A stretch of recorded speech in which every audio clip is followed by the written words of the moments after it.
Introduction by members. Member for Prince George, North Caribou. Mr. Speaker, it's my pleasure today to introduce my Prince George constituency assistant, Jonathan Rain, who's down here this week. Jonathan, if we stand and be recognized, and I hope everyone here will make Jonathan feel especially welcome. Thank you very much.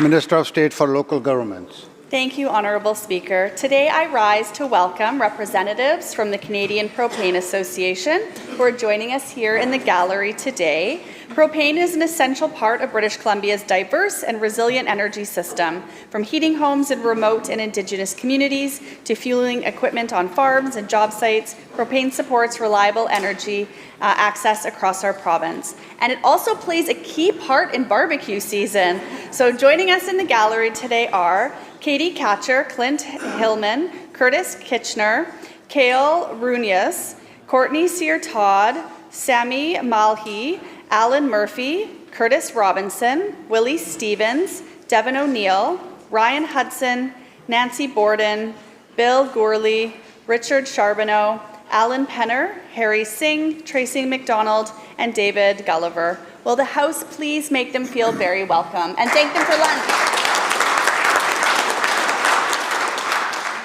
Member for Peace River South. Thank you, Mr. Speaker.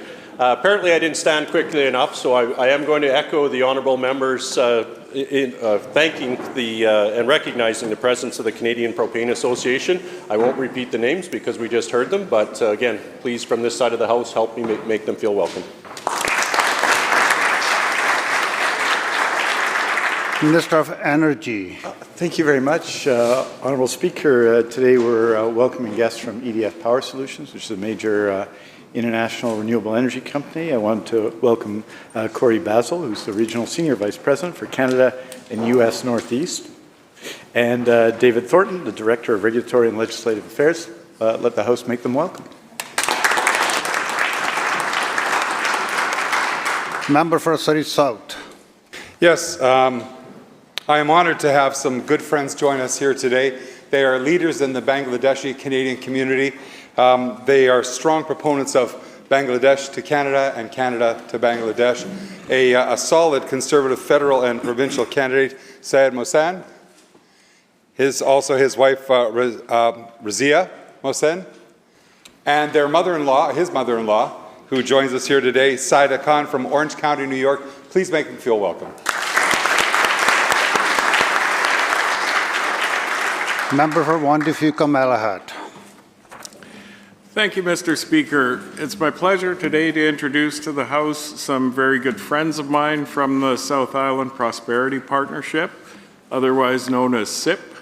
Aaron Stone is the Chief Executive Officer of South Island Prosperity Partnership, formerly Mayor of Ladysmith.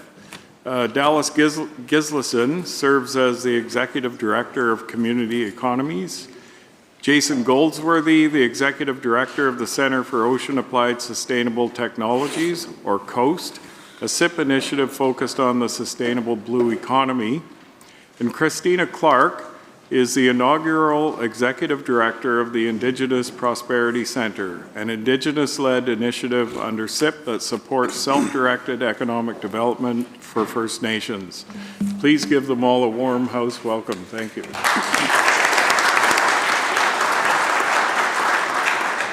House Leader of the Official Opposition. Thank you, Mr. Speaker. It's my pleasure to welcome today 50 grade 10 students from Sardis Secondary, which is in my riding of Chilliwack-Cultus Lake, and they will be here with Principal Lynette Scram, their teachers, Kevin Gamble, one teacher, and many chaperones that are going to be with them. I just want to highlight that I went to Sardis Secondary, the programs, the teachers, the school's amazing. They have a great focus on agricultural and skilled trades, and home of the Sardis Falcons football team. I'd also just like to take a quick opportunity to wish my son, Kimani Seymour, 15. He's 15 and he goes to Sardis Secondary. He is the absolute light and treasure of my life, and everything in my life changed the day that he was born. So happy birthday, son. I love you.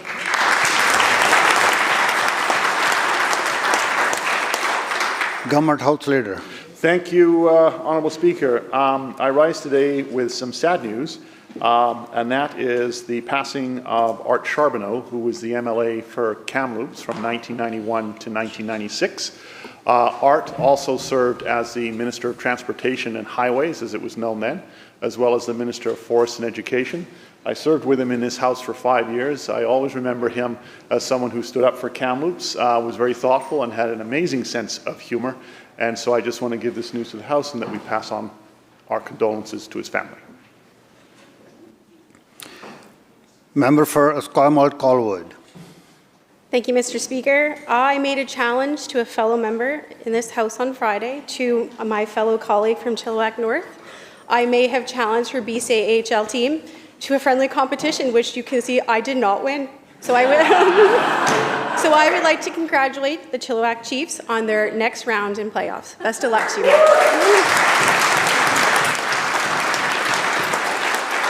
Member for North Island.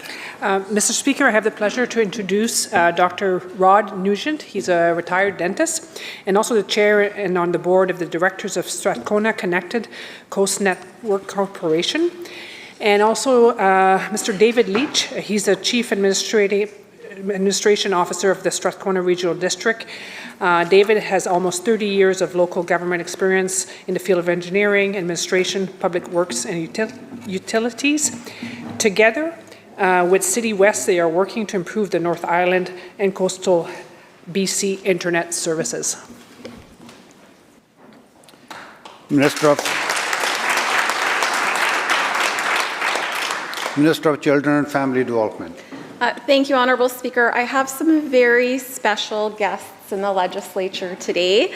Today in the Legislature, I have visiting Dave Taylor, Louise Witt, and Catherine Taylor. Louise and Catherine are both dedicated and hardworking social workers doing very important work in our communities. Dave is a retired pilot who spends part of his retirement volunteering and supporting families and organizations navigating filling out their disability tax credit. Fun fact, I came to the Legislature for the very first time of my entire life a little over 14, 15 years ago with Louise. We wore t-shirts and we were advocating to MLAs at the time, and it is a full circle moment for her to be visiting me in the Legislature as the Minister of Children and Family Development. So would the House please join me in giving them a very warm welcome. Member for Chilliwack North. Speaker, I would like to take this opportunity to thank my friend across the aisle for being such a wonderful sport and proposing this wonderful bet. And the Victoria Grizzlies did a wonderful job. It was a good game, but yay Chiefs. So thank you.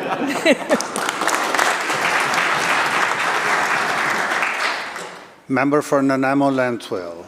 Thank you, Mr. Speaker. I would like to take a moment to recognize Jim and Eva Manley, who are celebrating 66 years of marriage. They were married May 9th, 1959, and I think it's a testament to the love and the care that they have for one another to also build upon a great community here in Nanaimo. So I just would hope that the House would join me in congratulating Eva and Jim on such a remarkable milestone. Member for Prince George Valemount. Thank you, Mr. Speaker. It's my pleasure today to introduce Stefan Wolozin, the CEO of City West, a full-service telecommunications and entertainment provider in Prince Rupert. City West has partnered with the City of Prince Rupert and the Regional District to connect Coast Project to bring high-speed internet, accessibility to rural and remote communities along coastal BC, Haida Gwaii, and Vancouver Island. So can everybody in the House please make him feel welcome here and throughout the precinct today. Member for Surrey Newton. Thank you, Mr. Speaker. It's not quite 66 years, but I would like to congratulate two very, very special people in my life who just yesterday celebrated 39 years of marriage, my parents. I want to thank them for all of their love, their support, for truly making me believe and know that I can do anything in this life, and for setting such a great example of what a loving marriage looks like. So congratulations, parents. If the House will please join me in a warm welcome. Member for Peace River North. Thank you very much, Mr. Speaker. I rise today to welcome the Canadian Propane Association as well, and Katie Couture, who is a good friend of mine that I have known for just about 4 years. They are a fierce advocate for propane. Propane is an essential resource in so many different ways in our lives. Without them in the north, we would be left out in the cold. For some, this is their only option for heat or energy. Propane is resilient, heating communities, fueling farms, and it also puts the sizzle in my steak. Please join me in recognizing their leadership and contributions to BC's energy future. Welcome to the Legislature, and thank you very much for making sure I have propane for my barbecue, and the lunch you provided was wonderful.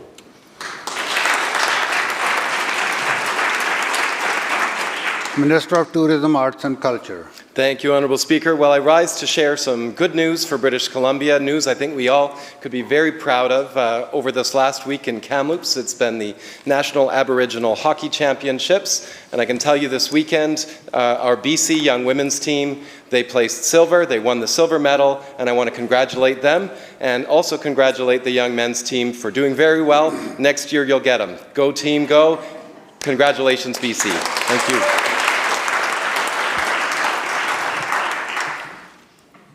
Minister of Social Development. Thank you, Mr. Speaker. Joining us today in the gallery is Mr. Kevin Shaw, a Nanaimo constituent of mine and president of the Victoria Crescent Neighbourhood Association. Will the members please make him very welcome?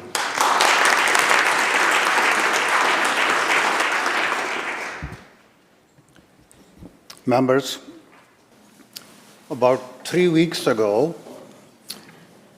a member catnapped our Macy, and Macy's still not returned home. So today I have appointed Rob Shaw as a commissioner to bring Macy back home, not a real cat, just Macy.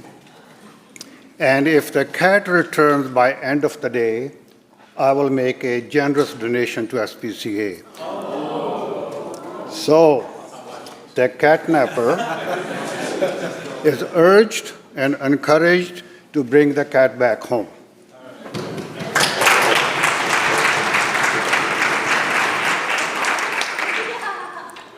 Madam Clerk. Introduction of bills. Member for Langley Walnut Grove. Honourable Speaker, I move that a bill entitled Firefighters Health Act, of which notice has been given in my name on the order paper, be introduced and read a first time now.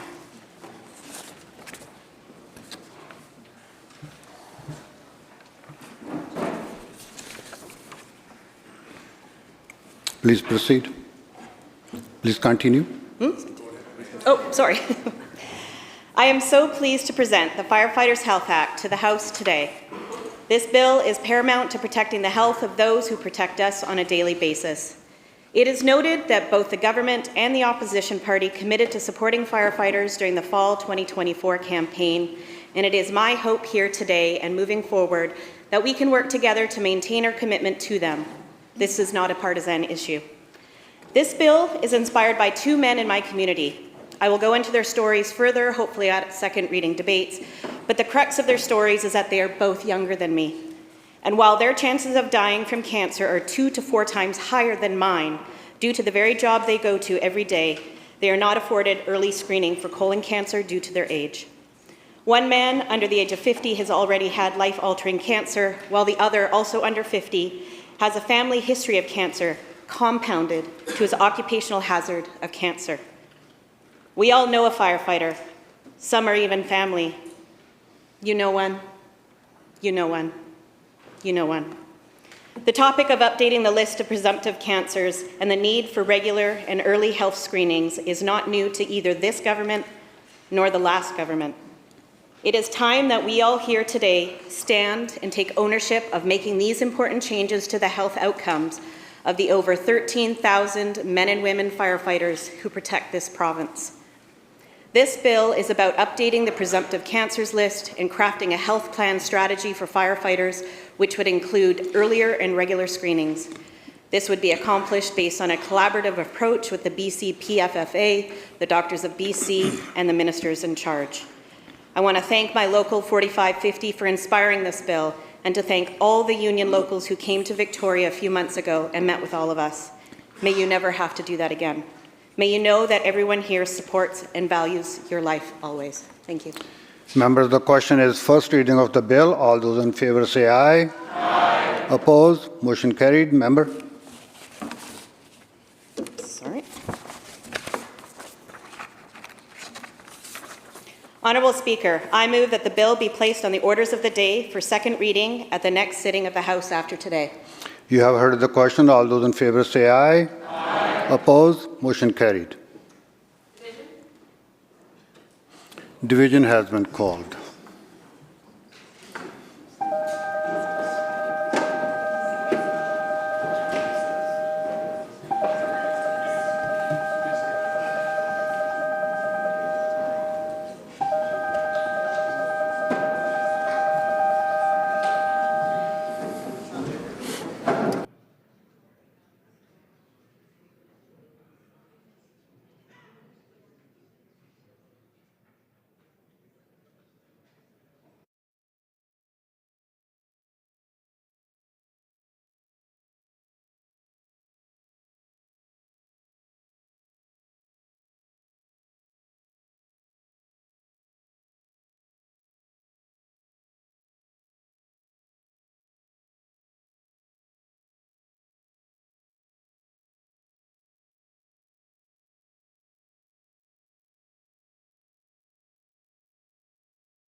May I ask the House if House is ready to waive the time limit? Okay. And I also remind all members who are online, please turn your cameras on. Thank you. Now, member,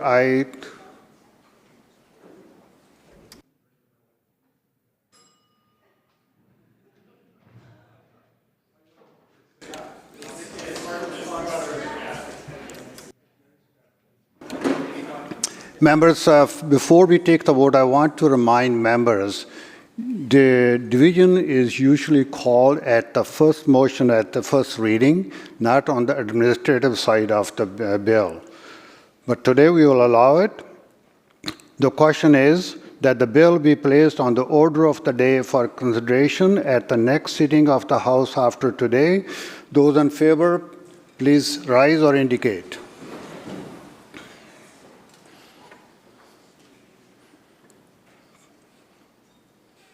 Thank you. Be seated. Those who oppose, please rise or indicate. Thank you. Now, Madam Clerk will connect with members online. MLA Blatherick? I vote aye. MLA Valerian? I vote aye. Madam Clerk. Nemine Contradescende?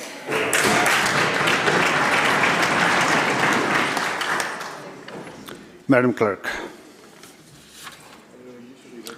Minister. Is leave granted? Please proceed. Thank you. I see that joining us in the House now is a grade 10 class from Glen Eagle Secondary. Really grateful that all of the students and teachers are here today. I had a bit of a panic this morning when I was told that the grade 10 social studies class was visiting us.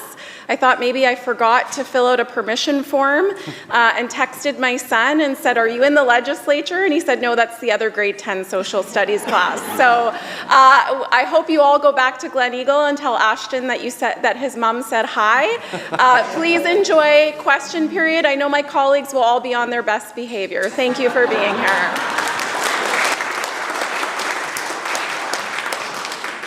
Madam Clerk. Statements by members. Member for Vancouver Strathcona. Thank you, Mr. Speaker. Today I rise to talk about the collapse of the Second Narrows Bridge, June 17, 1958, while it was still under construction. While 79 workers plunged into the Burrard Inlet, it caused the deaths of 14 iron workers, 2 engineers, a painter, and later a commercial diver attempting a rescue. The accident remains the worst disaster in Vancouver's history. A royal commission determined that a miscalculation in the design of the temporary structure played a significant role. I was 6 years old at the time, driving down 3rd Avenue with my mother. When I looked over and I said, "Look, Mom, the bridge is falling." And I didn't realize it was really bad until she started swearing in 2 languages. By the time we got to Maplewood, emergency vehicles were flying by us. When we got home on Dollarton Highway, my mom and dad got into their 36-foot troller gill netter and were fishing survivors out of the inlet. It is now called the Ironworkers Memorial Second Narrows Crossing to honor the lives lost in that tragedy. Let us reaffirm our commitment to strong protections and a culture that values the health and safety of all workers. Hajkasiyam.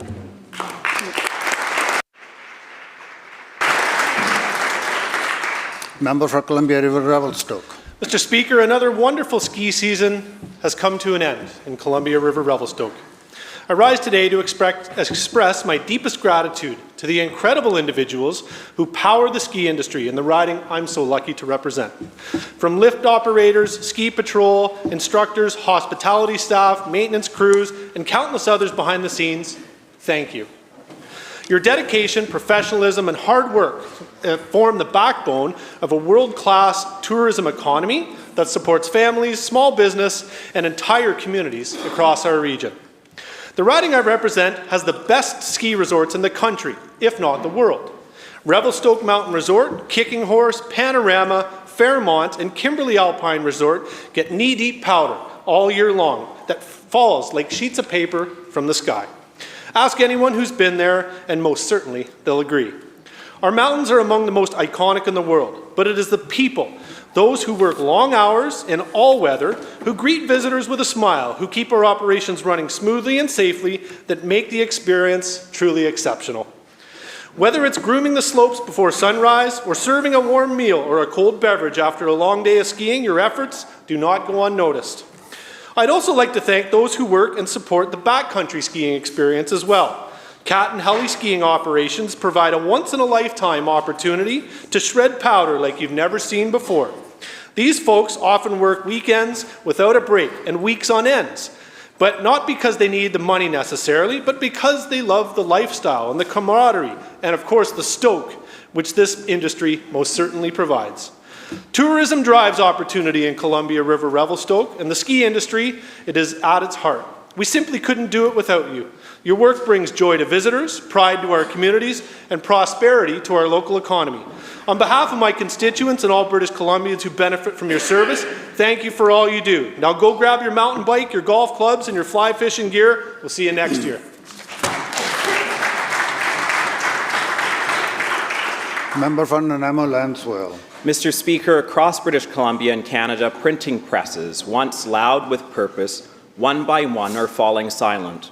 Over the past 17 years, 529 local publications across Canada have shut down, and 76% of them have been community papers. With each closure, something greater disappears, the heartbeat of our communities. When I was a kid, I had a paper route and ensured that those papers arrived before 7 a.m., even with the dogs chasing me and people being upset that they weren't getting their papers on time. But that being said, these presses printed the first photos of individuals, final farewells. They captured victories, losses, the ordinary moments of everyday life, holding space for the stories that shape who we are. And many might say we can just read the news online, but printing presses have never been just about convenience. They've been about credibility and permanence. A printed page can't be quietly edited. A printed page doesn't vanish behind a paywall or algorithm. It stays, a public record of what we valued, debated, and demonstrated who we were in that moment. Behind those pages were journalists, but also real people, collators, who were doing repetitive, labor-intensive work, stitching together the printed memories of our communities. When a printing press closes, it's harder for small-town voices to be heard, which should concern all of us.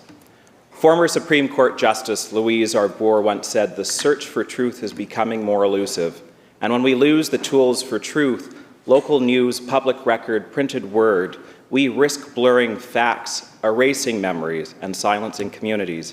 So to every collator, press worker, and worker who kept those presses running, your labor mattered. You didn't just assemble newspapers, you assembled the memories of our local communities and history.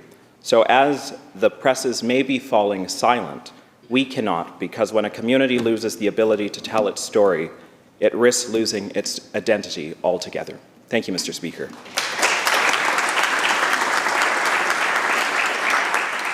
Member for West Vancouver Capilano.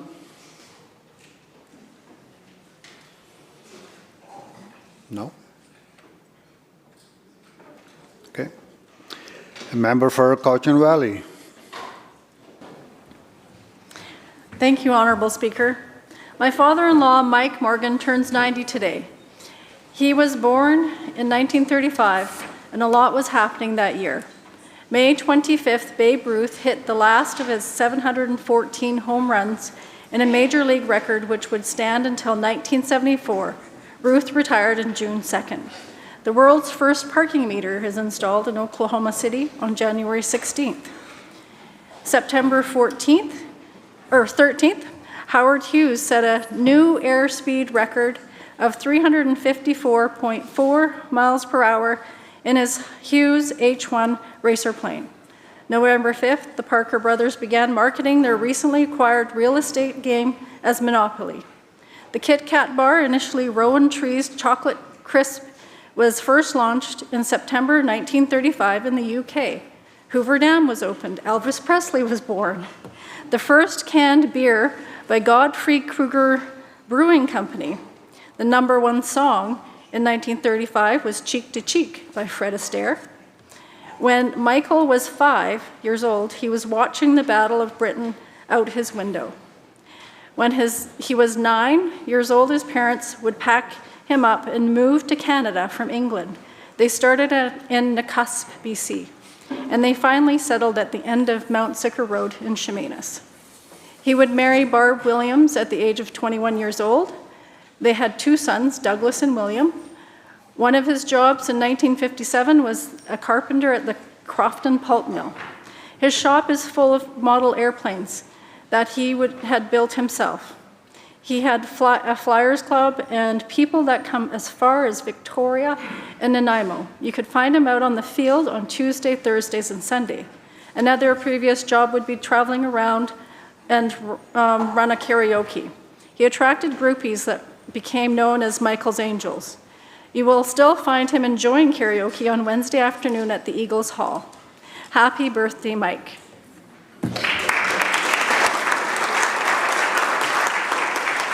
Member for Prince George Mackenzie. Thank you, Mr. Speaker. I know that men's sheds have been talked about here in this legislature, but I think it's important to talk about men's mental health. Men are much less likely to seek help and often suffer alone.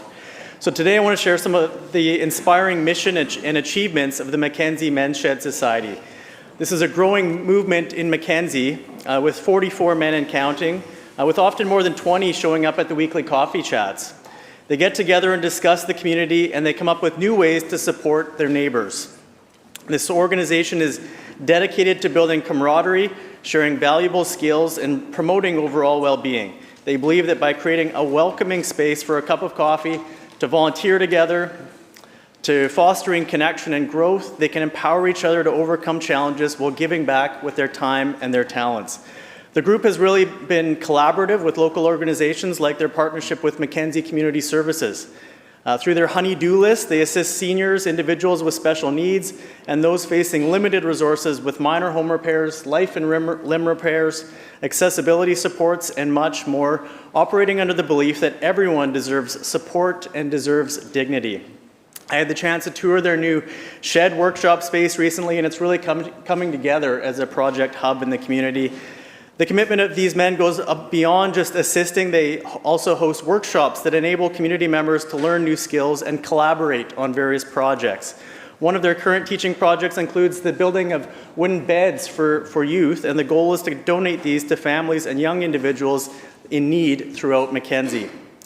The Men's Shed has really flourished recently, creating an inclusive environment where men can foster good mental health while combating social isolation.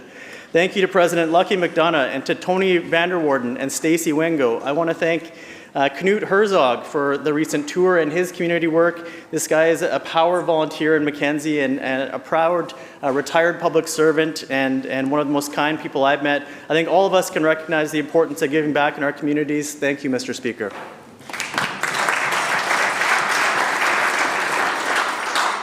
Member for Langley Abbotsford. I'd like to request to make an introduction. Is the leave granted? Aye. Please proceed. Thank you, Honourable Speaker. A constituent of mine, John Hoff, has his twin granddaughters in the gallery today from Sardis Senior Secondary Chilliwack, Hannah and Olivia Ivani. Would the House make them feel very welcome?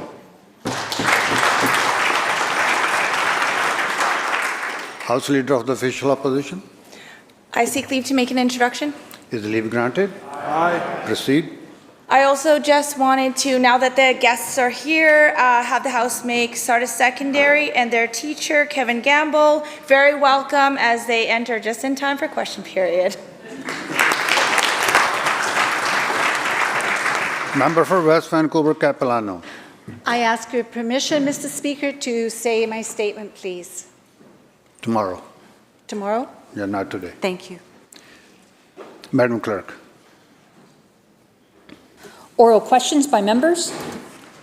Leader of the Official Opposition. Mr. Speaker, Victoria-based hate preacher Jonas Kathrada launched yet another anti-Semitic-laden triad against the Jewish community last Friday. Add this to the long list of Kathrada's disgusting sermons where he called Jews evil and filthy. On Friday, yet again, he violated Section 318 of the Criminal Code. Enough is enough. Can this Attorney General tell this House whether there is an active hate crime investigation underway?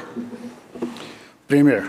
Thank you, Honourable Speaker. First of all, I want to stand with the Jewish community and recognize how disgusting and deplorable these comments were, and this pattern of conduct from this individual. This kind of hateful speech has no place in our province. And we have given police tools and support to ensure that hate crimes are investigated in our province, prosecutors with new hate crime policy, and for people who are aware of conduct like this but reluctant for some reason to call police, please don't hesitate. But we also have a racist incident hotline where people can report this to assist the province in eliminating hate in our province. Glad that we can stand in this place against that kind of hate and all forms of hate and discrimination in our province, and certainly support the police and the work that they need to do to investigate this and all incidents of hate. Leader of the Official Opposition, supplemental. Thank you, Mr. Speaker. I'm happy to hear the words from the Premier, although it's been 19 months of this carrying on, and it's not the first time we have called for this action to be taken. Canadian Anti-Semitism Education Foundation sent a note and a letter to the Victoria Chief of Police, Del Manick, yesterday. In that letter, they requested that Chief Manick commence an investigation into the conduct of the hate preacher. Unlike Charlotte Cates, which was never actioned by this government, despite the hate crimes that this person indicated, if the police recommend charges, can the Attorney General today confirm that they will actually act upon those charges? Attorney General. Thank you, Mr. Speaker. We all need to be very concerned that the system is appropriately responding to hate speech and condemning it when necessary. We've put resources into making sure that police officers can get the training that they need to learn how to investigate appropriately and respond to any hate crimes that are happening in this province. And I expect the system to take this action very seriously. As the member knows, it's not the Attorney General that approves charge assessments, but it's my job to make sure the system is tooled up to do the work appropriately. And that means a series of things that we've done. The Premier talked about it, to make sure the Crown Prosecution Service has a directive policy on anti-Semitism, to make sure that police have proper training to respond to hate crimes that are occurring in any of our communities, to make sure that the system is set up to respond to people that are, for the victim supports that they need if they've experienced an incident of hate, and that's through the Racist Incident Helpline. I am always looking for ways that we can push on changing the criminal code to make sure that we are responding appropriately when hate crime happens in this province, and it's work that we always need to continue to do. Thank you. Member for Kamloops North Thompson. Thank you, Mr. Speaker. James Roland Mansell is a 68-year-old constituent of mine. His wife, who has just recently passed, found him a doctor shortly after moving from Abbotsford. 8 years ago, their doctor quit, citing the stress of running a doctor's office. What does this health minister have to say to James, who has utterly lost faith in our healthcare system, still waiting 8 years for a doctor? Minister of Health. Thank you so much, Honourable Speaker, and thank you to the member for the question. And it is difficult to hear when somebody is having a hard time accessing a primary care provider, and we know there are far too many British Columbians in this place. We know that we are experiencing a global shortage of healthcare workers, and that includes physicians, and that is why this government has put so much effort and investment into training and recruiting more nurses, nurse practitioners, doctors, healthcare workers to build out our primary care system. Mr. Speaker, the primary care system primary care system is the backbone of our public universal health care system here. Mr. Speaker, to the member's constituent, I am certain that he has registered on the Health Connect registry and is awaiting, and I want to assure him that we are doing everything that we can to connect him to a primary care provider, and in the meantime that he has access to the health care that he needs. Thank you. Member supplemental. After 15 years of supporting James and Tracy, their doctor quit, leaving a community reeling. Even worse, James told me that healthcare in Kamloops has gotten so bad that his 2 grandchildren, haven't had a checkup in 6 years. Doing more of the same over and over again and expecting different results is insanity. How is it acceptable that this government, after 8 years in power, is allowing children and seniors to go without health care? Minister.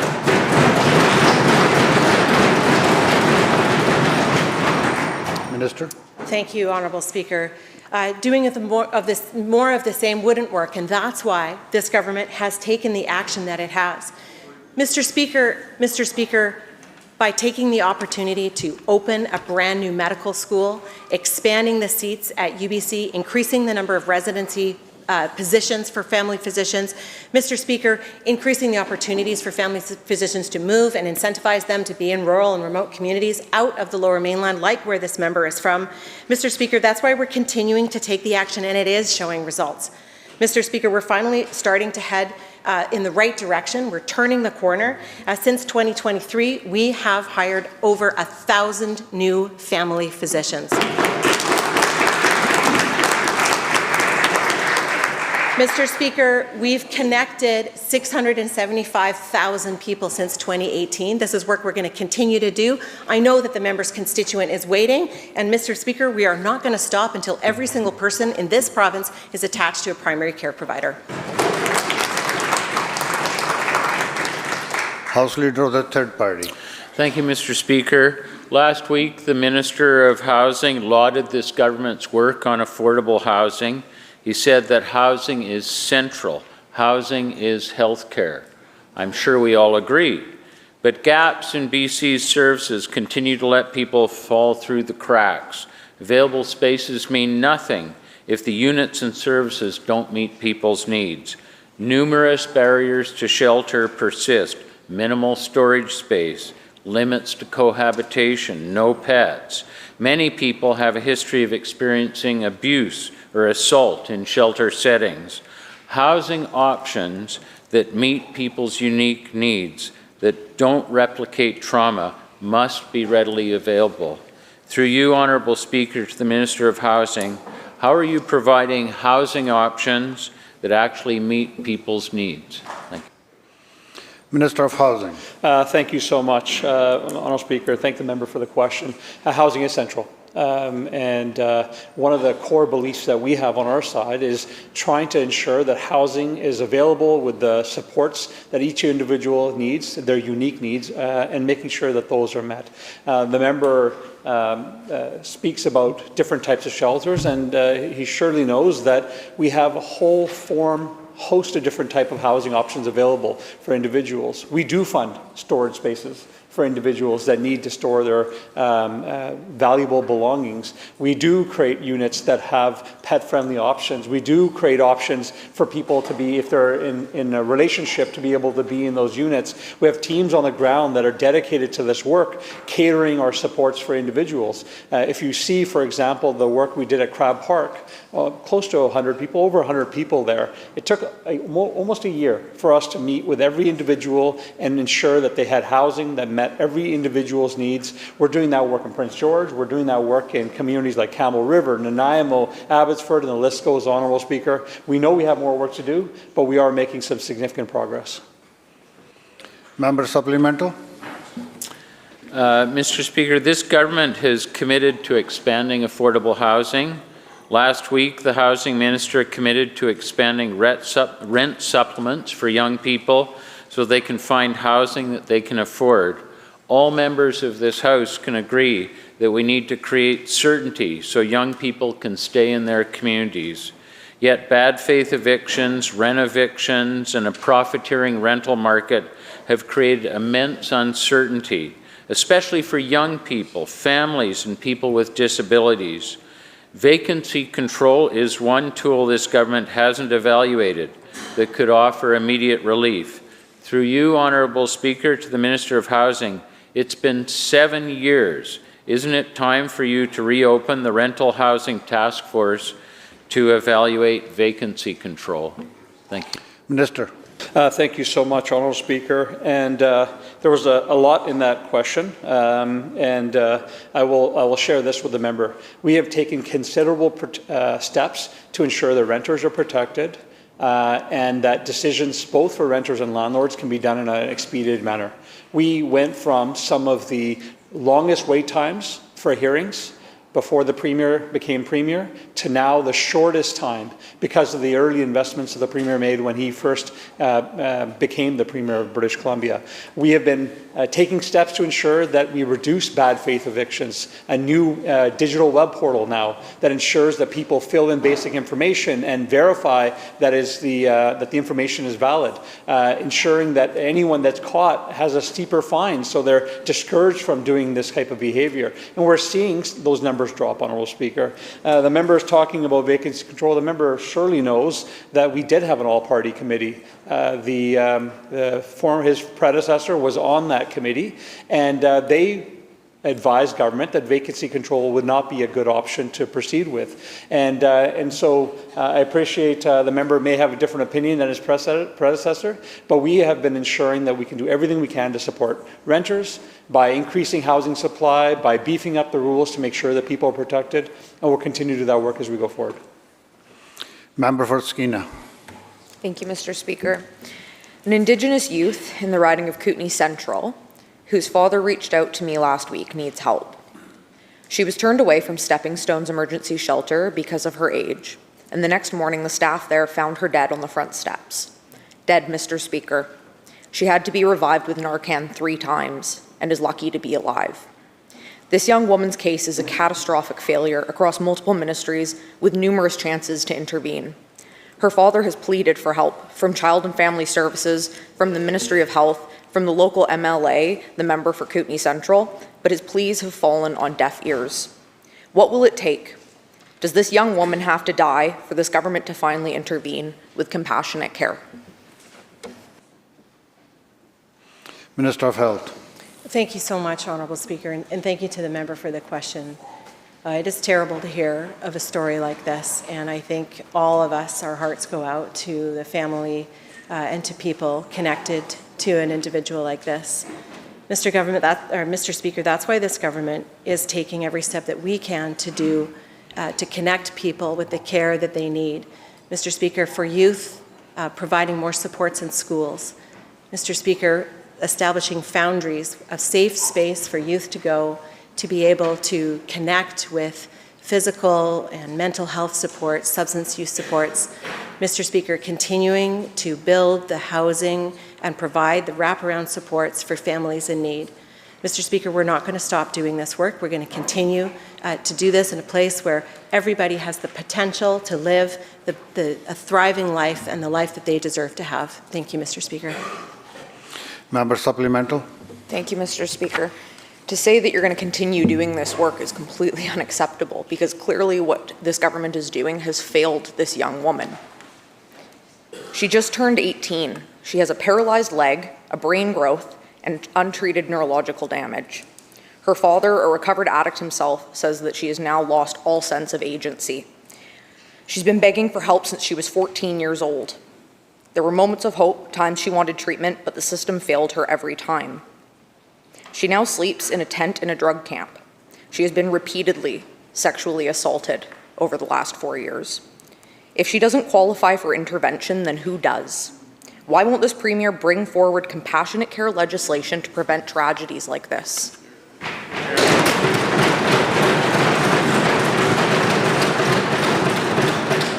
Minister of Housing. Thank you, Honourable Speaker. I can't speak to specifically this case and this individual, but I can say, hearing from the member, that it aligns with what we've been saying and what we've been hearing, which is encampments are not safe. They're not safe for individuals living in them. They're not safe for the community at large. Member. The member says that she was turned away from an emergency weather shelter, which are usually operated by the local government. We provide the resources to them, so we can certainly find out what happened in that particular case. People don't get turned away from shelter unless there was some issue, and we don't know what those issues are. We can look into them. But I can tell the member that what we know for a fact is that there's lack of housing options for people, in particular with special needs. Thanks to the work that my colleague, the MLA for that riding, and many not-for-profits, we've actually been targeting ramping up housing for those with special needs in particular. I can share with the member that we've got a new 47-unit building that just opened up there at the Lakeside Place redevelopment, another 620 Nelson Avenue, Nelson, another one at 535 West Houston Street, Nelson. All of those focus on people who have, in particular, special needs. I can't, again, speak to the specifics of what the member refers to because, again, the local governments operate the emergency weather spaces, but we certainly can make sure that the different ministries can follow up. Thank you. Member for Chilliwack, Cultus Lake. Thank you, Mr. Speaker. This individual's story unfortunately gets worse.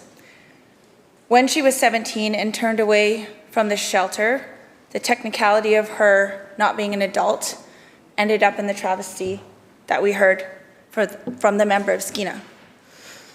But as a youth, she was also harmed within the system. She was molested in an interior health facility by a male nurse, and he was later convicted. But despite repeatedly asking to not be placed under the care of male nurses due to the horrific traumas that she's endured, she was repeatedly put in the care of male nurses. My question is this: why does this government continue to re-traumatize survivors like her instead of respecting their most basic safety requests? Minister of Health. Thank you so much, Mr. Speaker.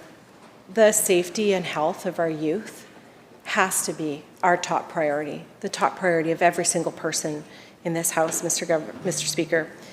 We cannot see youth and children suffering from mental health issues, from substance use issues, and from being traumatized by care.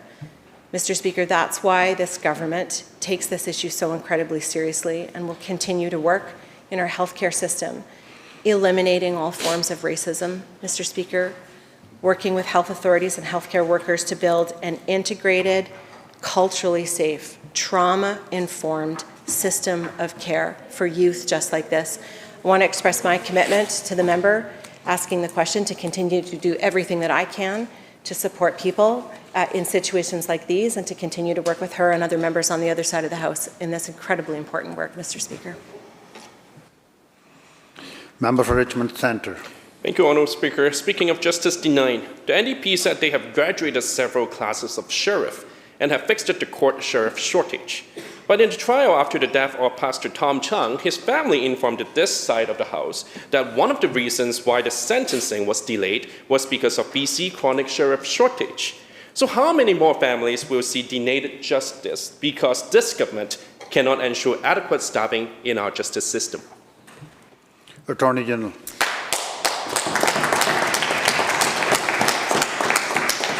I want to start by saying how grateful I am to the work that sheriffs do every day in our court system. They truly are heroes of public safety and making sure that our court system runs smoothly. We have made gigantic strides in our sheriffs, and we are very close. I'm really grateful for all the work that everybody's done to graduate more sheriffs. We've upped our classes, we've upped the numbers, and we're very close to being at full complement of sheriffs. And we will continue to do that work to make sure that their much needed services are in the courtroom and so trials can keep going. So I'm very grateful for all the team in my office that have put that work in for that progress that we've made. Thank you. Member for Abbotsford West. Well, here is the reality of Mother's Day in British Columbia today. A mother was walking her baby in a stroller through downtown New Westminster when a man shoved her stroller and punched the mother in the face. Now, the assailant was a repeat offender. Sound familiar? This was completely random, unprovoked attack. But, Mr. Speaker, in broad daylight, just crossing a crosswalk. Through the Premier, what does it say about public safety in this province when even a mother can't safely walk her child in a stroller down in the street without being assaulted?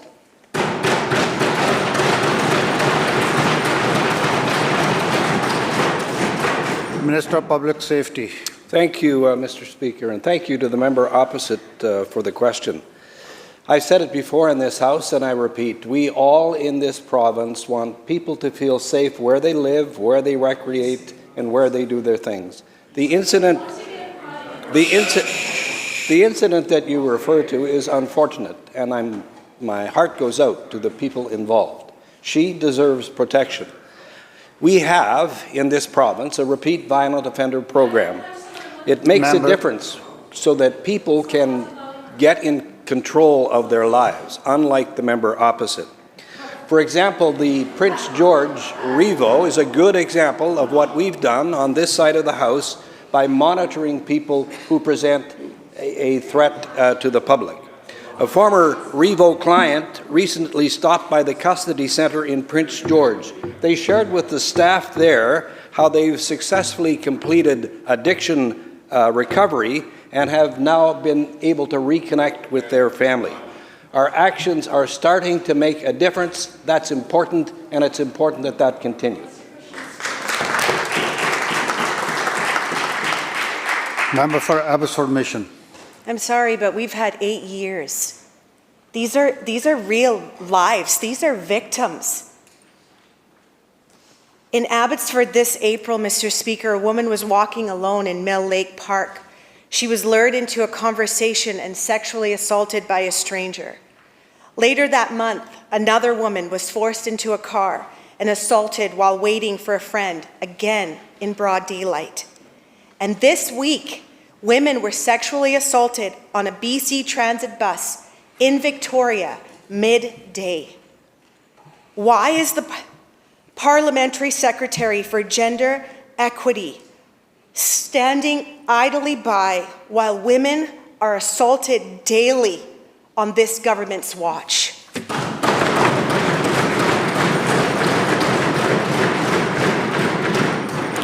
Attorney General. Thank you, Mr. Speaker.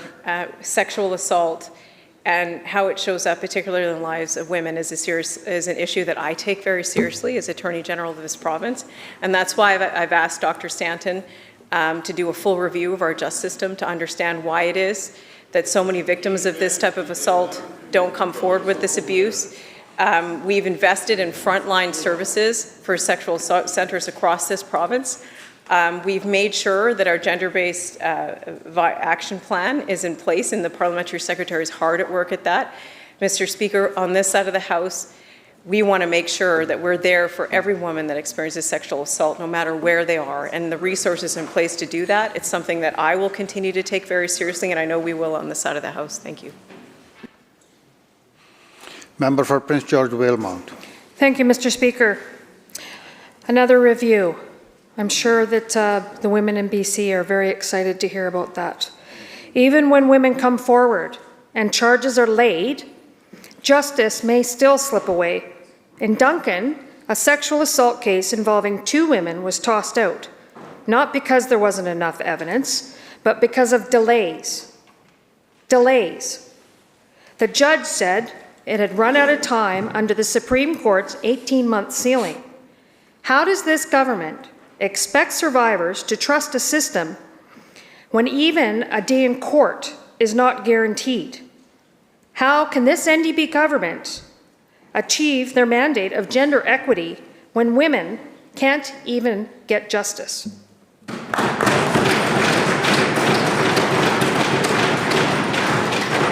Attorney General. Thank you, Mr. Speaker. The member raises a very serious issue, and that's the Jordan stays and how Jordan stays are in our justice system. We have been making strides in BC to reduce the number of Jordan stays down to single digits. Compared to Ontario and other jurisdictions, it's a low number, but one is too many. I'm working with every level of our court system. We're focusing on figuring out how to make sure that the timelines, that when people come to court, they get access to a trial within the time limit set by this country, and we'll continue to do that work to bring down those numbers so we can reduce Jordan stays to zero. Thank you, Mr. Speaker. Member for Richmond Bridgeport. Thank you, Mr. Speaker. How can women, including myself, feel safe and secure when this government is just talking the talk and not walking the talk? Even when women report abuse, survive the justice system, and ask for help, they still aren't safe. In one case, a survivor's confidential files were allegedly accessed by government employees without authorization, and her abuser may have learned what was in them. How can this government claim to support victims when it can't even protect their private information?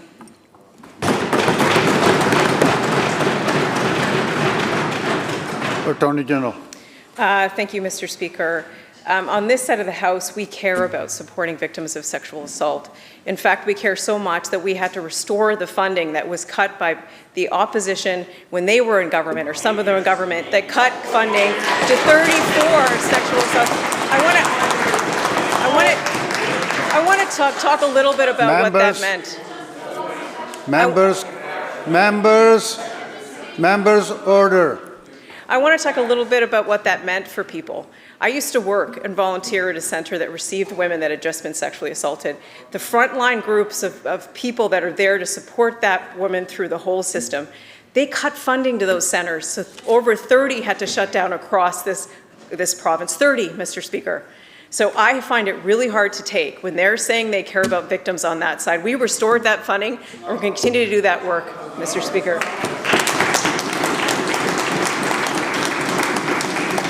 Member for Columbia River Revelstoke. Mr. Speaker, Tatiana Harrison, a 20-year-old Indigenous woman, was found dead, partially naked, on a yacht in Richmond in 2022. No clear cause of death, no rape kit, no explanation for how she got there. Her mother wasn't told her body had been found until 3 months later. It's taken 3 years and an external forensic review just to get a coroner's inquest, Mr. Speaker. How can this government claim to care when women must fight for years just to get justice for their daughter's death?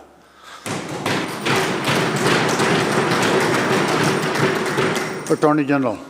Mr. Speaker, it's vitally important that our justice system, from the front line, which is the RCMP officers, all the way to the court hearing, is equipped to deal with these very important cases of sexual assault, to make sure that women feel safe to report, to go through the justice system, and they get their day in court in a timely way. It's something that I care so much about as Attorney General, Mr. Speaker, that Dr. Stanton is tasked with going around and speaking to all members of our justice system to make sure we can understand how to make every system there to respond in the way that it should be responding. I'm going to be receiving that report in June, and I look forward to rolling up my sleeves and doing the work. Member for Surrey Cloverdale. Thank you, Mr. Speaker.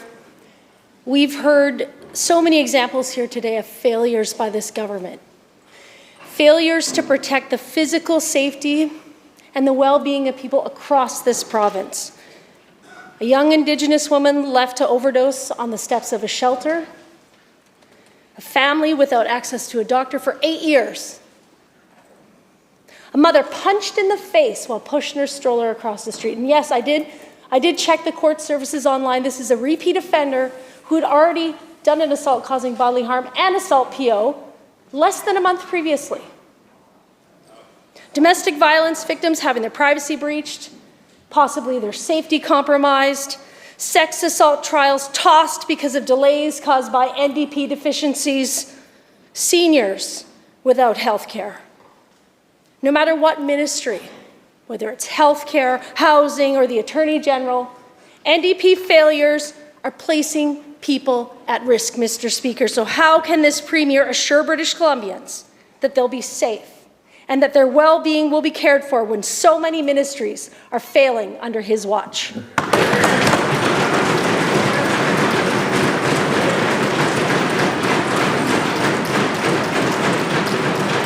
Attorney General. Thank you, Mr. Speaker. On this side of the House, we care about investing in people, investing in the programs that are going to show up to make a difference in people's lives, to make it safer for women that are going through the justice system, to make it safer everywhere in our street. When the Leader of Opposition was in power, they cut programs to services.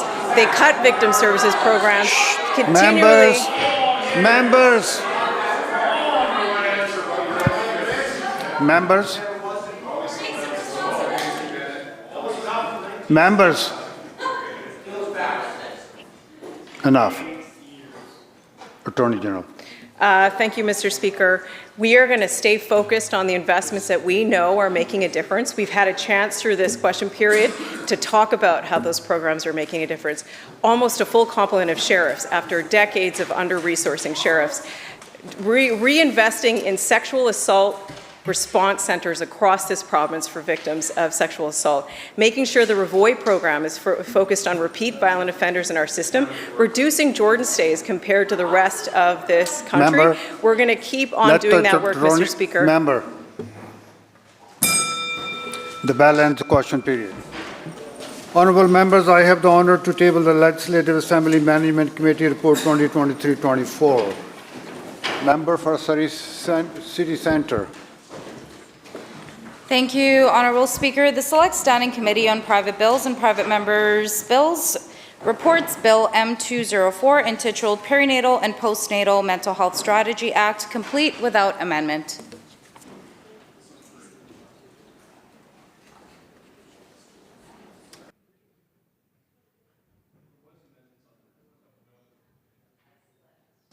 Member.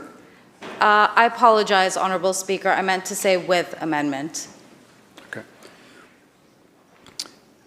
So, member, the Perinatal and Postnatal Mental Health Strategy Act will proceed to report stage during the next private member's time.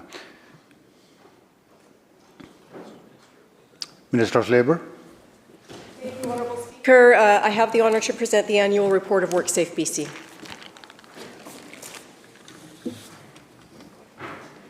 Madam Clerk. Orders of the day. Government House Leader. Thank you, Honourable Speaker. In this House, I call continued or second reading on Bill 14. In Douglas Fir Room, I call continued estimates for the Ministry of Children and Family Development. And in the Birch Room, House C, I call committee stage on Bill 11 to be followed by Bill 13. Committee chairs.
Call the chamber to order, and I recognize the member from Abbotsford West.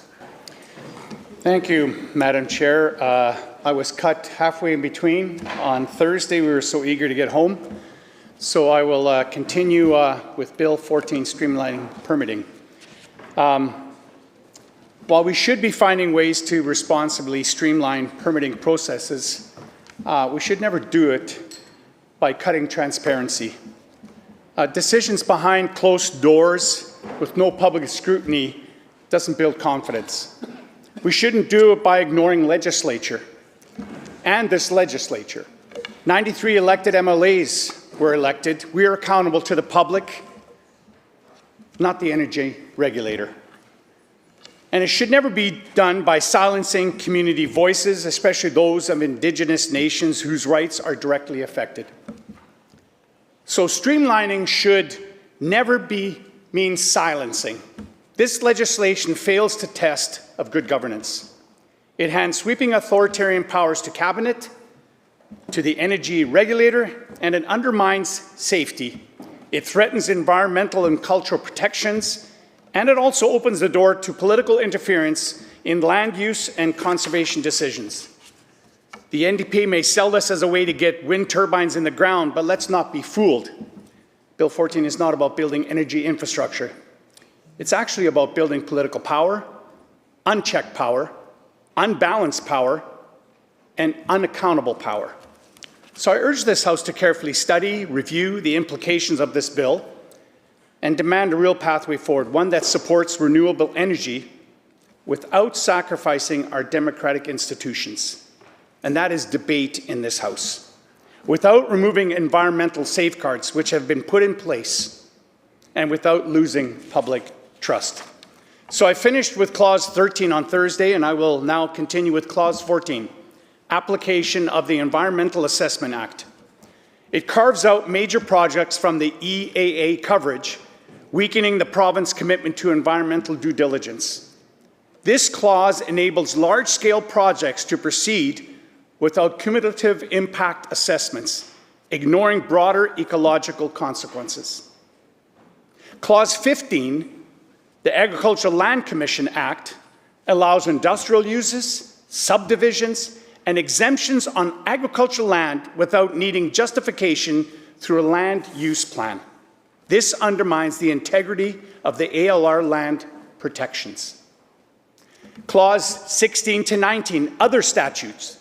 Each clause successively limits the application of otherwise robust statutes such as Safety Standards Act, the Wildlife Act, etc., creating a patchwork of carve-outs that erode consistent regulatory application. Here it gets really interesting. Clause 20, Cabinet regulations. Again, it resembles Bill 7 2.0. It provides Cabinet near unfettered discretion to define the projects, to define the eligibility, to define fee regimes, and to define streamlining levels. The ability to delegate to any public servant or agency, further centralizing control with minimal oversight mechanisms. You know, this is like putting a lipstick on a pig, and the pig is still a pig. This is Bill 7 with lipstick on it. Clause 21, validation. Retroactive validation of past action undermines legal certainty and may shield improper regulatory conduct from challenge. Clause 22 to 23, transition provisions, permitting cancellation of existing environmental assessment certificates without due process, effectively voids already established environmental obligations. It's like with a pen, you're just cutting through what's been in place for years are these environmental obligations. Replacing them with vague new conditions opens the door to less stringent and selectively enforced requirements. Clause 24, the Agricultural Land Commission amendments. This embeds statutory preference for energy projects over agricultural protection. And this potentially sets a dangerous precedent for prioritizing development over food security. This bill does nothing to protect farmers who put food on our table. Clause 25 to 26, the delegation and facility definitions. Delegation to the BC Energy Regulator without oversight increases risk of inconsistent and unreviewable decisions. So if they make a decision that impacts someone, there's no opportunity for recourse. You just need to accept it because we need just to trust them. Clause 27, commencement, allows government to delay enactment indefinitely. You heard it right. It allows government to delay enactment indefinitely, which introduces uncertainty for stakeholders and project developers alike. I guess the question needs to be asked, how will this attract long-term investment? Investors rely on certainty to put millions and billions and years of investment in our province. Now I want to read from an article that was written this last Thursday, May 8th, by Jacqueline Guilleneau. And here it states, the BC Wildlife Federation is flagging major risks over the K2 wind energy project, a large-scale wind farm proposed for the Pennask Mountain area west of Peachland. The BC Wildlife Federation argues that the province's approach neglects critical environmental safeguards. The K2 project site lies within the Pennask watershed, home to the world's largest known of wildlife trout, it stated in the media release. And this is what they quote. These trout have been primary source of BC's hatchery system since 1927, supporting the stocking of approximately 150 lakes across the province, end quote. The BC Wildlife Federation director highlighted the need for a thorough environmental review, and he said, and I quote, "It is essential that test excavations and full environmental review be conducted before this project breaks ground," end quote. The same executive director referenced a study commissioned by a local fish club done in 2014 that warned of significant risks to the watershed's habitat and trout populations due to potential metal leaching and acid rock drainage. And here it gets really interesting. The BC Wildlife Federation also points to an historical precedent. In the late 1980s, construction of Highway 97C near the same area as proposal of this wind farm led to acid rock drainage and metal leaching, causing long-term environmental damage. And the BC Transportation was prosecuted under the Fisheries Act, and remediation efforts have cost the taxpayers millions over the years. Millions over the years. They push things through without proper process, and then it costs the taxpayer. It doesn't cost the government, it costs the taxpayer. The ministry has since constructed a water treatment facility to treat the water that has been affected. How many millions of tax dollars will be spent because ramming through projects? This is why we do not recklessly move ahead with projects without the process. The construction of the K2 wind energy project is slated to begin in 2028. End quoting from the article by Jacqueline Guilleneau, May 8th.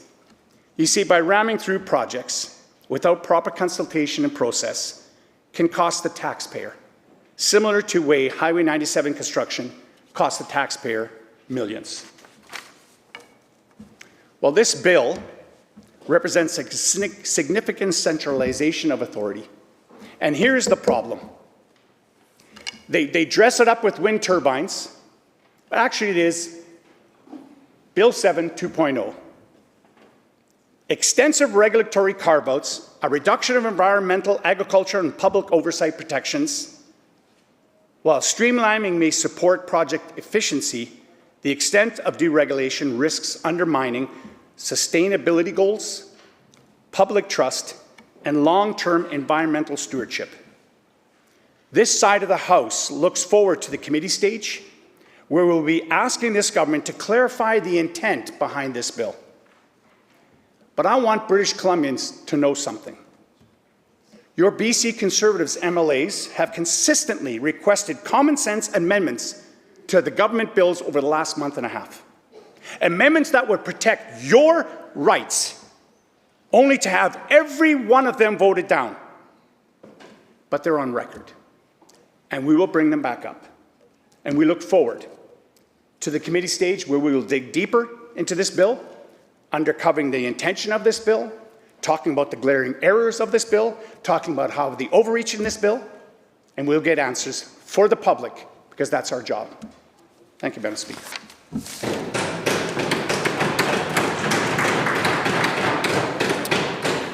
Thank you, member. Before we go to our next speaker, I'd just like to welcome, we have students from Sardis Secondary School here. And hello. I want to welcome teacher Kevin Gamble and folks from the school on behalf of your MLA, the MLA from Chilliwack Cultus Lake. We're here debating Bill 14, the Renewable Energy Projects Act, and I ask everybody in the House to please give them a very warm welcome here.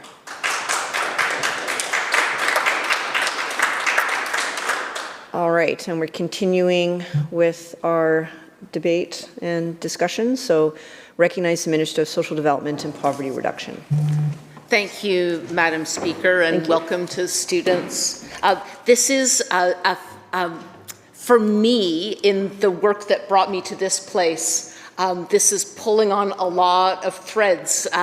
My first work, graduating university for 5 years, worked for an organization called Energy Probe. It was a time of enormous expansion of the electrical system in Ontario. 16 new nuclear plants, 15 new coal plants, natural gas, and a lot of new hydro dams. Almost universally opposed by First Nations, and still with no permanent waste disposal system for nuclear power, let alone at that time, the cost of mega projects was skyrocketing electricity prices. This was an all hands on deck stop projects, and a lot of it was so that we could make room for the kind of renewable energy projects that I now have the great honor of being part of a team in government that is building. I was also, following that work, I spent 12 years working in local government, where, my goodness, we went through the minutiae of local government zoning, of land use plans, line by line, piece by piece. And I had, honestly, community members saying, look, we just want to build the youth center. Why can't we just do that work? We have the intention, we have the donation, we have the land, we certainly have the need. Let's just get the work done. And so let me say just so briefly, the moment that we are in, where we have had a lot of really big power projects, many that we did not initiate ourselves, but a whole bunch of people in the province working on the Kinder Morgan TMX pipeline, for example. We've got skilled people ready to do work with those federal projects finished. We have got a lot of ambition, a lot of imperative, a lot of need to build the solar, to build the transmission lines to move clean electricity in British Columbia, and knowing the perfect twinning that we have with British Columbia's deep reserves of clean hydro dam storage, perfect twinning to do with our ambition around building more wind power, which is already happening across British Columbia, but the call for power that has been so extremely successful, almost all of it with some kind of Indigenous partnership, which is an imperative for our government to see First Nations not just agree with projects, but also to be actively involved in their construction design, because they'll feel the most local impacts, and then also to be investors and beneficiaries. Let me just say, just so briefly, before I pass it back to the Minister, that the imperative for us not just to do, to sign the contracts, to have the ambition and the vision to build up renewable energy and clean power in British Columbia, is also to get the work done. We have got enough familiarity with the impacts of wind, solar, and transmission line projects that we're confident about the ability to keep, notwithstanding the work that we've already done to streamline permitting and authorization systems to get faster, more efficient permitting, driving towards better outcomes. We know that that outcome can be either a yes or a no, but the slow maybe is, I understand, extremely frustrating for energy power developers. And so with this legislation, Bill 14, we're making progress towards permitting more quickly, but absolutely maintaining environmental standards, and doing the systemic overhaul to fix some of the really complex regulatory processes that have slowed the actual construction and realization of some of our ambition around renewable and electrical energy. We have been reviewing permitting processes to make sure that we're getting high priority projects such as housing, hospitals, connectivity permitted faster by eliminating duplicative processes, focusing resources and seeking solutions. And if this particular legislation, focusing on wind and solar projects in the near term, will enable our existing BC energy regulator to oversee those projects, to cluster within one decision-making body, the one window approach that'll accelerate permitting of those critical renewable energy projects. Hydro big dam projects are excluded. I've also, heard, widely that oil and gas is not part of this either. We're really focused on the kind of projects that we can foresee the impacts. Wind power, the impacts are very well understood. And acceleration of the process doesn't necessarily mean project approval, but streamlining, getting a timely decision to either a yes or a no is what we're hearing very much from British Columbians that we need to get. Environmental protection, collaboration with Indigenous people remain fundamental to every decision that we make as a government, and rigorous permitting that will include socioeconomic impacts, including from the kind of construction impacts, what happens with communities when construction is underway, let alone operation. This is a time, big picture, that we are needing to generate revenue within the province, needing to employ people within the province, and especially to have that imperative around self-sufficiency, internal resource reliability, given the great pressures and the threats from the American president. This is a time for us to declare, as we have been over the last 7 years and in this fall's election campaign, British Columbians know what our intentions are around climate action, around energy self-sufficiency with Bill 14. This is our way to get the decisions reached out quickly and then to get the construction in place as quickly as we can so that British Columbians can get the benefit of this work. With that, Madam Speaker, thank you for the opportunity, and I'll end my time. Recognizing the member from Surrey, Serpentine River. Thank you, Madam Speaker. And I rise today in opposition to this bill, a bill that would fundamentally weaken our democratic oversight and community input by allowing a single-step approval process for renewable energy projects, particularly wind energy projects, and implementing a process that allows the government regulator to change the Energy Resources Activities Act. Let me be clear on what that does. That allows the regulator to change their own regulations without approval from the legislature. On the face of it, that may sound expeditious, or on the side of reality, it just puts the cat among the pigeons. Let me be clear. I am not opposed to renewable energy. I support a responsible transition to cleaner, more sustainable energy future, but I cannot support a process that prioritizes speed over scrutiny and blanket approvals over balanced local decision-making. This bill focuses primarily on wind farms. It strips away the vital layers of consultation and review that ensure these projects are not only environmentally sound, but also socially responsible, economically justified, and locally supported. The purported holy grail of clean energy, wind farms, despite their benefits, are not impact-free. They alter landscapes, they affect local ecosystems, they raise concerns about noise, land use, and even human health in some communities. And yet, under this bill, such concerns would be swept aside with a single signature. That is not good governance, Madam Speaker. That is expediency masquerading as progress. Let's talk about the environmental impacts that are too often ignored with wind farms. The more well-known impact is that the wind turbines kill hundreds of thousands of birds and bats every year, many of them protected or migratory species. These projects disrupt local habitats and fragment ecosystems, especially in rural or sensitive areas. However, there are lesser-known impacts. Beneath every turbine lies a massive concrete foundation, sometimes up to 60 feet deep, made up often with up to 1,000 tons of concrete and steel. These are permanent scars on the land, and the turbines themselves contain hundreds of gallons of petroleum-based lubricants.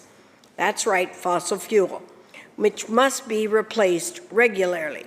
And then, when these machines reach the end of their life, which I understand to be around 20-25 years, their blades, made of non-recyclable composite materials, are sent to landfills where they remain forever.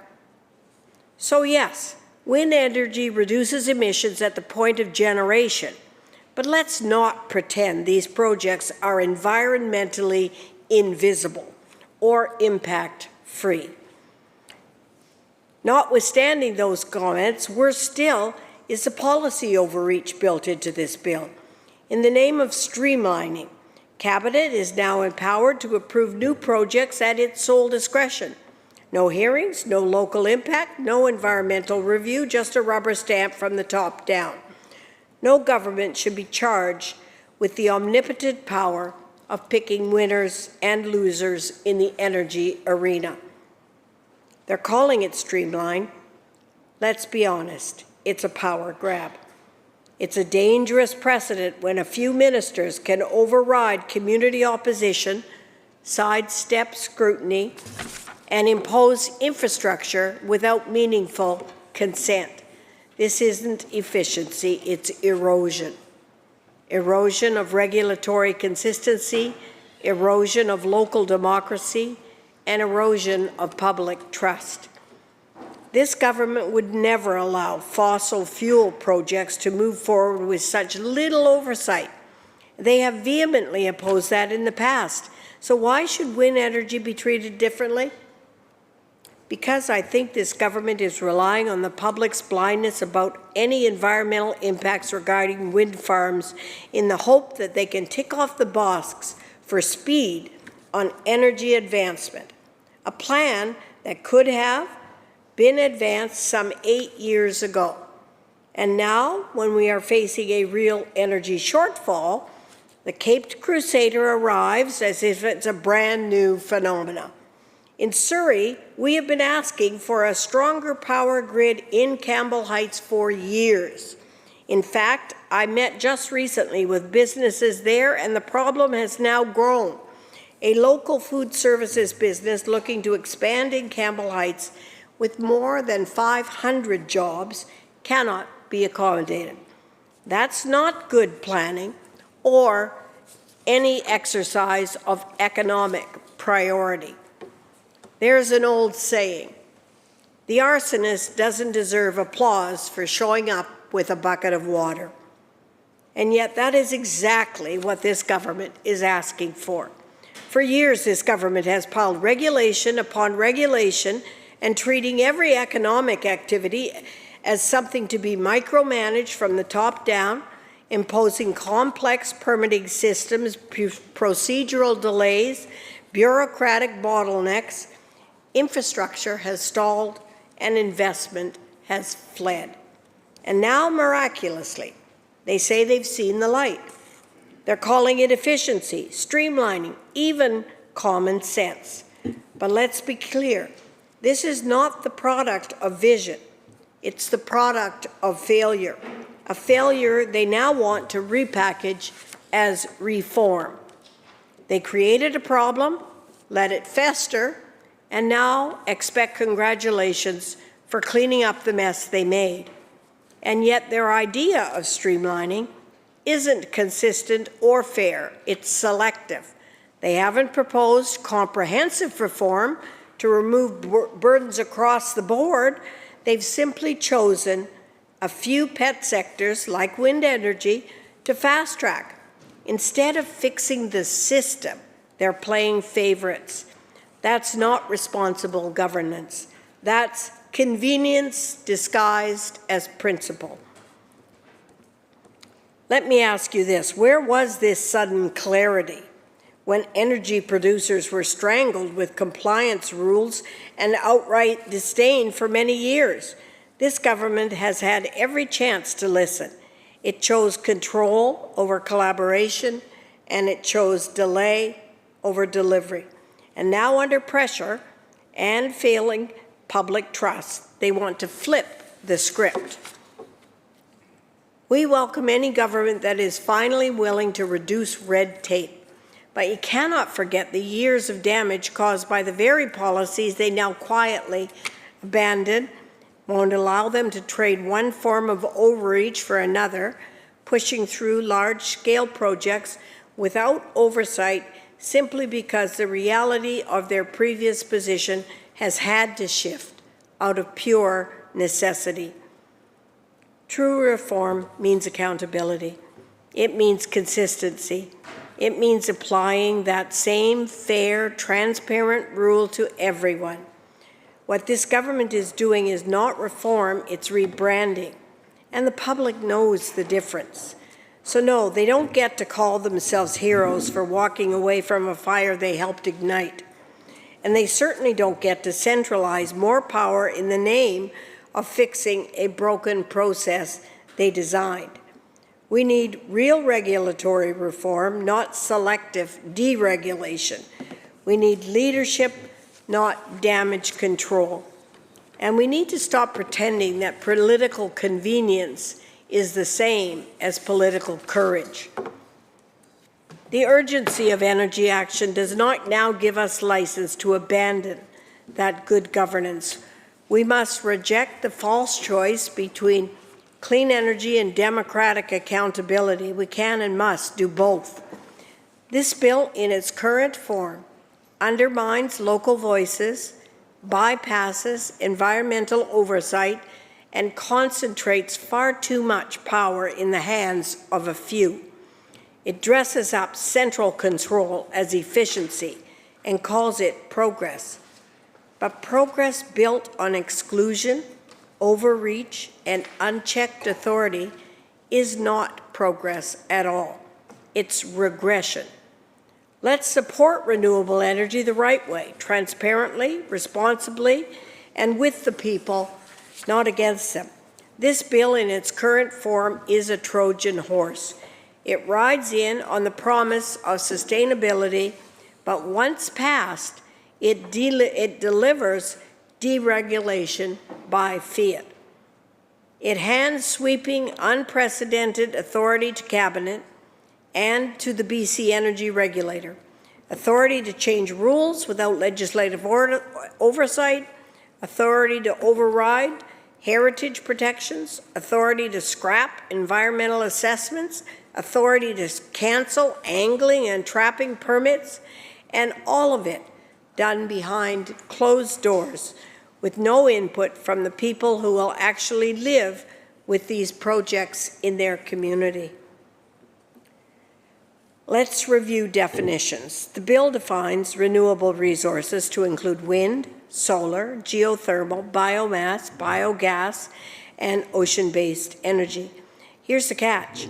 Cabinet can expand that list by regulation. That means the scope of the legislation is not fixed, it's fluid. It can grow at any time without returning to this House, without any public debate. What does that mean in practice? It means this bill may start with wind projects, but it won't end there. In fact, the government has already signaled its intention to use it for the North Coast Transmission Line and any other project that it deems convenient. The Environmental Assessment Act is explicitly disapplied to these projects. That's not an oversight. It's not an error. It's a choice.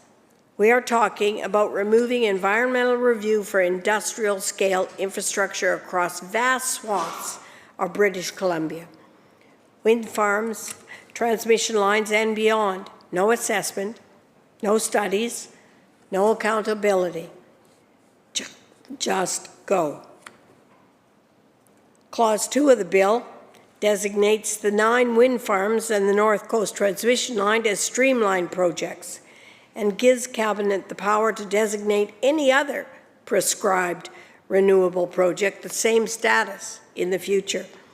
That may sound harmless, in fact, even inviting in some cases, but in practice, it allows Cabinet to bypass consultation, to fast-track projects and exempt entire developments from any democratic review, all by regulation. It's important to understand what streamlined actually means here. It means exempt from public inquiry. It means stripped of obligations under the Environmental Assessment Act, the Agricultural Land Commission Act, the Heritage Conservation Act, and the Safety Standards Act. And perhaps most alarming of all, it allows the regulator to amend the very act that governs its own activities. That's right. Under this bill, the BC Energy Regulator can unilaterally change the Energy Resource Activities Act without seeking approval from this legislature. We are not just delegating authority here, we are abandoning it. At level 2 and 3, streamlining under Bill 14 removes key sections of the Energy Resource Activities Act, sections governing environmental protection, sections that define how long permits last, sections that deal with abandoned or orphaned sites, sections that define who owns what, sections that let the public request investigations. Gone. And it doesn't stop there. The regulator can suspend Safety Standards Act for certain projects. Yes, the same Safety Standards Act meant to protect workers, ecosystems, and communities. It can suspend or cancel hunting, trapping, and angling permits. Think about that, without notice or process. The regulator could suspend traditional land use rights that have existed in some communities for generations. Why? To make room for a project the community had no say in, no environmental review of, and no recourse against. Clause 15 allows renewable energy projects to proceed on agricultural land reserves, including exemptions from the soil and fill restrictions that protect our farmland. Again, this may sound technical. In fact, it does sound technical, but the implications are real. Our most fertile and protected agricultural lands are now open to being carved up by cabinet order. The irony is rich. The NDP spent years telling us that they were the protectors of the ALR, and now with one stroke of the pen, they've turned those same protections into Swiss cheese. The bill also allows for the creation of a new orphan fund for renewable projects, similar to the fund that exists for orphan oil and gas wells. But here's the problem. It offers no structure, no rules, no limitations on liability, just a blank check. And who pays for it? That's also left open. The regulator can impose fees, levies, and taxes, even retroactively to 2024. Imagine that your company followed every rule in good faith, and suddenly you're handed a retroactive tax bill. Is that the kind of business climate we want in BC? Bill 14 uses renewable energy as a shield to hide a deeper agenda: centralized control, deregulation by stealth, and the erosion of public accountability. We owe it to our communities, our workers, and our future to call this bill what it truly is. It is not a clean energy plan, but a dangerous blueprint for regulatory overreach. Madam Speaker, as I continue my remarks on Bill 14, I want to focus a little bit about what this legislation means at the ground level for residents, for municipalities, for businesses, and for anyone who believes in transparent governance. Because this bill doesn't just weaken our laws, it undermines our process. Let's be clear about what happens when you remove environmental assessments, public consultations, ministerial accountability from major energy infrastructure decisions. You silence communities. You silence landowners. You silence those that have a right to speak, and you replace democratic oversight with unilateral discretion. Streamlining, let's unpack that term. The government claims it means cutting red tape, but what they really mean is it's cutting the public out of the process. Under Clause 2, the government can designate any future project as streamlined at any time. This is not a one-time list of 9 wind farms and a transmission line. It's an open-ended pipeline for, no pun intended, for unreviewed, unconsulted projects to move forward without regard to who they may impact.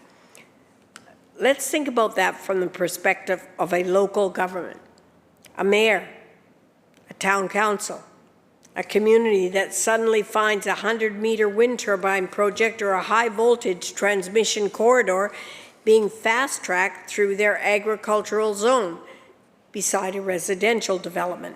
Under Bill 14, that community has no official say. There's no environmental assessment, no public hearing, no requirements to consider the cumulative impact on wildlife, infrastructure, or water system. That is not how you build public trust. That is how you destroy it.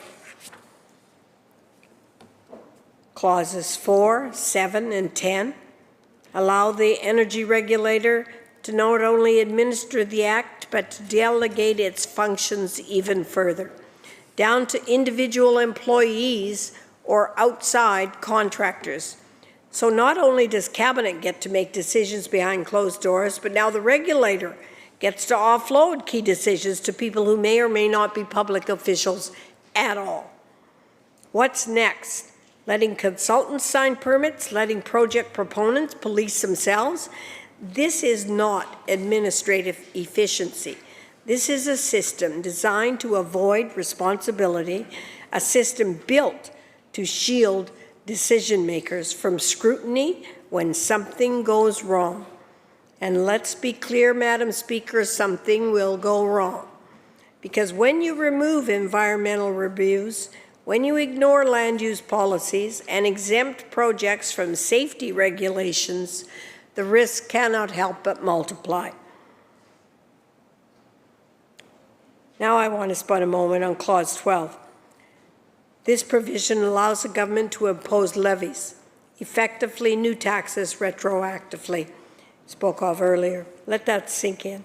The legislature is being asked to give the regulator the power to bill project developers the past costs they had no knowledge of, based on rules they didn't even know existed at the time, and those fees don't need to be approved by the full House. They can be set by regulation or sub-delegation. How is that fair? How does that promote investment certainty? What kind of a message does that send to renewable energy investors looking to do business in British Columbia? Let me tell you, it says we'll change the rules after the fact and you'll pay the price. This is a surefire way to drive investment out of the province, especially when there are jurisdictions across Canada and around the world offering better regulatory certainty, lower permitting risks, and higher levels of public support. And then we come to Clause 13, perhaps the most constitutionally concerning clause in the entire bill. It allows Cabinet to make regulations modifying the Energy Resource Activities Act itself. Not just how it's administered, but how it legally applies to projects. So I don't want to sugarcoat this. We're saying for the first time that the executive branch can change the application of a provincial statute without bringing a bill before this legislature. We are saying that Cabinet can override sections of a statute or even disapply them entirely by regulation. That is not how parliamentary democracy is supposed to work. Statutes are written by legislators, not regulators. Accountability must run through this House, not around it. This is executive overreach, plain and simple. And if it's allowed here, who's to say it won't be used again or on other statutes, in other sectors, on other projects? Today it's energy, tomorrow it could be housing, health, education. We are setting a precedent that undermines the foundation of legislative oversight and authority. If you're a rancher, a farmer, a guide outfitter who relies on stable access to land, then this bill makes your life more uncertain too. If you're a rural resident who fought for years to preserve a wetland or a wildlife corridor, you've just been erased from the conversation. This is not progress. This is regression dressed up in renewable clothing. So let me end or close by saying the NDP government wants to say this bill is about renewable energy, but at its core, it's about cutting people out of the decision-making process. It is not consistent with the principles of sustainable development or reconciliation. And if we allow it to pass in this form, we are not only undermining environmental protection, we are undermining the very legitimacy of the legislature.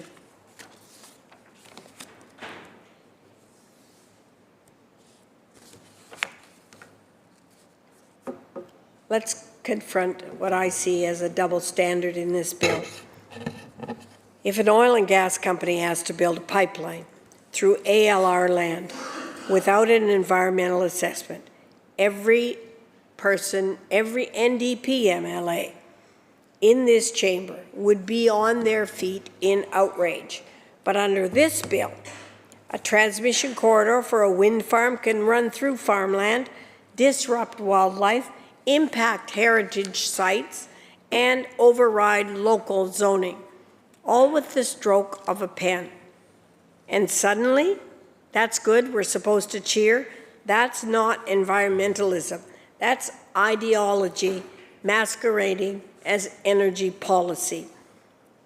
We must hold all energy projects to the same standard.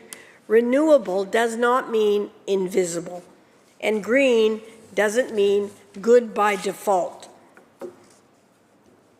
And as I bring my remarks to a close, I want to return where I began, not with the technical flaws of this bill, though there are many as I see it, but with its deeper implications for how we govern.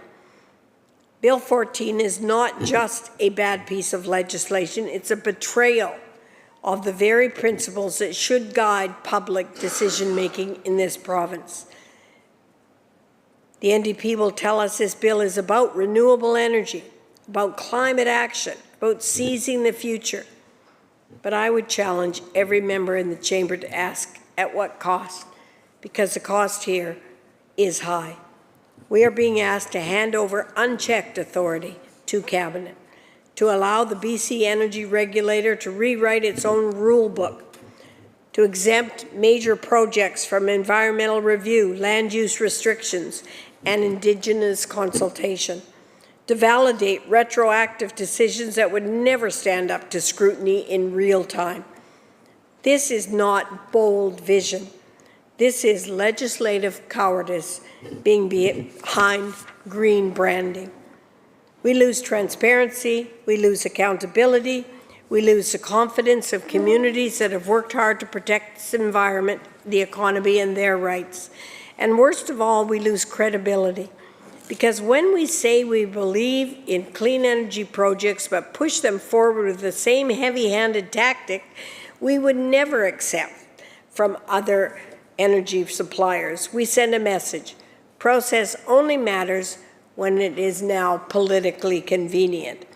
We undermine the very environmental movement that you claim to support. The transition to renewable energy has got to be rooted in respect for communities, for the rule of law, and for science.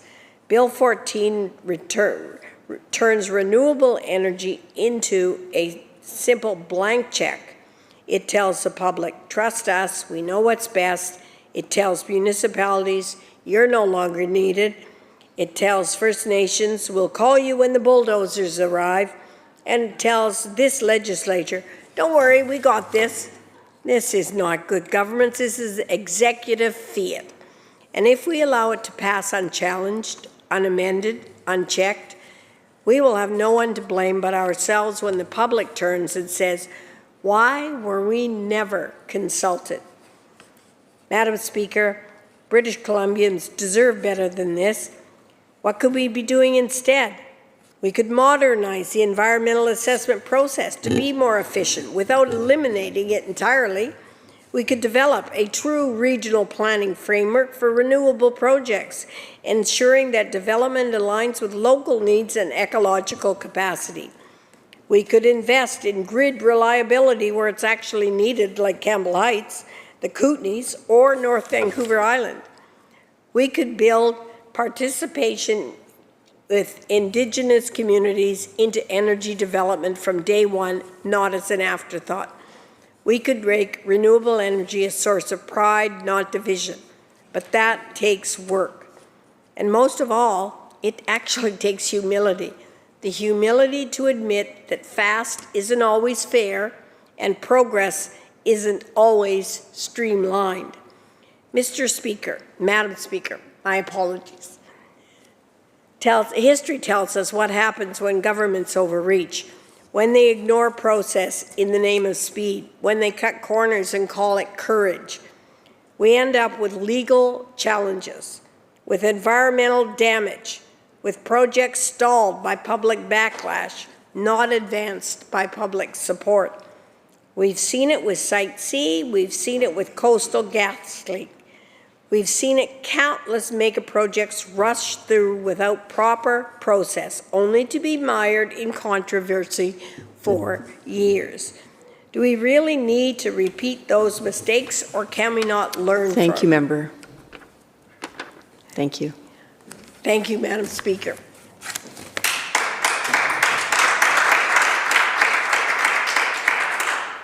Recognizing the member from Courtenay-Comox. Thank you, Madam Speaker. I rise today to speak against Bill 14, the Renewable Energy Projects Streamlining Permitting Act, a piece of legislation that on the surface claims to promote renewable energy development, but underneath reveals a troubling pattern of centralized control, legislative overreach, and democratic erosion. It's simply Bill 7 in steel toes and a Visi vest. So, on the topic of PPE, the members opposite probably want to stick on their hearing protection now. This government wants British Columbians to believe that Bill 14 is about progress, about clean energy, and about the future. Let's not be fooled by the branding and title. This bill isn't about wind turbines and transmission lines.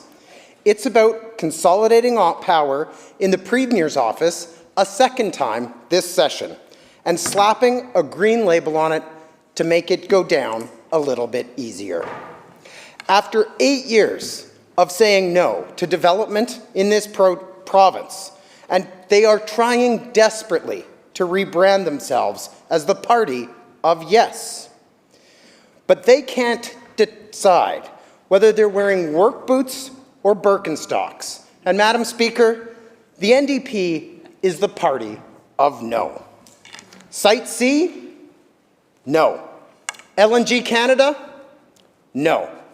LNG Canada 2? No. Trans Mountain? No. No. Only after being pushed and prodded did we get these at all. Not because of the NDP, but despite them. These are projects that, despite government opposition, managed to keep our anemic provincial economy breathing, barely. And now the same folks who wanted to cancel or delay everything that moved a few short years or months ago are trying to rebrand themselves as champions of investment in the province of British Columbia. It's, as our former speaker referred to, it's the arsonist with the garden hose showing up with a bucket when the fire's already started. Mr. Speaker, this is not a miraculous pivot by this government. It's a power grab by the Premier's office. Bill 14 hands sweeping authority to Cabinet to designate projects as streamlined.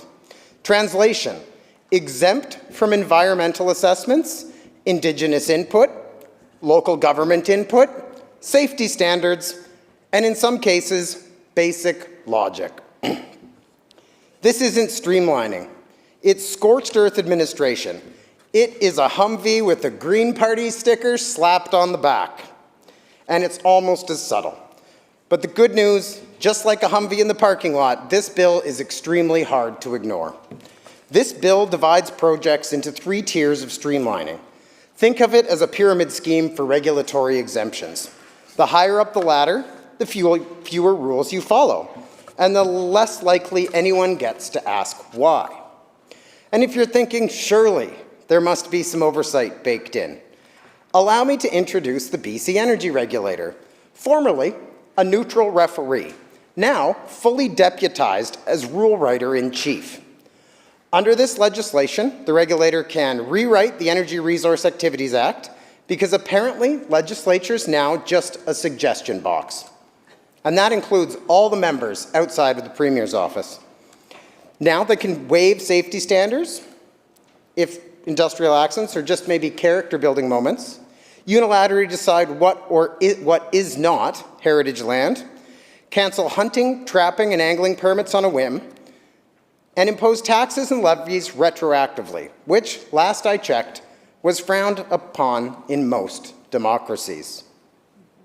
So if you're wondering whether this bill comes with a sense of proportion, it doesn't. But it does come with a staggering sense of entitlement. Madam Speaker, the legislature exists for one very specific reason: to prevent this exact kind of legislative overreach. To ensure that the rule of law isn't written behind closed doors by whoever holds the pen in the Premier's office. And yet here we are, debating a bill that essentially puts an entire class of industrial activity on an express train to Cabinet approval. Journalist Rob Shaw said it best: Bill 7 in a safety vest. Just a small cabal of decision makers in the engine room, hands on the throttle, is going to wave at democracy as they speed past. Given the red tape and stagnation this government has become famous for, this should be a step in the right direction. But in typical fashion, the NDP is going to try and maintain control and try to pick winners and losers as they flail to meet even the most basic emissions targets and struggle to explain exactly how we get to net zero in this province. This government has perfected announcements. Hordes of communications people in the background prove that, but they always come up short on a real plan to actually get us there. The definition of renewable resources in this bill is elastic. It includes solar, geothermal, wind, and biomass, all good things, especially here on Vancouver Island, where we desperately need to look for sources of more renewable power. But it also leaves the door wide open for Cabinet to add anything else they like by regulation. Not by legislation, but by regulation. So today, it's 9 wind farms and a transmission line. Tomorrow? Who knows? Maybe we should streamline the definition of streamlining while we're at it. At least then we'd all be playing by the same rules. from the same rulebook. But here's what's not a joke, Madam Speaker. This bill takes a chainsaw to local government authority and throws meaningful Indigenous consultation straight into the biomass generator. The Union of BC Municipalities, not exactly a radical group or typically offside with this government, has sounded the alarm loudly about this overreach. They've said this bill strips communities of the ability to determine what happens on their own land, from zoning and land use to public safety and environmental risk. These are the same municipalities that already have to fight tooth and nail for infrastructure funding and housing support. Now, they won't even be part of the conversation about major projects in their own backyard. That is quite the pivot, Madam Speaker. I'll take a bit of a detour here because I've observed something that this government seems to be struggling to recognize. With an $11 billion deficit, they've seemingly run out of carrots to hand out to municipalities that toe the line and meet cabinet targets. So now they're relying solely on the stick. Bill 14 is just that. It is all stick and no carrot. We ask municipalities to manage wildfire response on the front lines, the homelessness that plagues our communities, emergency services, healthcare, infrastructure, and climate adaptation. But when it comes to massive energy infrastructure in their backyard, the message from this cabinet is clear. The Premier knows best. And joining UBCM are the Union of BC Indian Chiefs. They've raised an equally damning critique of this legislation. This bill enables the BC Energy Regulator, not the First Nations whose territory is affected, to decide what is or isn't a site of cultural or spiritual significance. One person, appointed, no consultation required. That's not reconciliation. That's regression. That's 19th century colonial governments with a Green Party sticker slapped on top of it for cover. Have you really no shame? To put it charitably, the government's environmental values since the election have been extremely flexible. Perhaps maybe since 2021 leadership, when they elected a premier offside with the will of the party. We say we want to honor Indigenous rights, but this legislation strips away input from nations before the first shovel hits the dirt. This government constantly tells us nothing about us without us, until it gets inconvenient. We need to work through permitting challenges and delays along with our First Nations partners, not in spite of them.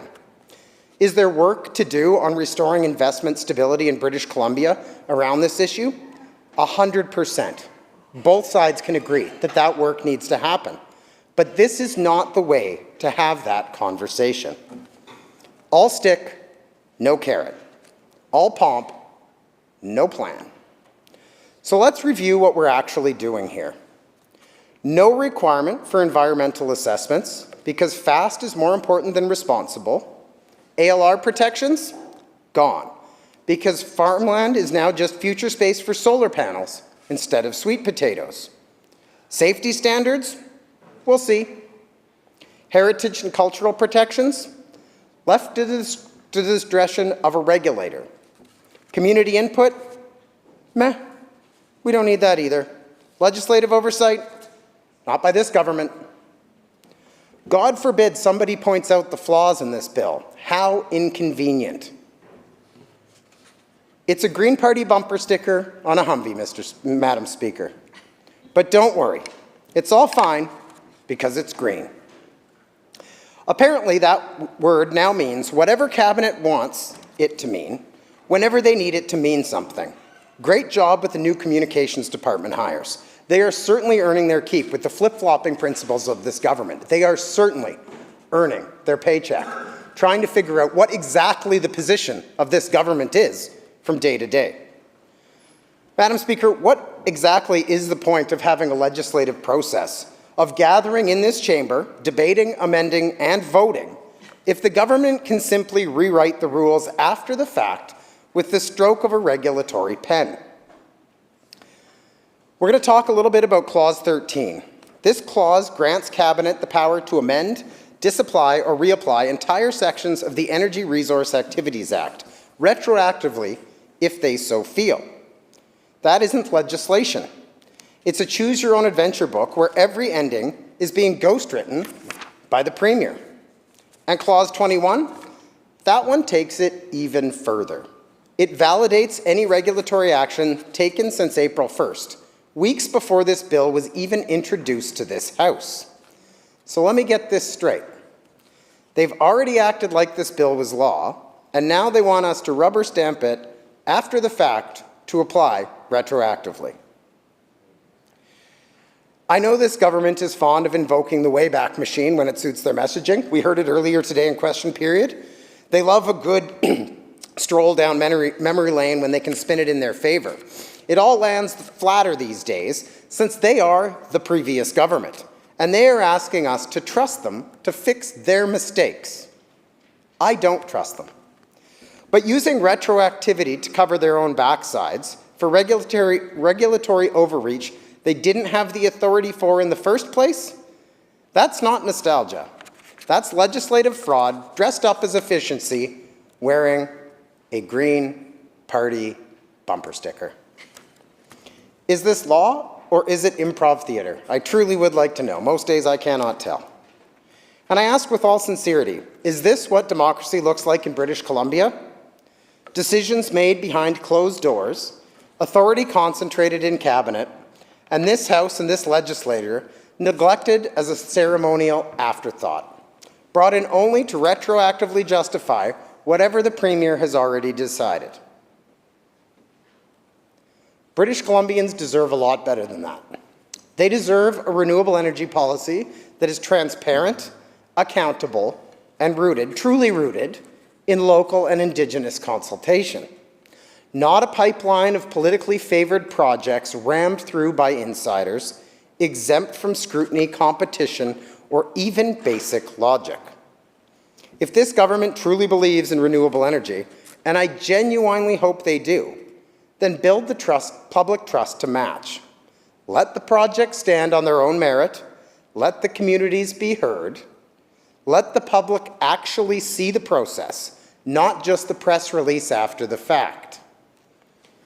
Not just the bumper sticker slogan, Madam Speaker. Because when you exempt projects from scrutiny, you don't speed up progress, you speed up skepticism. And I am certainly skeptical.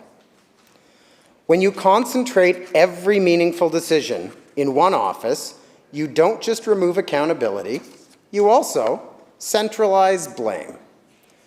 So yes, at least we'll know exactly who to blame when this bill delivers exactly the fallout we're warning about today.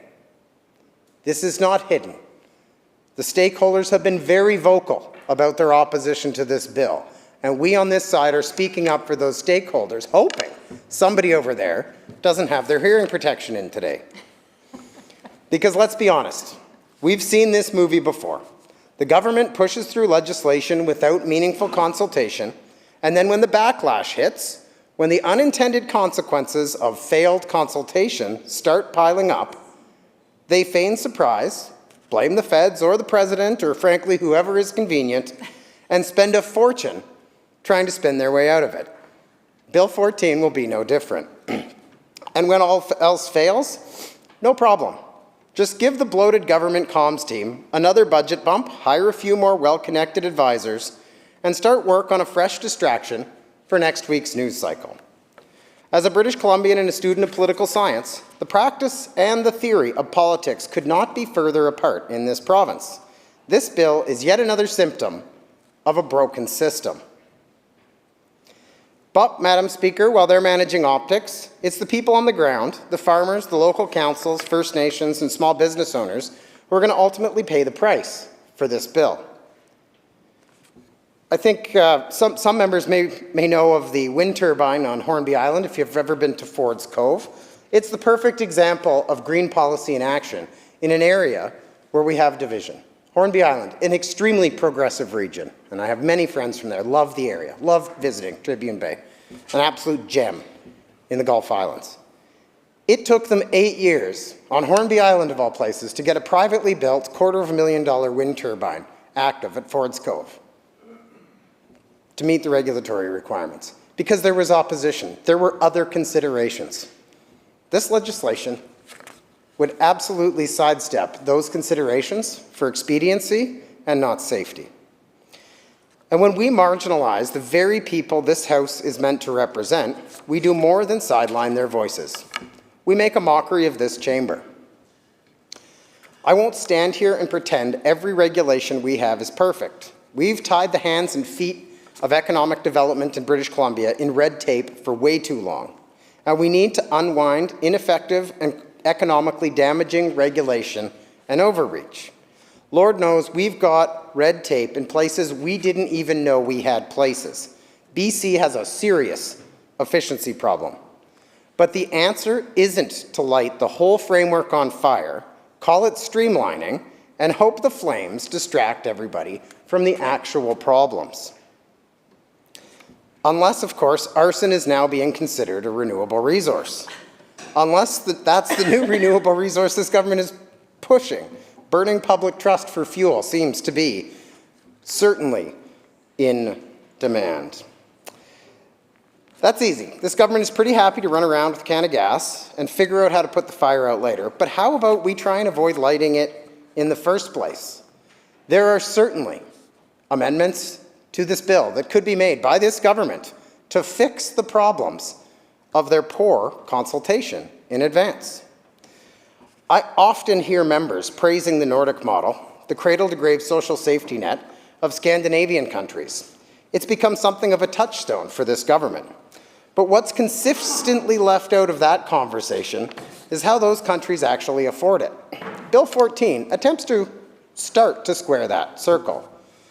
Norway, Denmark, and Sweden didn't build world-class public services by accident. They built them by establishing a clear and honest social contract that responsible resource development is not a threat to progress, but a way to fund it. They understood that you can't have a robust public sector without a thriving private one. They didn't shy away from developing those natural resources. They embraced it, regulated it properly, and used the revenue to build social infrastructure that works for everyone. We should be doing the same here in British Columbia and across this country, but this bill doesn't come close to doing that. It avoids the hard work of reforming the regulatory maze that is a massive problem in this province. It ducks the tough conversations about normalizing responsible resource development across all sectors, not just the ones the Premier's office finds politically convenient at the moment. Instead, this bill gives the illusion of action. A handful of hand-picked projects pushed forward under the guise of climate policy, while the government waves a green flag in one hand and buries its economic failures with the other. We need to do better, not just for the economy, but for the integrity of our democratic institutions and for the long-term sustainability of the public services British Columbians count on that rely on resource revenue. Because this bill doesn't strengthen democracy, it simply bypasses it. This bill doesn't improve the permitting process, it eliminates the process altogether for the politically favored few. It doesn't lift the burden of red tape across the board, which desperately needs to happen in this province. It shifts decision-making into back rooms, into cabinet meetings, and into corridors where public scrutiny has no access and accountability has no seat at the table. Let's not forget what else this bill does. I'll just remind everybody. It neuters the Environmental Assessment Act. It strips decision-making away from municipalities.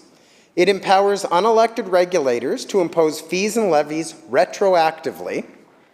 It allows the Premier's office to decide alone which projects matter and which ones don't. This is pay-for-access politics at its absolute worst. It gives the regulator the ability to override protections for cultural heritage, agricultural land, and even basic safety standards if it feels fit.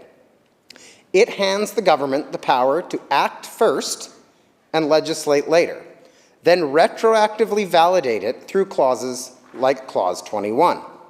And through it all, it completely skirts meaningful consultation with the very people this is going to affect the most. Not the downtown Vancouver people, not the downtown Victoria people, local communities in rural BC and Indigenous communities across this province who will end up eating the sandwich of this government's failure. That isn't how you build trust with rural British Columbia. That's not how you demonstrate leadership. That isn't even how you govern in a functioning democracy. Madam Speaker, Bill 14, Mr. Speaker, welcome to the chair, is not good for democracy in British Columbia. It's not good for municipal autonomy in British Columbia. It is not good for reconciliation in British Columbia. It's not good governance, and it's not a good bill. This bill won't bring regulatory certainty. It does bring more regulatory manipulation. It does not create fairness in our system. It institutionalizes favoritism in BC's energy industry. It does not support investment. It creates confusion and distrust, the very things that investors and capital fear most, and the thing that they most bring to my attention when they look to invest in this province. And while the Premier's office may see this as getting things done, what they're really doing is cutting corners and cutting out the very people who are supposed to have a say. Mr. Speaker, I urge all members here in this House to vote against Bill 14, because this bill isn't about streamlining, it's about strong-arming. This bill isn't about green energy, it's about greenwashed authority. It is a bumper sticker on a Humvee, Mr. Speaker. And because once you accept this kind of overreach in the name of convenience, you normalize a style of governance that treats the rule of law as a suggestion and this legislature as a formality. If the shoe was on the other foot, I ask the members that are here and paying attention, would you support this bill? We can do better. I know the other side of the House can do much, much better. And the people of British Columbia, every community, every First Nation, and every citizen who expects transparency and fairness from their government deserve nothing less. Thank you, Mr. Speaker.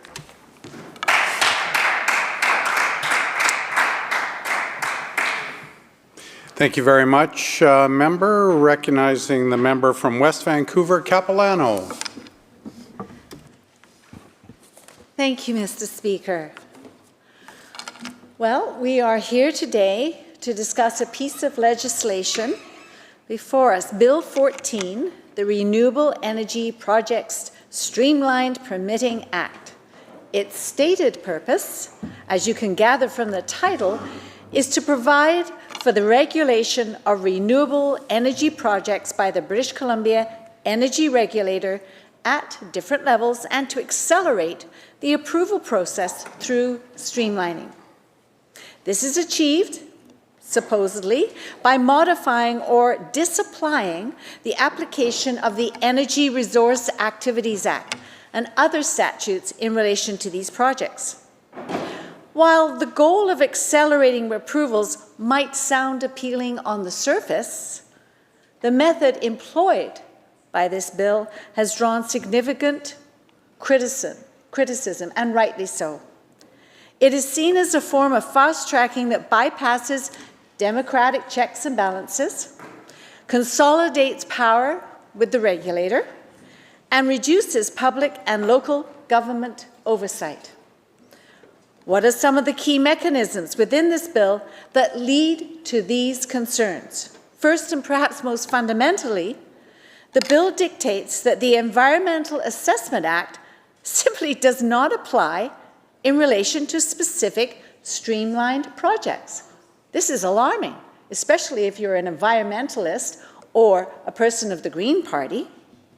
This includes projects like the selected wind energy projects, the North Coast Transmission Line project, and certain prescribed wind energy or related electric transmission line projects.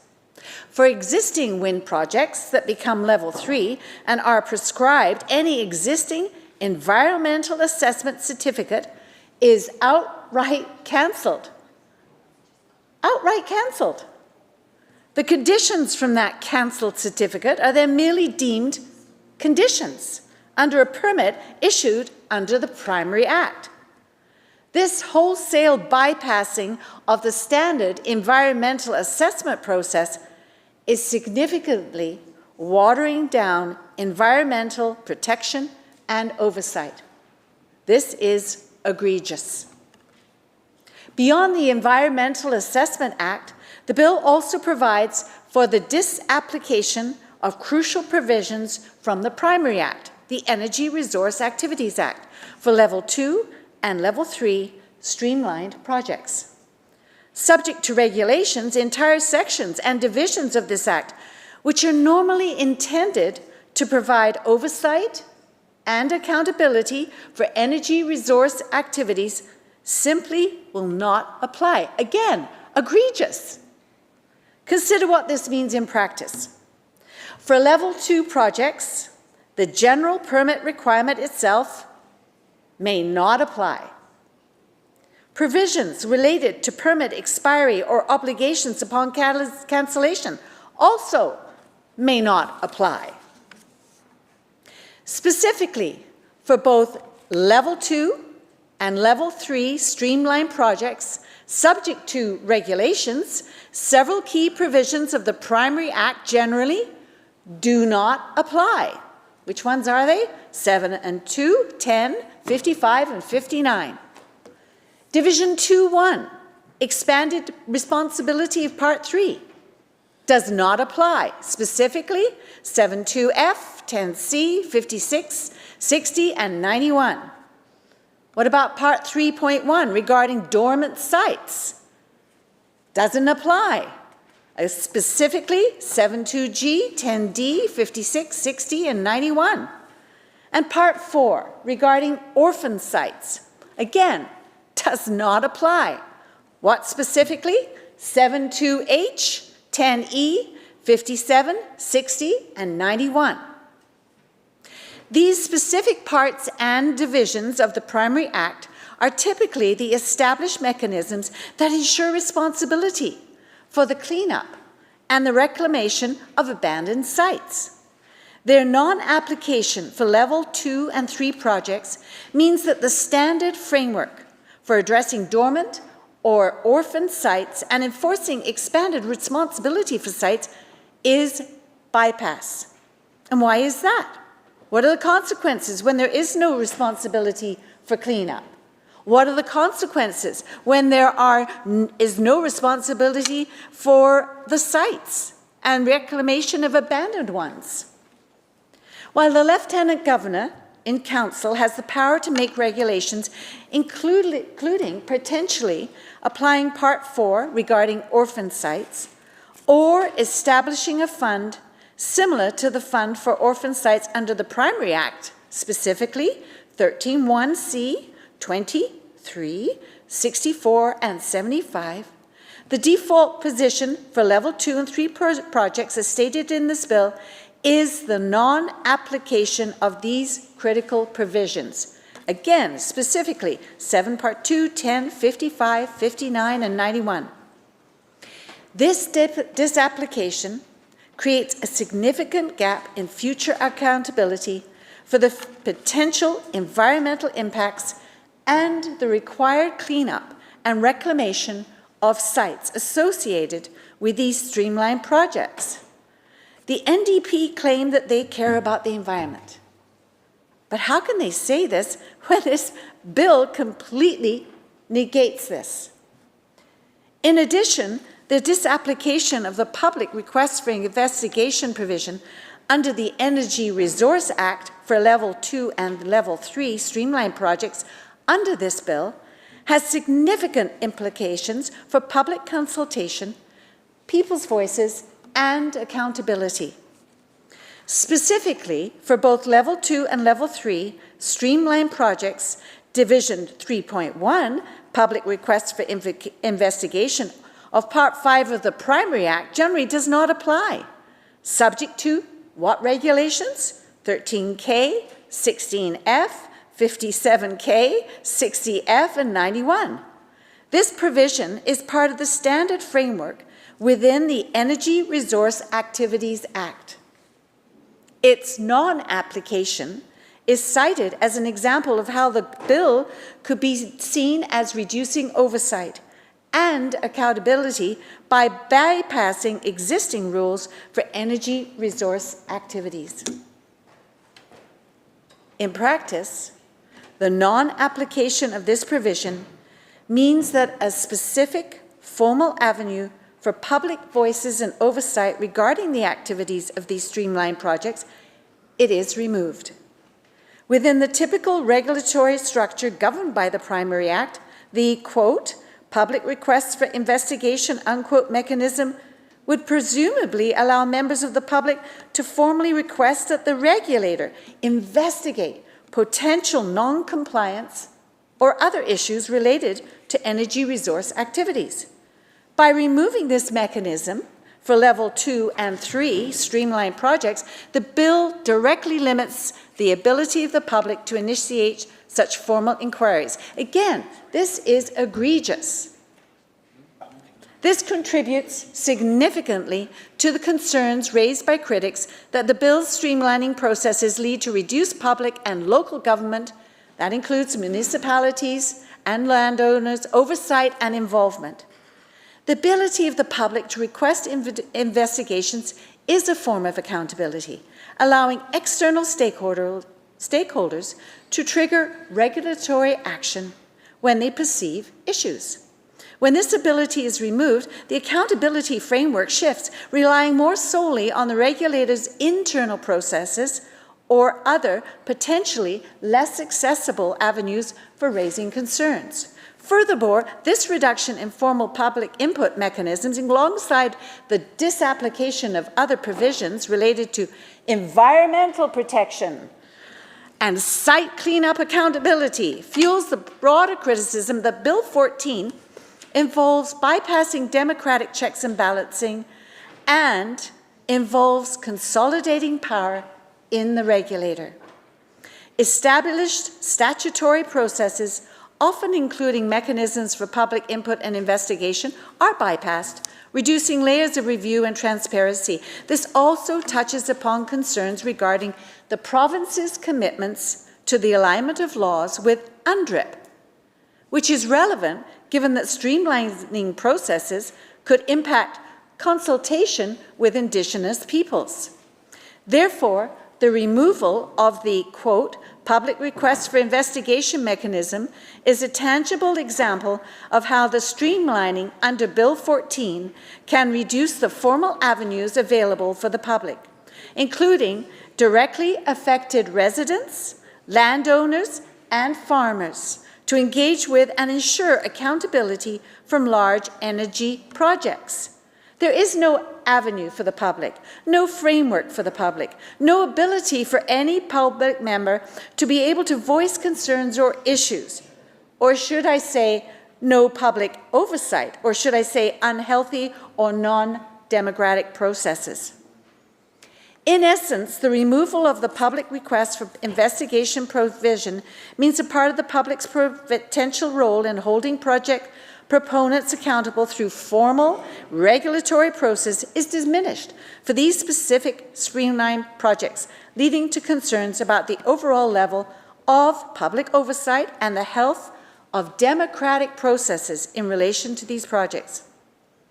For level 2 prescribed projects, even sections concerning environmental protection and management under the Primary Act may not apply. The disapplication of the public request for investigation provision and for level 2 and level 3 streamlined projects under Bill 14 has significant implications for the local residents, landowners, and farmers, affecting their ability to participate in consultation, have their voices heard, and ensure accountability.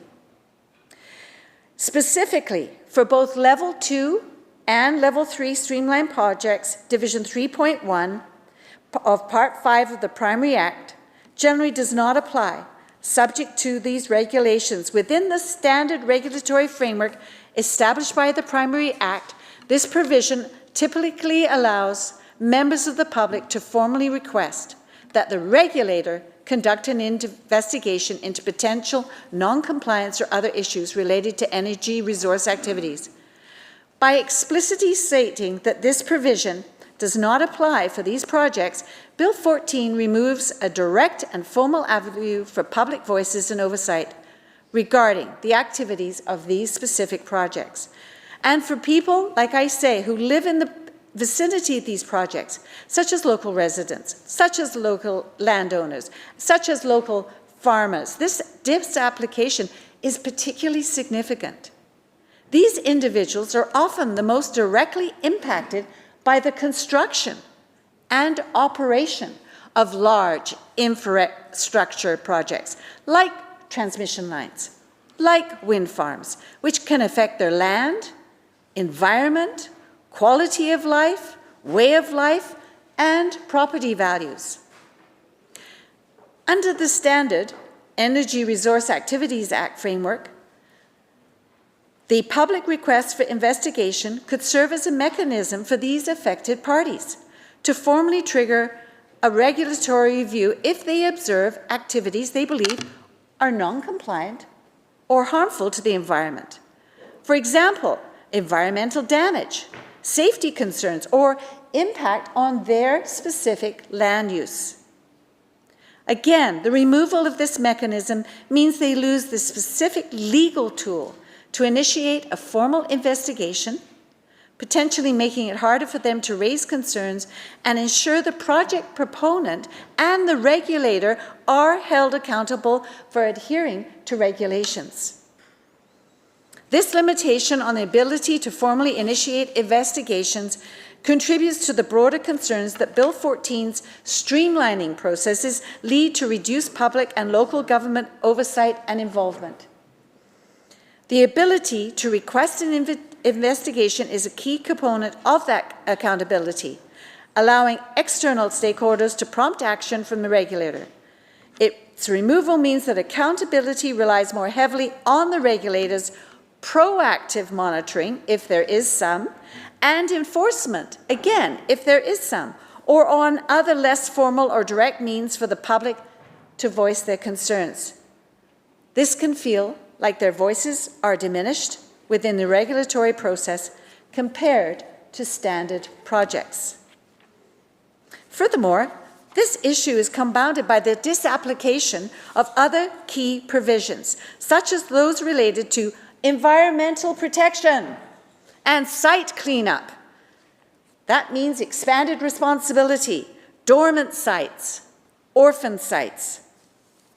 The non-application of these cleanup provisions also directly impacts local communities and landowners, as it creates a significant gap in future accountability for the costs and responsibilities of cleaning up abandoned sites, potentially leaving the public or future generations to bear the burden. Similarly, the disapplication of standard environmental protection requirements for Level 2 projects means that local residents lose the assurance that these projects will be subject to the usual environmental safeguards under the Primary Act. For the North Coast Transmission Line project, identified as a Level 2 streamline project, the potential to bypass established agricultural land protections and processes is a consequence stemming from how the bill modifies the application of the Agricultural Land Commission Act.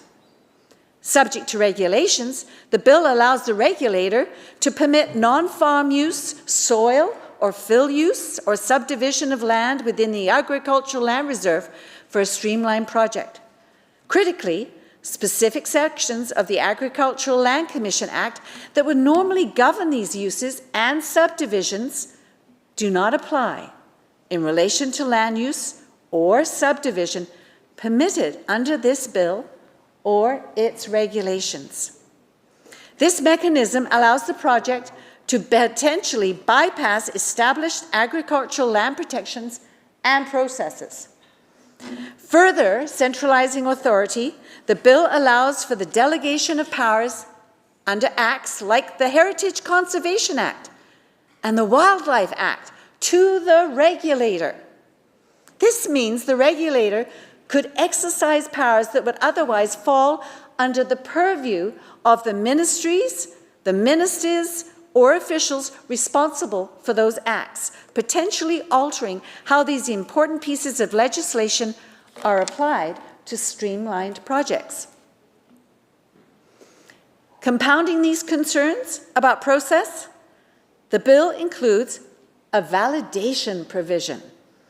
This section retroactively deems valid all actions taken by the board, commissioner, regulator, or their staff between April 1st, 2024 and the Act's commencement date, provided those actions would have been valid under the new Act.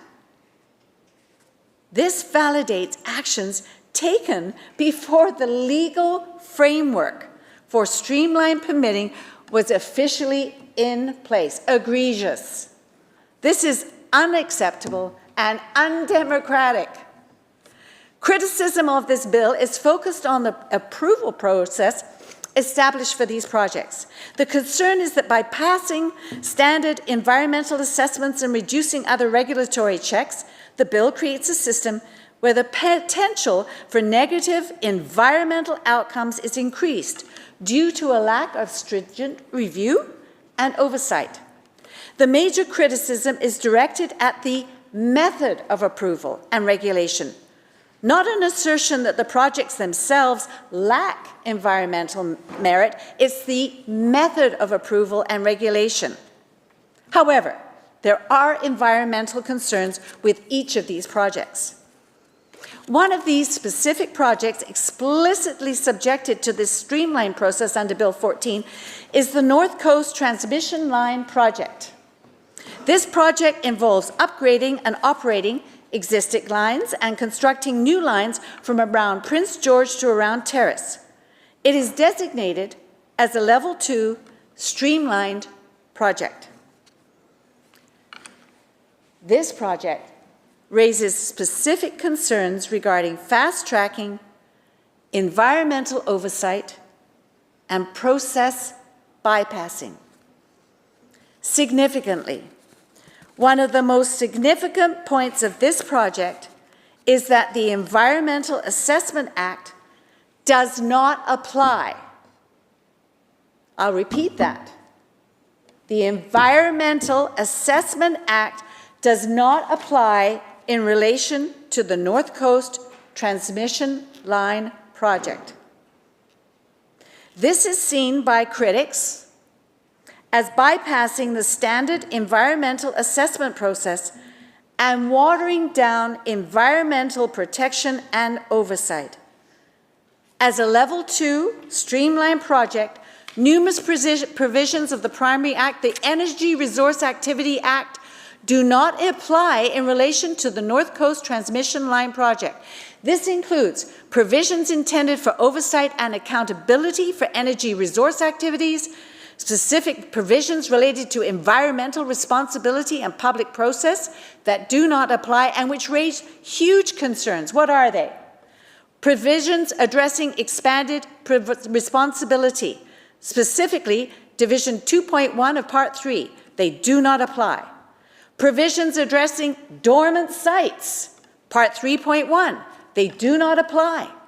Provisions addressing orphan sites, Part 4, specifically, they do not apply.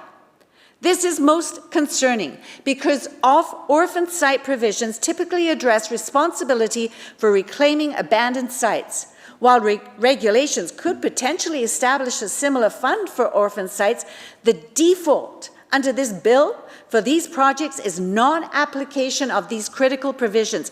This creates a potential gap in future accountability for cleanup and reclamation. The North Coast Transmission Line project does not provide the right for the public to initiate investigations through public requests for investigation. ignoring a public avenue for oversight and investigation related to this project's activities. And sections concerning environmental protection and management under this Act, as well as the general permit required itself, do not apply. Egregious. This bill modifies how the Agricultural Land Commission Act applies to streamlined projects, including potentially the North Coast Transmission Line project if it involves land in the Agricultural Land Reserve. Subject to regulations, the regulator may permit non-farm use, soil or fill use, or subdivision of land within the Agricultural Land Reserve. Importantly, specific sections of the ALC Act that would normally govern these uses and subdivisions do not apply in relation to land use or subdivision permitted under this bill or its regulations. This allows the project to potentially bypass established agricultural land protections and processes.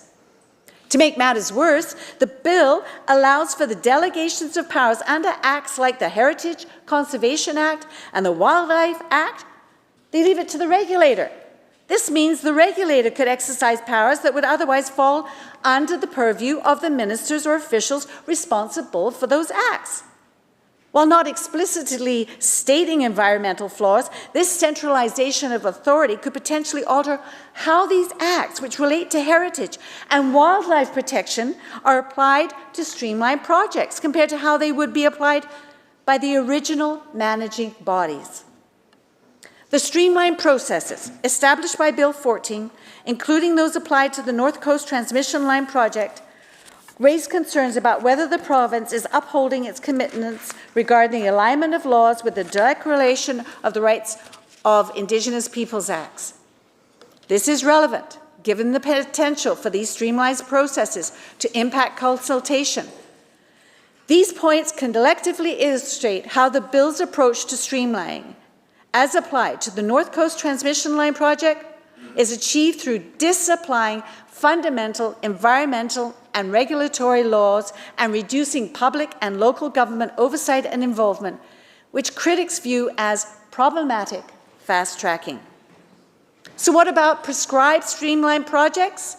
This category can include any renewable energy project prescribed by regulation, like the prescribed electric transmission line projects related to the North Coast Transmission Line, as well as the prescribed wind energy projects. It was in December 2024 that BC approved 9 new wind energy projects without requiring environmental reviews, raising concerns about the potential oversight of ecological and social impacts. For prescribed wind projects under Section 14, the Environmental Assessment Act does not apply. For Level 2 and 3 prescribed projects, many of the same provisions of the Energy Resource Activities Act do not apply, subject to regulations raising similar concerns about responsibility and oversight. So what are the concerns with the selected wind energy projects?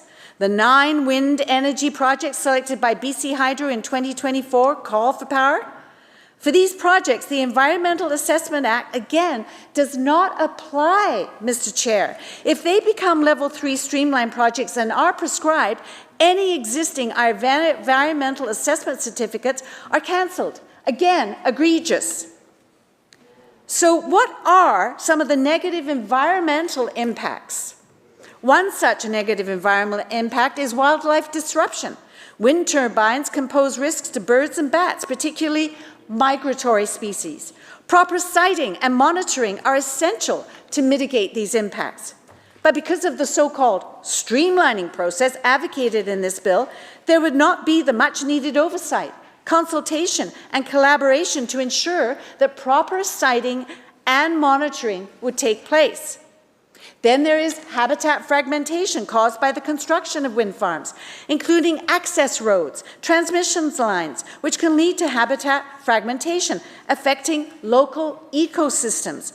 And with this bill, such vital and necessary planning and coordination is not a priority. The only priority for this bill is speed. It's only been 8 years, so why the hurry now? And what about social and community concerns? There are visual and noise impacts. Wind turbines can alter the visual landscape, leading to opposition from local communities who value natural vistas. Noise pollution is another issue with wind turbines. The operation of turbines generates noise which some residents find disruptive, potentially affecting quality of life. And once again, without adequate consultation with Indigenous and local communities, it could lead to tensions and concerns over land rights and cultural impacts. While branded as a path to streamline permitting, Bill 14 achieves this by disapplying or modifying fundamental environmental land use and regulatory laws. The significant concern raised that this approach applied to these specific projects constitutes fast-tracking that weakens critical oversight and protection mechanisms, ultimately centralizing power with the regulator and reducing public and local government involvement.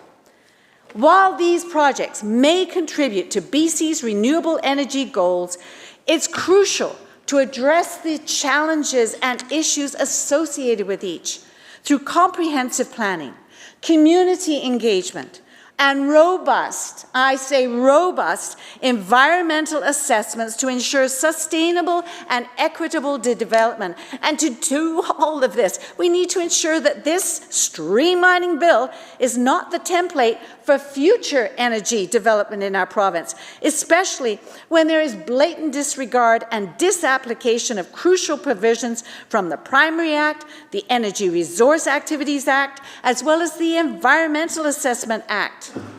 Whether you are an environmentalist or not, this is not the issue. It is the disapplication and the disregard of important and critical best practice legislation that is at the core of our concerns. This bill is an attack on our democratic processes. Therefore, I am not supporting Bill 14. Thank you.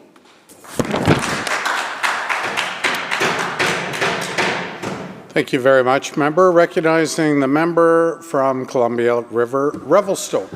Thank you very much, Mr. Speaker. It's my pleasure today to speak against Bill 14. I'm here really for one reason only, and that's to represent the people of Columbia River, Revelstoke.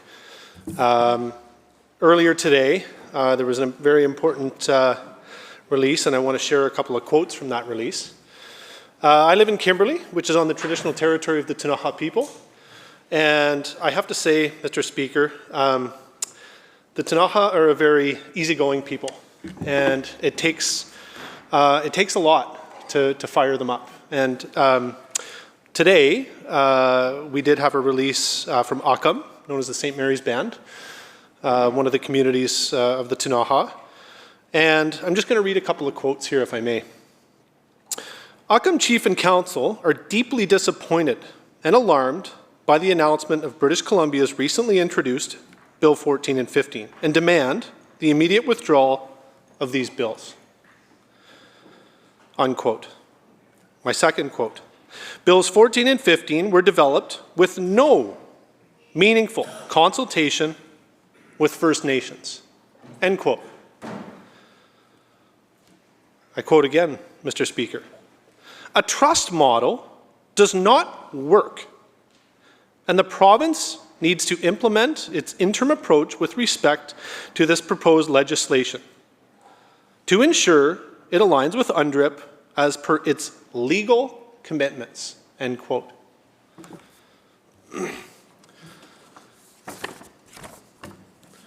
Mr. Speaker, I'm going to take a little bit of a different approach because, as I said, my first and foremost priority here is to represent the wonderful people of Columbia River Revelstoke, and I'm going to look at a couple of specific sections of this bill which are concerning to the people I'm here to represent. I'm not here just to speak today to this piece of legislation, Mr. Speaker, but to voice the growing concern and unease of many British Columbians, particularly those in Columbia River Revelstoke. Folks who see this bill, Bill 14, as a shift in how this government treats land, people, and power. At first glance, Bill 14 appears to be about renewable energy. And we can all agree, Mr. Speaker, renewable energy is extremely important. It's the path forward. But it's this process we're going through which people are extremely alarmed about. This cause finds widespread support across our province, renewable energy. But beneath that promise lies something far more troubling, a legislative structure that concentrates authority, sidelines local voices, and undermines some of the very values we claim to hold dear.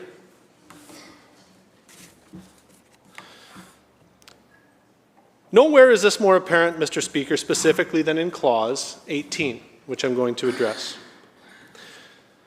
This clause grants the BC Energy Regulator the authority to suspend or cancel permits issued under the Wildlife Act. That includes, and is not limited to, hunting licenses, trapping permits, and angling authorizations, activities that, in regions like mine, Mr. Speaker, are far more than recreational pastimes. They are part of our identity. They are about putting food on the table for our local residents. They are expressions of culture, heritage, and, as I mentioned, a key part of our identity.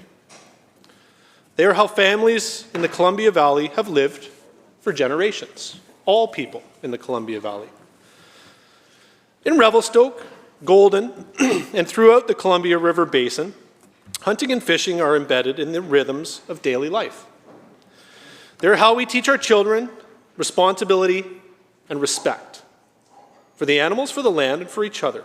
It's how elders pass on lessons that go far beyond the mechanics of a hunt or the placement of a trap line. These are acts of stewardship, part of an unbroken chain of knowledge that ties people to a place, and in a way no government office or urban policy ever could. Mr. Speaker, there's a growing divide in the riding to which I represent. People are becoming increasingly concerned and aware, and there's a general feeling that on the eastern corner of this province, this government no longer represents them. Let me be clear, Mr. Speaker, for many families, especially in more remote parts of my riding, this isn't an aesthetic or lifestyle choice. It's an economic necessity.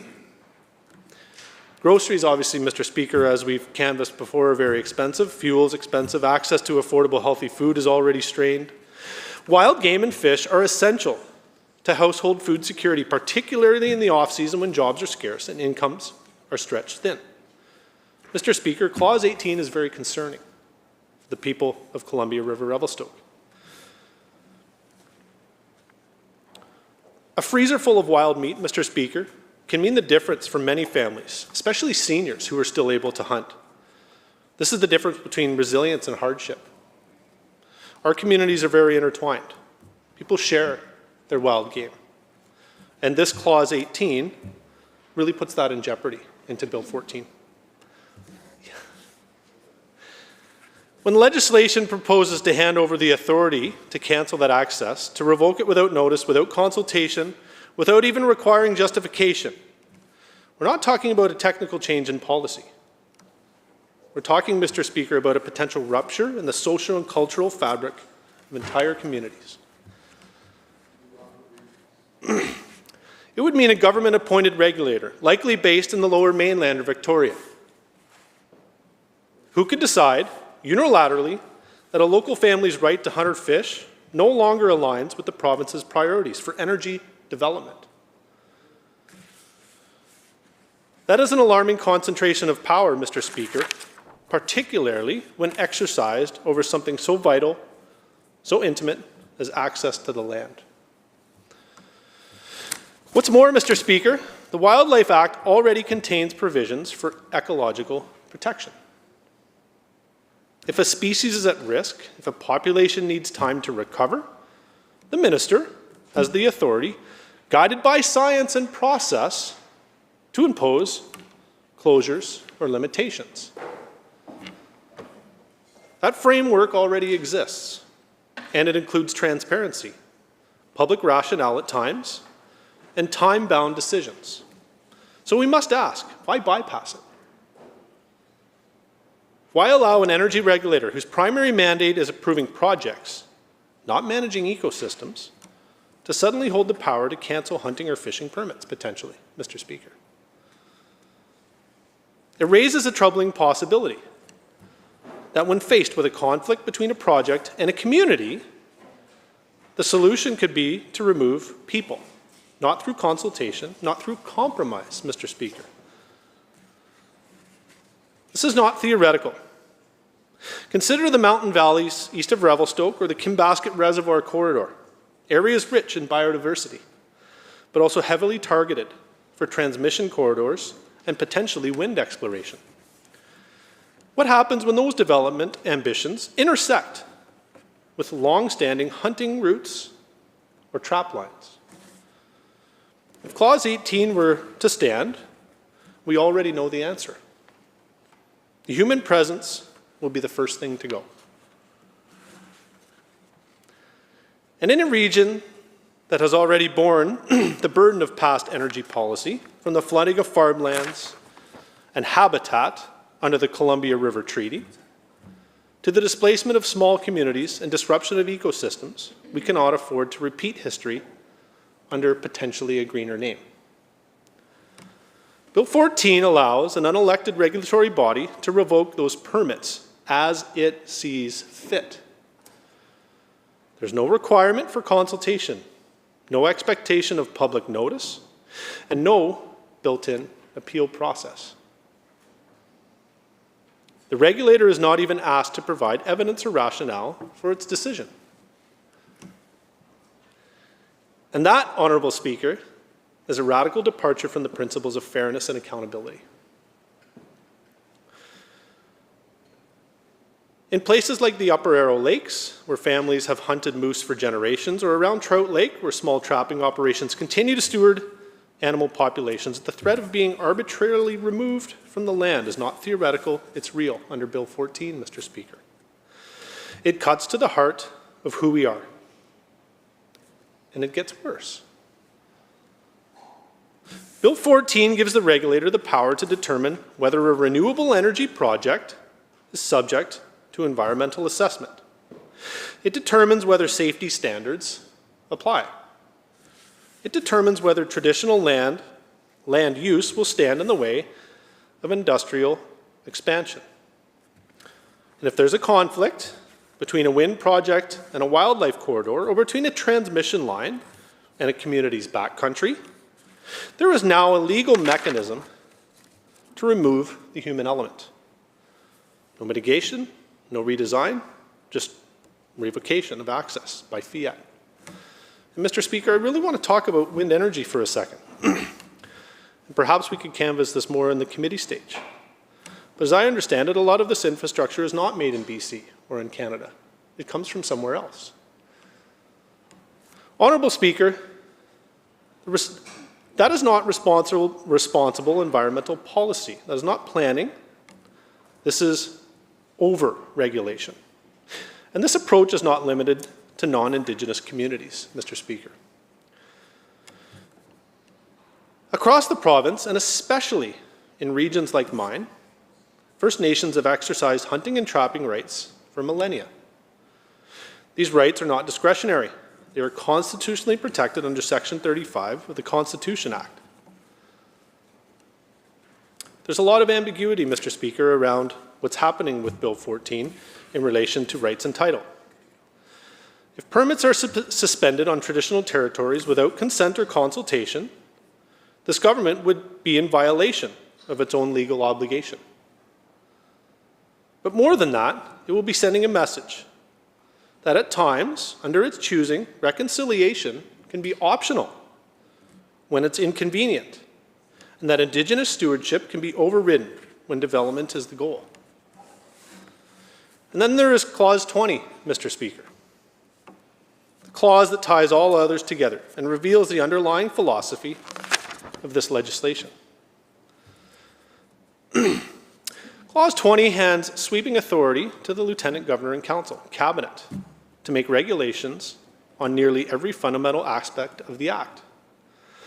Cabinet can define what qualifies as renewable, decide which projects are streamlined, exempt them from environmental assessments, and even override the protections of the Agricultural Land Commission. But it doesn't stop here. The pattern continues, Mr. Speaker, with Clause 15. This provision allows the province to authorize non-farm uses on lands protected under the Agricultural Land Reserve, including subdivisions and exemptions of soil conservation, so long as they are deemed related to renewable energy development. At first glance, the rationale may seem practical. Mr. Speaker, good agricultural land in this province is few and far between.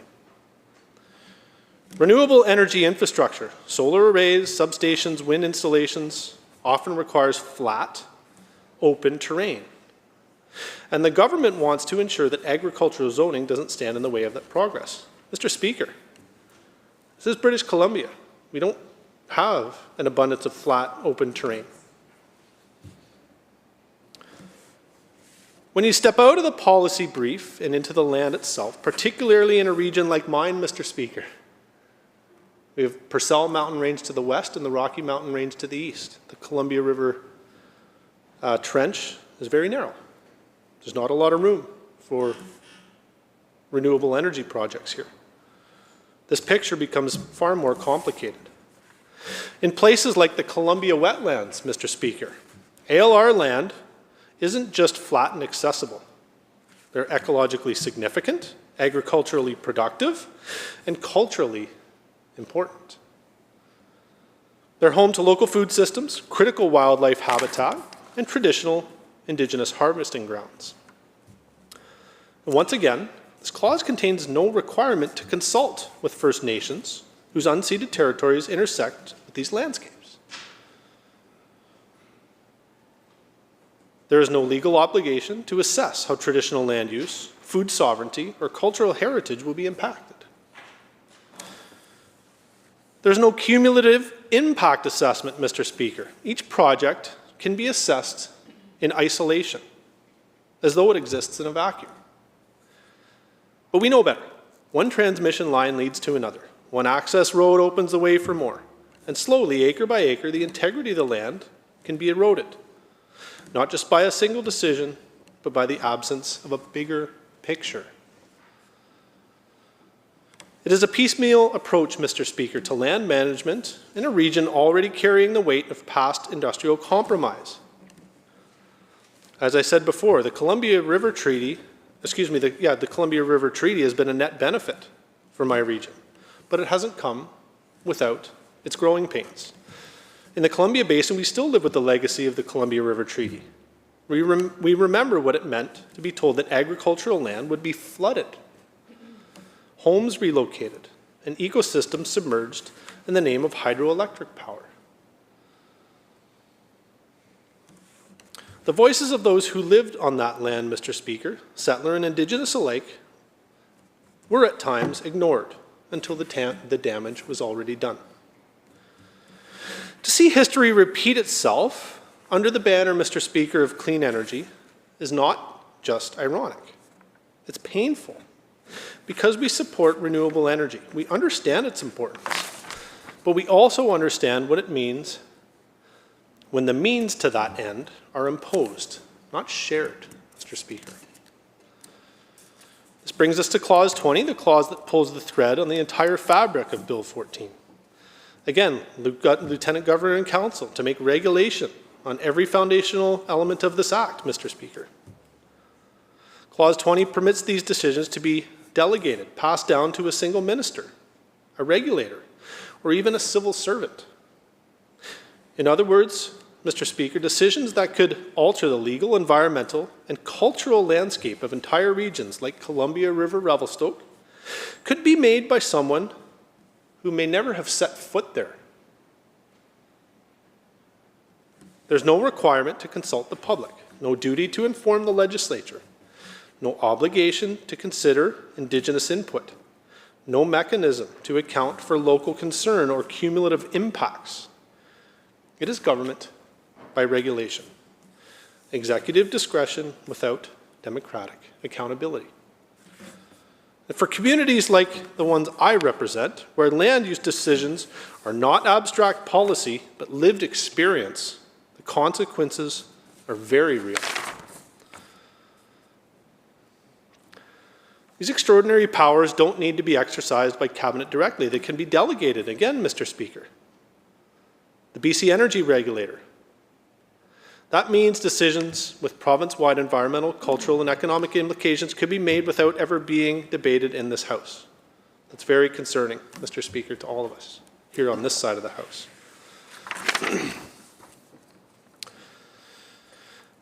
Mr. Speaker, in places like Golden and Edgewater, citizens are deeply involved in land stewardship. Local governments, community groups, and Indigenous leaders have been working to balance environmental protection with economic development, sometimes under tough circumstances. Bill 14 makes this a challenge, Mr. Speaker. And yet this bill tells them that their work, their voices, their knowledge can be set aside with the stroke of a pen.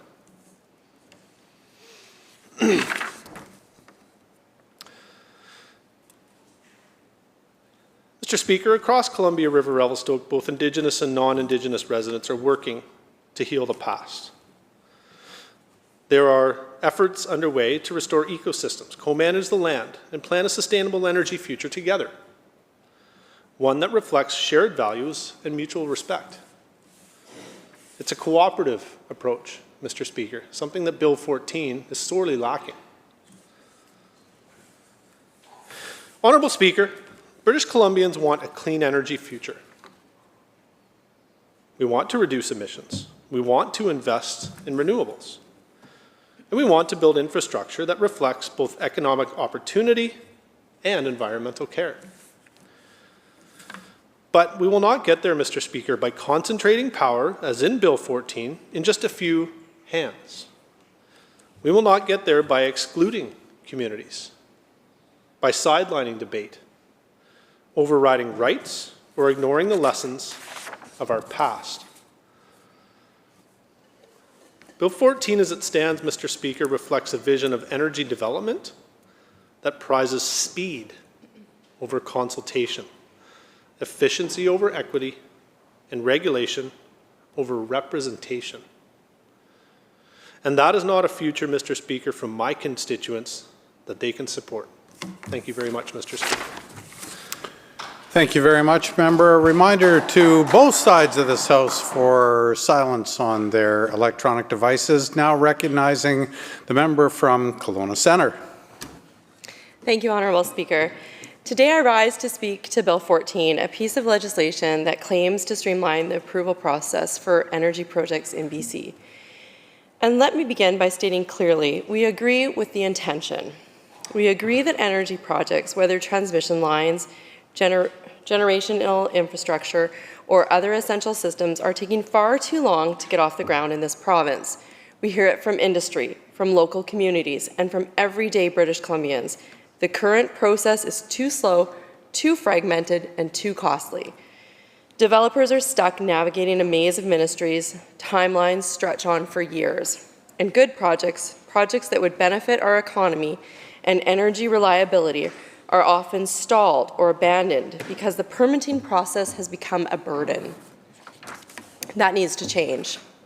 British Columbia should be a place where investment is welcomed, where jobs are created, and where critical infrastructure can be built without getting lost in a bureaucratic dead end. That's something this side of the House has consistently advocated for, and to the extent that Bill 14 attempts to address that, we support that direction. But what concerns us, and should concern every member in this chamber, is not what this bill claims to do, but how it goes about doing it. This bill doesn't just cut red tape, it cuts out the role of the legislature. It gives the Cabinet the power to designate projects without public input, to waive oversight mechanisms, and to hand broad regulatory authority to unelected officials. It allows the BC Energy Regulator to rewrite the rules that govern its own actions without ever coming back to this House for debate, approval, or accountability.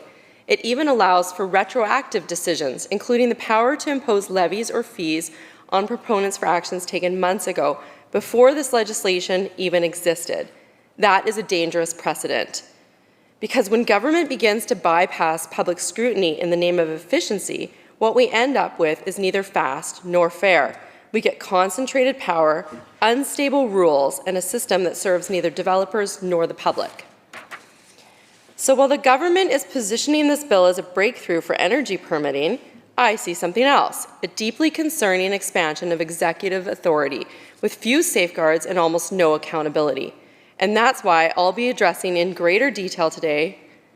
That's what I'll be addressing in greater detail today, because we can do better.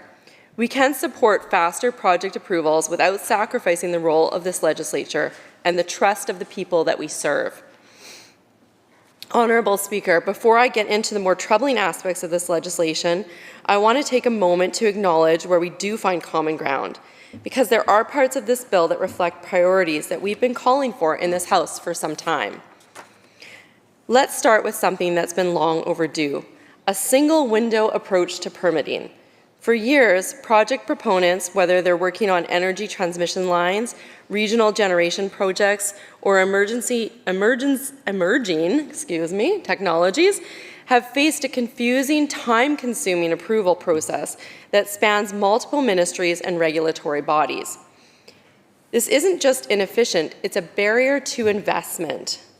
Too many good projects have died on the vine, not because they were flawed, but because the system around them was too slow, too convoluted, or too uncertain to navigate.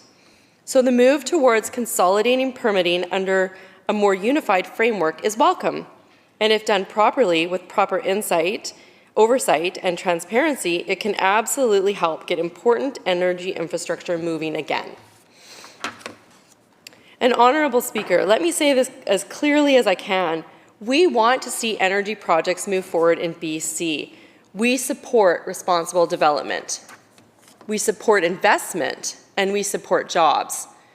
We support building the infrastructure that will allow our province to meet its growing energy demands, not 5 or 10 years from now, but today.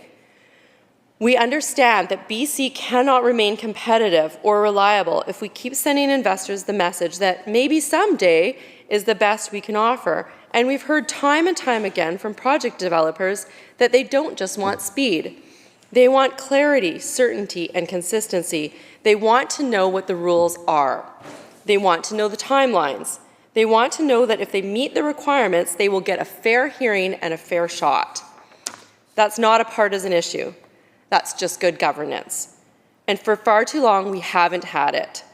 So yes, the Conservative caucus supports the core goal of making energy permitting in this process faster, more efficient, and more navigable. We support changes that reduce unnecessary delays and duplication. We support making the BC Energy Regulator more responsive and better resourced to handle modern project timelines. But we also support something else, something that this bill unfortunately starts to cast aside, and that's accountability. Because if we want to build a system that works for British Columbians, one that earns their trust, attracts investment, and gets shovels in the ground, then we have to ensure that the reforms we make are rooted in transparency, in legislative oversight, and in public confidence. That's the balance this bill could have struck with Bill 14. This government could have struck with Bill 14. And that's the balance we'll be fighting to restore through debate and proposed amendments. Honourable Speaker, as I announced I'm having trouble with words today. As I outlined just moments ago, there are aspects of Bill 14 that are worth supporting, ideas that could help streamline the path forward for energy development in our province. But this is where the agreement ends. Because while the government presents this bill as a common sense update to reduce duplication and delay, the legislation itself goes much farther, too far. What Bill 14 actually does beneath the headlines and press releases is hand-sweeping, unchecked authority to the Cabinet and to the BC Energy Regulator. Let's start with what I believe is the most egregious overstep. This bill gives Cabinet the power to fundamentally change how energy projects are reviewed and approved without ever coming back to this legislature. Under this bill, the Lieutenant Governor and Council can declare by regulation what constitutes a streamlined project.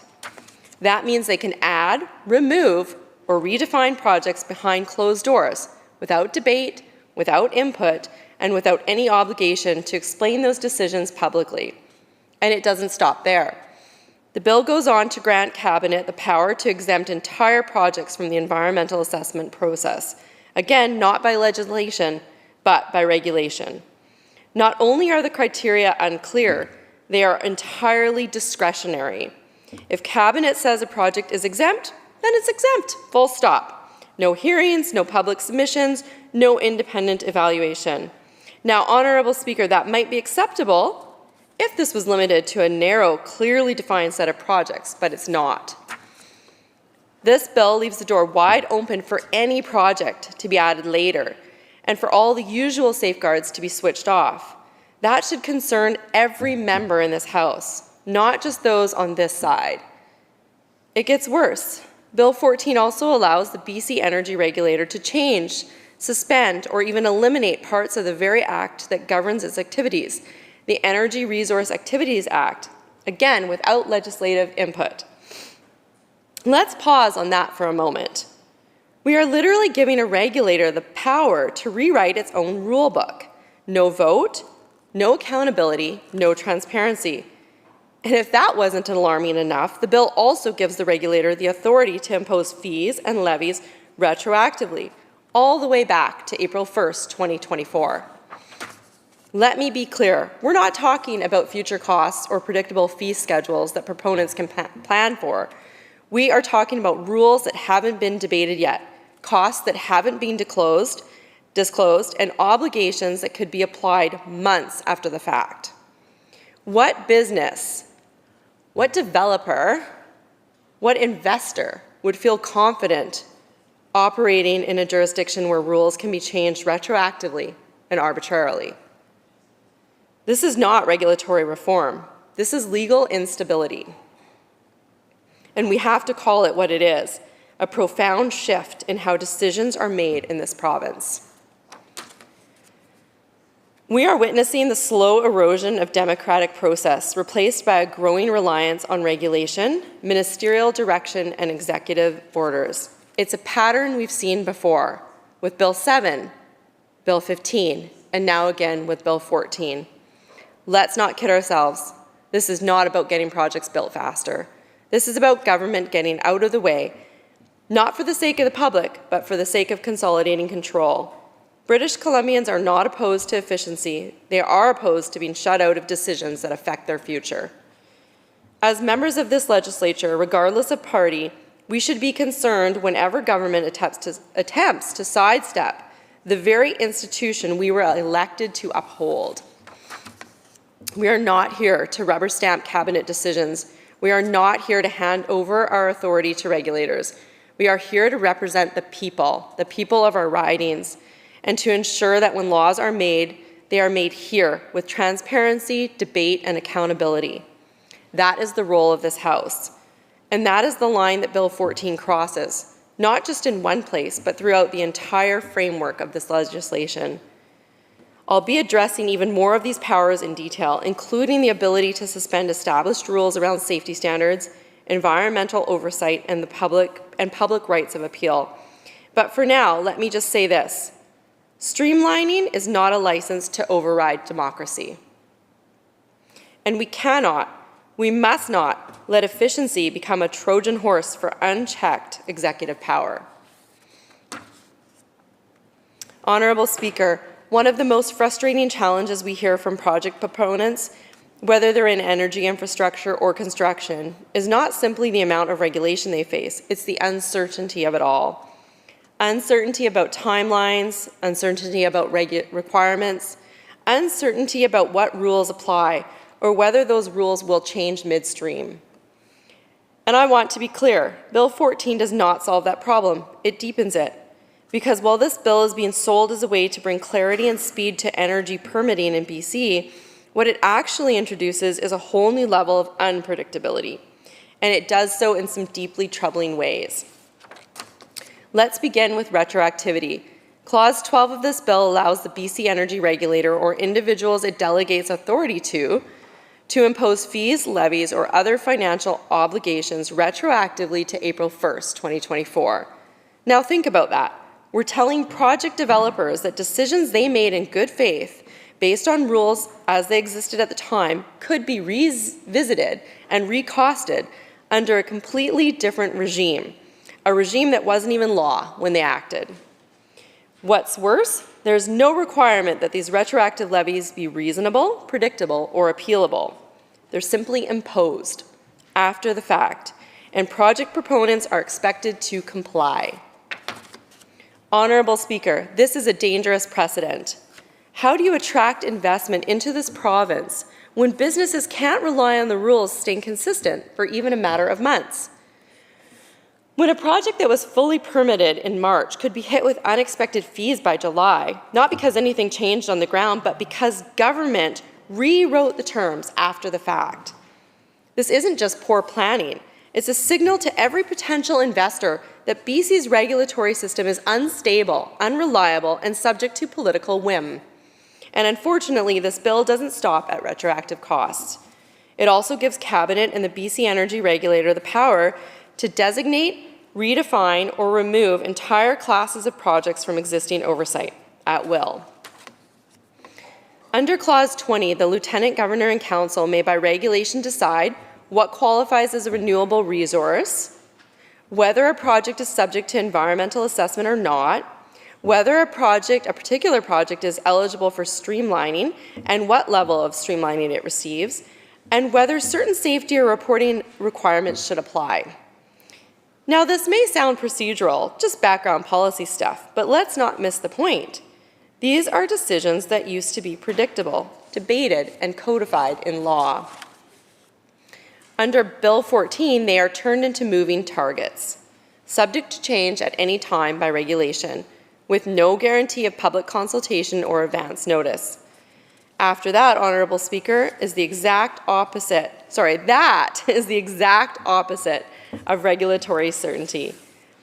Let me put it another way. This bill trades transparency for flexibility, but in the most one-sided way possible. Government gets the flexibility. Developers get the uncertainty. And for British Columbians, they're left in the dark. Consider this. A project could begin its development process under one framework based on publicly available criteria with a reasonable understanding of its obligations. And then partway through, or even after completion, Cabinet could issue a regulation that reclassifies the project, imposes new costs, or removes protections that were previously in place. What message does that send? It tells investors that the goalposts can and will be moved. It tells communities that their input can be erased. It tells regulators that they're no longer implementing law, they're rewriting it on the fly. And I would argue that all of this does more harm to energy development in this province than the red tape this government claims to be cutting. Because at the end of the day, Honourable Speaker, developers don't just want speed. They want stability.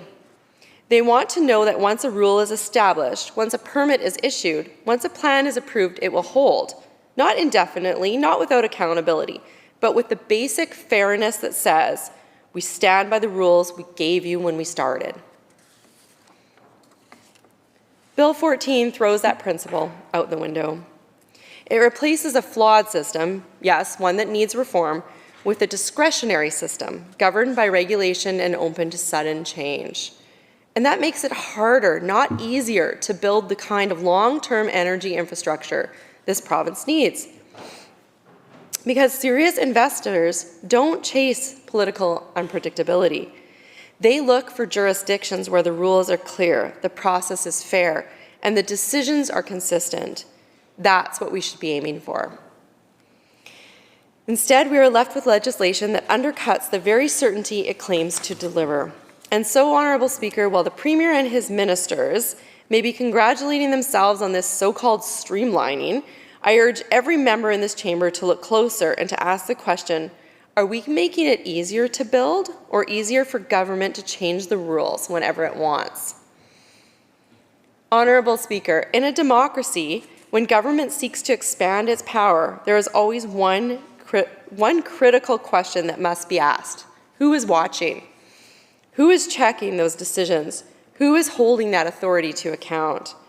Who is ensuring that the public, the people who sent us here, have a voice in how that power is used? Unfortunately, Bill 14 doesn't just concentrate authority in Cabinet and the regulator, it also eliminates nearly every meaningful mechanism for public oversight. Let me start with one of the most alarming features of this legislation. Clause 14, which explicitly removes the application of the Environmental Assessment Act from a broad range of projects, including the 9 designated wind energy projects, the North Coast Transmission Line, and critically, any additional projects Cabinet chooses to add by regulation. This is not a temporary exemption. It's not a narrowly scoped exemption. This is a structural change, a long-term bypass of a process that exists to protect the public interest. Environmental assessments are not just about ecology, they are about transparency. They require a project to be reviewed holistically, to undergo technical analysis, and to include public consultation. They ensure communities can ask questions, raise concerns, and have a formal role in decision-making. By removing this requirement, Bill 14 is not just speeding things up, it's cutting the public out. And we should all be clear-eyed about what that means. Fewer voices at the table, less access to information, and zero obligation for the government to explain its decisions. Now, Honourable Speaker, the government may argue that these exemptions are only for low-impact or strategic projects, but let's be honest, those terms are never defined in the bill. There are no thresholds, no specific criteria, no requirement for impact measurement. Cabinet decides, and the rest of us are expected to accept it. But it's not just the environmental process that gets gutted. Bill 14 also gives the BC Energy Regulator the ability to delegate core functions to unnamed officials, private contractors, or government employees with no oversight from this legislature and no clear reporting obligations to the public. Think about that. We're talking about a body that can impose retroactive fees, suspend or rewrite regulatory obligations, and now delegate those powers to others without needing to disclose who is making the decisions or how they are being made. Where is the transparency in that? Where is the basic accountability? Under normal democratic practice, when government exercises authority, there are checks and balances. There are public hearings, published reports, standing committees, and appeal mechanisms. But in Bill 14, there's none of these. Instead, it explicitly removes them. Even under the Wildlife Act, Safety Standards Act, and Heritage Conservation Act, we see the same pattern repeated. Government decides by regulation whether these protections apply or whether they don't. That's not how good governance works. The people of this province have every right to expect that major decisions, especially those with broad environmental, cultural, or community implications, will be made with them, not around them. And yet, time and again, this bill says the opposite. It says, we'll let you know when it's done. That approach is not just wrong, it's corrosive. It breaks down trust between citizens and government. It makes communities more skeptical, not less. And it fuels the very resistance and delay this bill claims it will avoid. Because when people feel excluded from the process, they push back. They organize, they challenge, and they often do so not because they're against development, but because they were never brought in at the start. It's ironic, really. By trying to avoid public involvement, the government may well end up creating more conflict, not less. Honourable Speaker, we've seen this pattern before. We've seen it in Bill 7, where the Cabinet sought sweeping powers to override local governments. We see it in Bill 15, which bypasses democratic controls in the name of speeding up infrastructure. And now with Bill 14, we're seeing it again, this time with the added danger of regulatory and financial discretion being placed in the hands of unelected officials. The pattern is clear. This government is slowly but steadily rewriting the role of this legislature, reducing it, bypassing it, and in some cases outright ignoring it. And I ask my colleagues on all sides of this House, is that a direction we're truly comfortable with? Because regardless of how any one of us feels about a specific energy project, we should all feel uneasy about how this bill was written. We are not here to be spectators to cabinet rule. We are here to be legislators, to scrutinize, to debate, and to represent our constituents in the full light of day. That's what public accountability is and what it's all about. Not just following the rules, but making sure the people who are affected by those rules can see how they were made. That is the trust we were elected to uphold. And with Bill 14, that trust is being undermined. Honourable Speaker, we've now spent a great deal of time going through what's in this legislation and, just as importantly, what's not. We've seen a bill that claims to streamline energy development, but instead centralizes authority, removes oversight, and silences public input. We've seen a government that tells British Columbians they're making the system faster, when in reality they're just making it harder to challenge, harder to question, and harder to see. We've seen a troubling pattern, one that has unfolded across multiple pieces of legislation, where legislative power is being shifted behind closed doors into the hands of cabinet, regulators, and appointed officials, with virtually no checks, no balances, and no guarantees. But, Honourable Speaker, it doesn't have to be this way. We can absolutely achieve the goal of faster project approvals. We can reduce red tape. We can provide clarity for investors, and we can still do all of that without sacrificing the principles that define good governance. So what should happen instead? First, and most critically, we must restore the role of this legislature. There is simply no justification for giving Cabinet the authority to rewrite the rules of energy regulation by decree. The powers to redefine project eligibility, impose retroactive levies, exempt assessments, and modify safety or environmental protections, those powers must be subject to debate, to scrutiny, and to vote in this House. If the government believes a project warrants special treatment, then let them make that case publicly. Let them bring that case here, where every MLA can review it, question it, and speak to the people that they represent. That is how democracy works. That is how trust is earned. And second, Honourable Speaker, this bill must include firm guardrails on retroactive authority. It is one thing to charge fees or impose conditions on future developments. That's expected. That's reasonable. But to reach back in time and penalize project proponents under rules that didn't even exist when decisions were made, that is unfair and it is unprofessional. And let me say this plainly, retroactivity is not a tool for responsible government. It's a warning sign. A warning that the government does not value certainty, that it does not respect its own legislative timelines, that it will change the terms of engagement after the fact and expect businesses to bear the cost without recourse. That's not how you encourage investment. That's how you scare it away.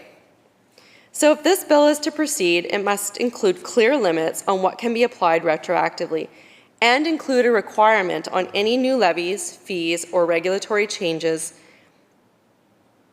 and how they're communicated in advance and applied prospectively, not punitively.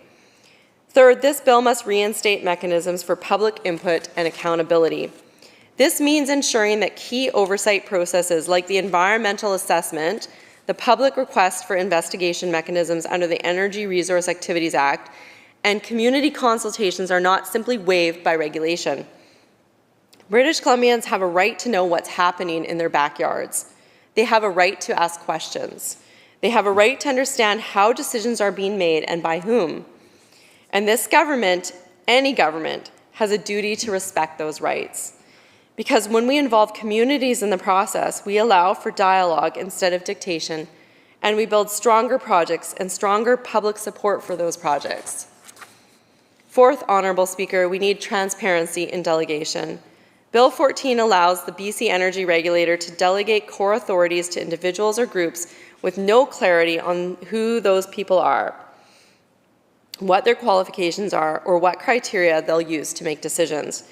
If we're going to allow delegation of regulatory powers, then that process must be fully transparent and subject to reporting requirements.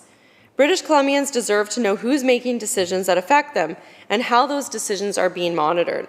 We can't afford to create a shadow system of energy permitting, one that operates outside of public view without recourse or oversight. Finally, Honourable Speaker, I want to speak briefly to the broader tone of this legislation and this government's approach in recent months. We are now seeing bill after bill that appears to be less about solving real problems and more about concentrating control.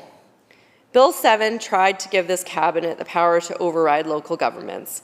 Bill 15 will let them bypass legislative approvals for infrastructure, and Bill 14 hands them the keys to energy regulation while closing the door to transparency, accountability, and the public interest. This is not just a policy trend, it's a governance shift. One that every member of this House, regardless of party, should view with serious concern. Because if we allow this shift to continue unchallenged, we risk turning the legislature into little more than a ceremonial venue, a place where decisions are announced, not debated. And let me say directly, that is not why I ran for office. That is not why any of us are here. We are here to represent, to question, and to challenge, to give voice to the people who entrusted us with their vote and their future. And that means insisting on laws that are debated in the open, applied fairly, and built to last. So, Honourable Speaker, I will close with this. The Conservative caucus stands ready to support the streamlining of energy approvals in this province. We want to see projects move forward. We want to see BC grow, invest, and lead. But we will not support a process that strips away oversight, silences the public, and gives unelected officials the power to rewrite our laws behind the scenes. There is a better path forward, one that respects both the need for efficiency and the need for accountability. And until this government is willing to take that path,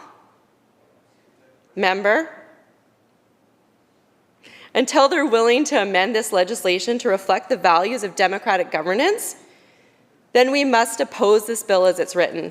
Because when the stakes are this high, when the powers are this broad, and when the consequences are this far-reaching, we cannot afford to get it wrong. We owe British Columbians better than that. Thank you, Honourable Speaker. Thank you very much, Member. Member, could I ask that you adjourn debate just for a moment? We've got one of the other houses that needs to report. I'd like to adjourn debate. Thank you very much. Committee Chair. For the question. Members, those in favour? Aye. Opposed? Motion carried. Thank you. Committee Chair. Mr. Speaker, Section C reports Bill number 11 complete without amendment. When shall the bill be read a third time? When shall the bill be read a third time? Now, Minister. Speaker. Thank you. Members, the question is third reading of Bill 11. Those in favour say aye. Aye. Opposed? Division. Division's been called.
Members, the motion before the House is the third reading of Bill number 11, Intituled Employment Standards Amendment Act 2025.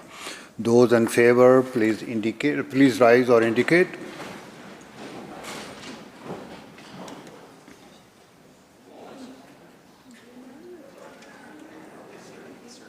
Thank you. Be seated.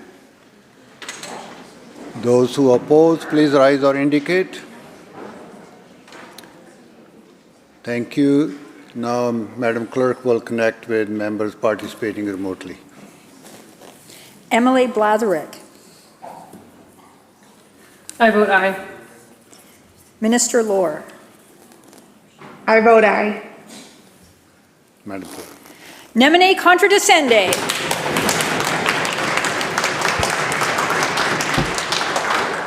Bill 11, Employment Standards Amendment Act has been read third time and has passed.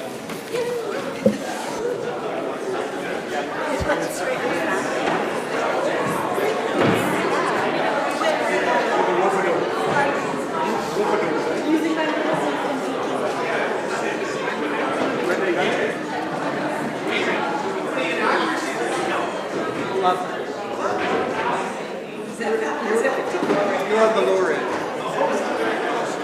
No.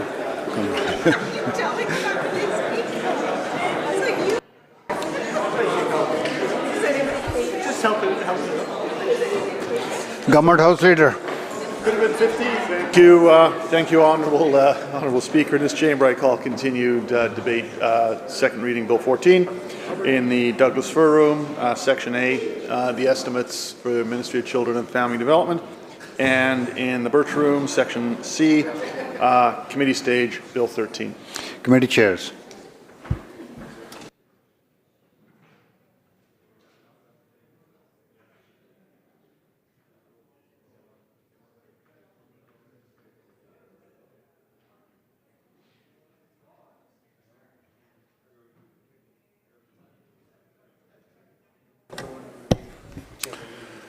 Thank you, members. We'll bring the House back to order now, and we will recognize the member from Langley, Abbotsford. Thank you, Honourable Speaker. Today I rise not only to speak to Bill 14, the so-called Renewable Energy Project Streamlined Permitting Act, but to stand on behalf of countless British Columbians who believe that environmental progress must go hand in hand with democratic integrity. This NDP government has framed this bill as a forward-looking reform, an effort to modernize, to reduce red tape, to accelerate the green energy transition.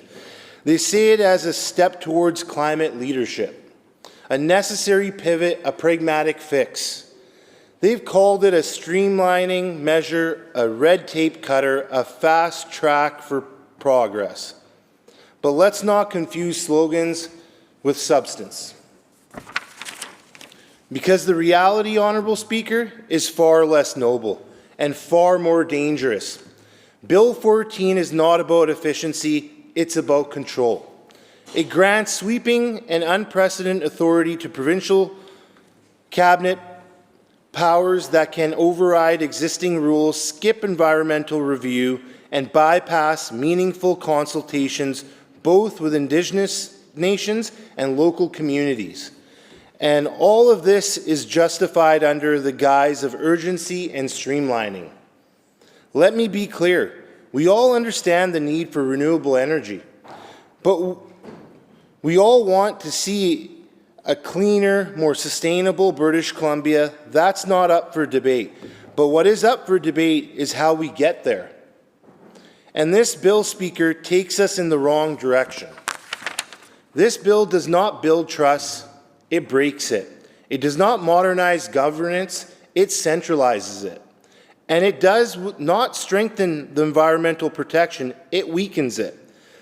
Let's unpack this bill and its implications, because buried within the technical language is a significant and dangerous shift in how major decisions will be made in this province. Number one, the cabinet override. At the heart of Bill 14 is a provision that allows Cabinet to declare any renewable energy project as a prescribed undertaking. Once that declaration is made, the rules change. Not some of them, all of them. Environmental assessment, waived. Permitting reviews, optional. Public consultation, skipped. Local bylaws, overridden. Indigenous consultation obligations severely diluted or avoided entirely.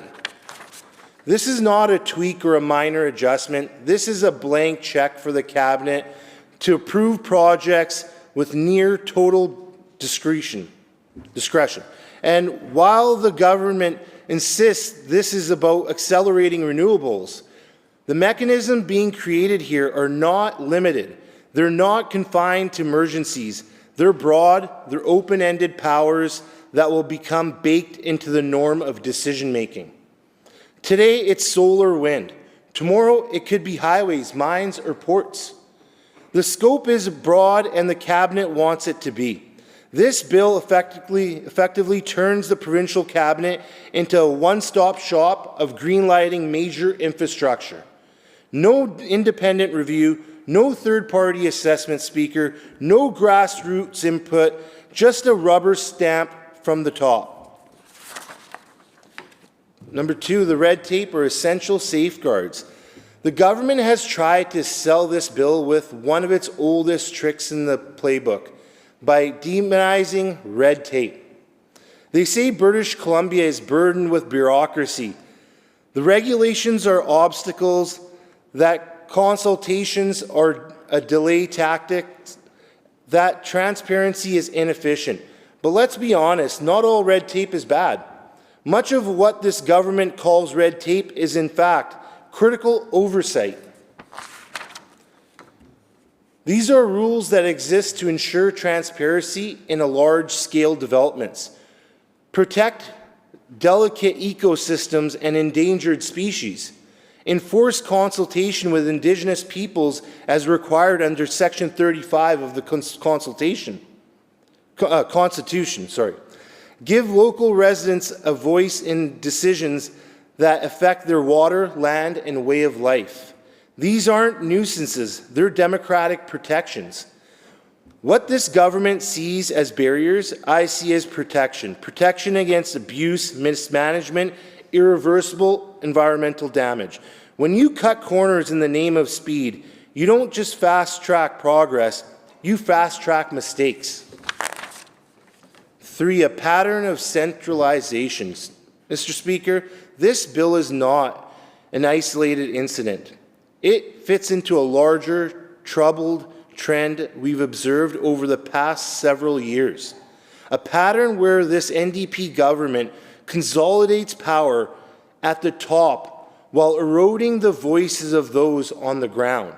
We saw it in housing, where provincial legislation gave the minister sweeping authority to override local zoning rules and development processes. In many communities, residents and councils were blindsided by the mandates they had no opportunity to shape. The message was clear. Your local context is secondary to provincial objectives. We saw in education where the autonomy of school boards was diminished. Local trustees, people elected by parents and community members, found themselves cut out of key decisions. Curriculum changes, funding allocations, and policy shifts were dictated from Victoria with little consultation. And now, in the realm of renewable energy, we're watching the same blueprint unfold. Decisions that should involve collaboration, consensus, and careful scrutiny are instead being pushed through with a top-down model. This is not how you build trust. This is how you build resentment, especially in rural areas. Already skeptical of centralized governance, what we are witnessing is not leadership, it's overreach. It's a government that seems more comfortable ruling by fiat than fostering open, democratic dialogue. And that, Speaker, should alarm us all. 4, trust is a fragile thing. Public trust, Speaker, is not something governments are entitled to. It's something they must earn. And it is a gift that can be broken with a single misstep. Once broken, it is difficult, sometimes impossible to restore. Trust, once lost, doesn't just fade away. It fractures, erodes, and takes years, even decades, to rebuild, if it can be rebuilt at all. Trust isn't built on good intentions alone. It is built through actions that are transparent, accountable, and participatory. When people see decisions being made by behind closed doors, without consultation, without genuine dialogue, they feel abandoned. They feel sidelined. And that is when they begin to disengage. Speaker, what we're dealing with here is not just a permitting issue. It's a democratic issue. This is about a very foundation of governance and relationship between the governed and the governed. The moment people feel that they are no longer part of the process, when they feel that their voices do not matter, they begin to withdraw. They stop showing up to public consultation. They stop participating in civic processes. They stop believing that their opinion can make a difference. That is the real danger here. When people disengage from a democratic process, the legitimacy of the government itself begins to erode. The consequences are far-reaching. We see it today. We see it already in communities where people are no longer involved in consultations, believing that outcomes are already decided by a distant, centralized government. We see it in municipalities where local leaders feel powerless in the face of provincial mandates. We see it in the Indigenous communities, where consultation becomes nothing more than a token gesture, an afterthought, rather than meaningful partnership. And what happens when trust erodes? It leads to a climate of cynicism. It breeds suspicion and conspiracy. It erodes the social fabric. People start questioning the motives of their elected leaders. They become skeptical of every new policy, every new proposal, and every new initiative. Eventually, that mistrust manifests in unrest, in protests, in litigation. We've seen it before. It's the price we pay when the people feel unheard and unrepresented. Ultimately, Speaker, the irony is this. The very changes this government claims to fast-tracking, whether in energy, housing, or health, will slow to a crawl when people stop believing that they have a voice in the process. You don't accelerate change by bulldozing those who have questions. You accelerate resistance. You invite further division and opposition. The true cost of this bill, Speaker, is not just in legal shortcuts or regulatory simplification. It is in the trust that will be lost. And that is something no government can afford to sacrifice. Number 5, real solutions ignored. Now, let me ask the obvious. If the permitting process is truly too slow, why hasn't this government taken the necessary steps to fix it? Why hasn't there been a significant investment in the staffing or permitting agencies? These agencies are responsible for ensuring that projects are reviewed thoroughly and responsibly. Yet we've seen a chronic shortage of personnel, leading to delays, backlogs, where there is funding to hire more experts to expedite these reviews without sacrificing quality or accountability. Where is the investment in digital upgrades and improved coordination system that could streamline communication between agencies, reduce redundant paperwork, and make the permitting process more effective for all involved? We live in a digital age where technology can be leveraged to make process faster and more transparent. Yet there is no effort to modernize the system to keep pace with the demands of a growing and evolving industry. Where is the training for environmental analysts who must evaluate the potential impacts of these projects on the ecosystem, wildlife, and local communities. They need ongoing education and resources to adapt to new challenges, technologies, and environmental considerations. Where are the resources for Indigenous liaison offices to ensure that the rights and the concerns of Indigenous communities are not only heard, but fully respected? The government has promised reconciliation, but where is the concrete support for those offices to carry out their mandate effectively? And where is the capacity building for local governments? They're the ones who know their communities the best and should have the support they need to engage in decision-making processes. Yet, we see municipalities struggling to meet the demands of complex projects with limited resources. None of these critical steps are being addressed in this bill. Why? Because this government is not actually interested in strengthening and improving the existing system. What this bill represents is an attempt to bypass the very checks and balances that are there to protect us all. By taking away the power of local authorities and independent agencies, this government is not cutting red tape. It's dismantling the safeguards that keep our environment, our communities, and our democracy intact. That's not streamlining, Speaker. That's surrendering to convenience. It's about removing obstacles, yes, but not to achieve progress. Instead, it's about avoiding accountability, reducing scrutiny, and cutting the brakes because you don't want to fix the engine. By ignoring real solutions, this government is choosing the easier path, the path, expediency, and the cost of long-term trust, transparency, and good governance. 6, renewable energy deserves better. Let's also talk about the irony in this all. Renewable energy is often presented as more than just an energy source. It's held up as a moral imperative, and we are told that it's the path to a cleaner, more ethical, and sustainable future. And for many British Columbians, that vision resonates deeply.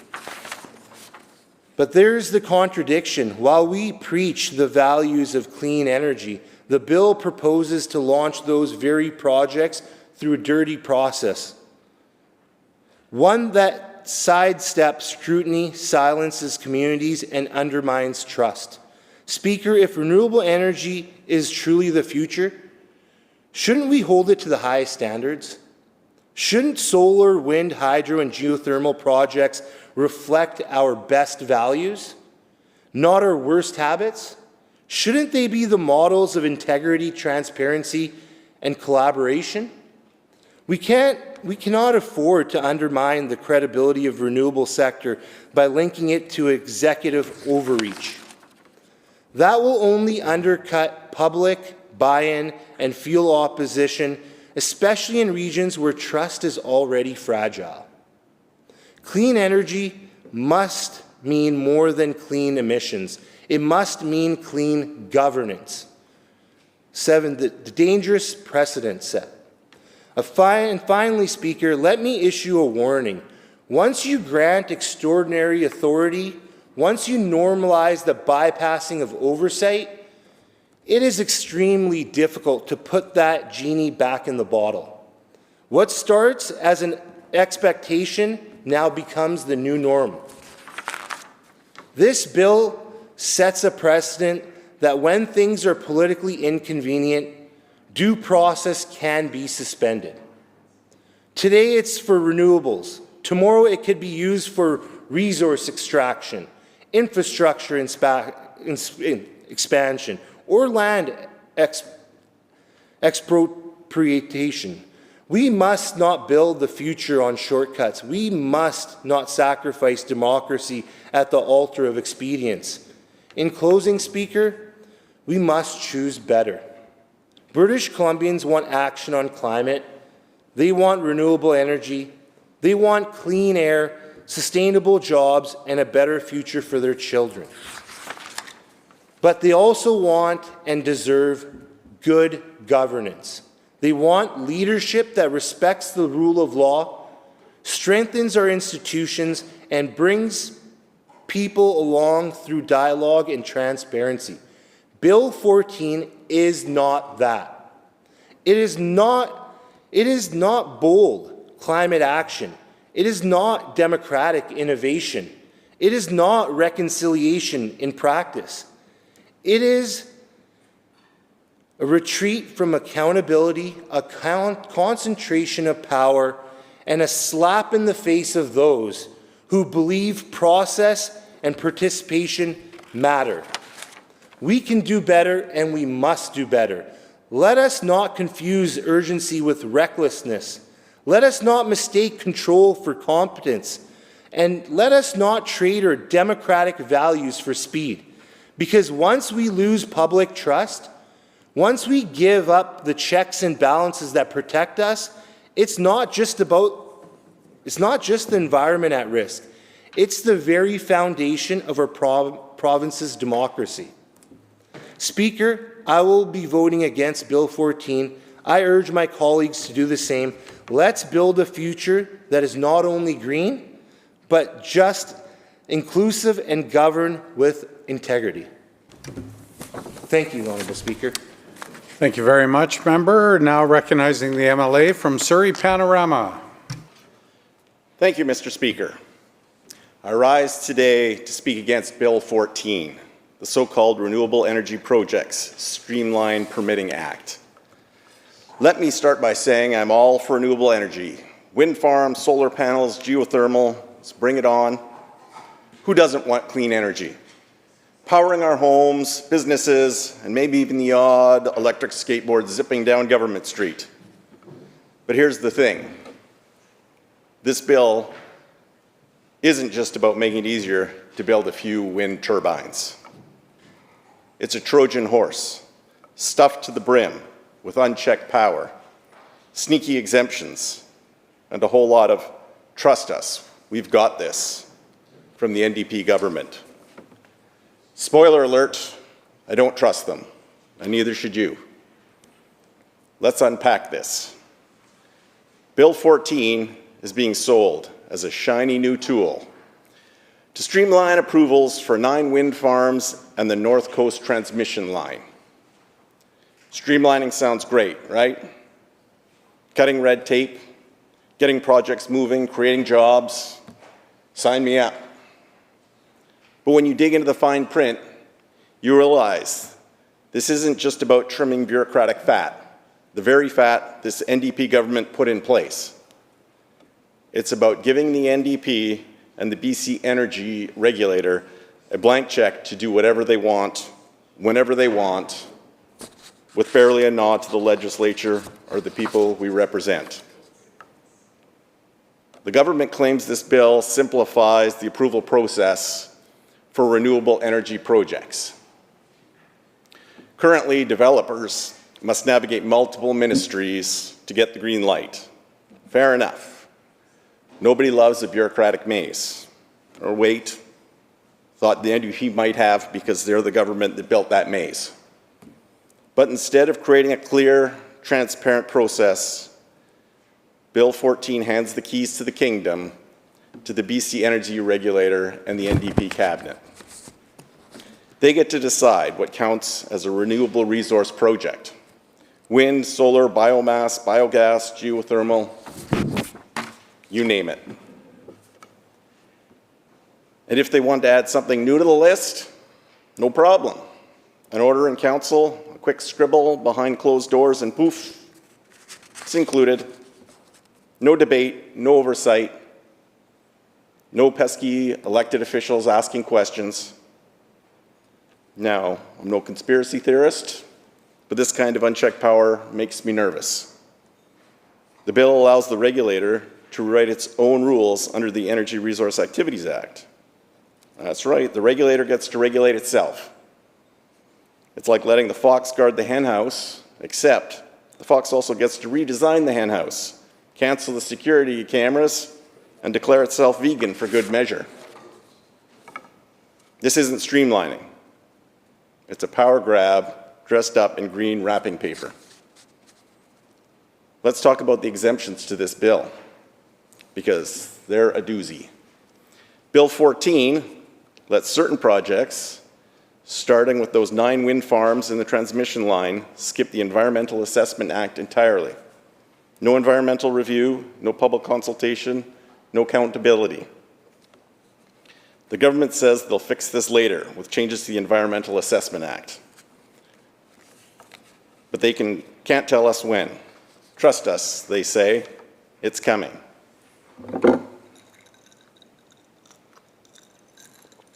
Mr. Speaker, I've heard better promises from my son when he swears he'll clean his room later.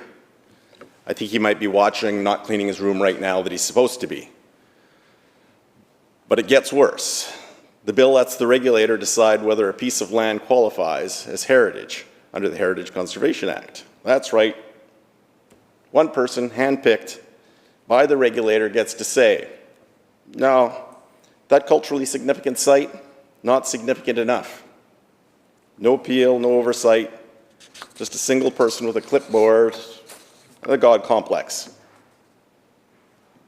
This isn't just bad policy, it's a recipe for disaster. Then there's the Agricultural Land Reserve. Bill 14 allows renewable energy projects to carve up ALR land, subdivide it, and bypass rules about soil and fill use. Our farmland is precious. It feeds our communities, supports our farmers, and keeps our province resilient.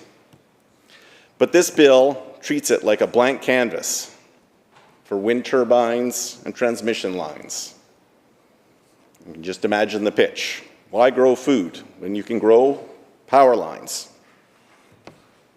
And here's the kicker. For the highest level of streamlined projects, level 3, the bill waives the Safety Standards Act.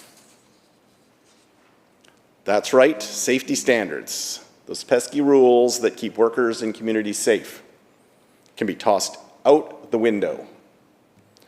I don't know about you, Mr. Speaker, but when I think of renewable energy, I'd like to know the wind turbine isn't going to topple over because someone decided safety was optional. We've seen what happens when corners are cut. We've mourned workplace accidents, grieved preventable tragedies. We had a member speak of the Ironworkers Memorial Bridge just today. Why would we gamble with safety for the sake of expediency?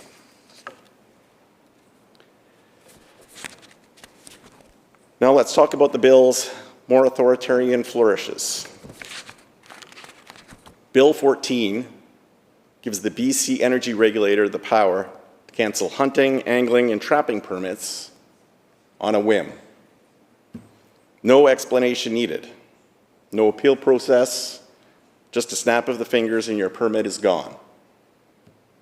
I can picture it now. You're out in the woods, ready to cast your line, and a regulator official rolls up in a golf cart, shouts, "Sorry, Bob, your fishing trip's been vetoed by the wind farm." It's absurd, but it's also deeply troubling. These activities aren't just hobbies. They're part of a way of life in British Columbia. They sustain families, connect us to our land, and deserve better than arbitrary cancellation.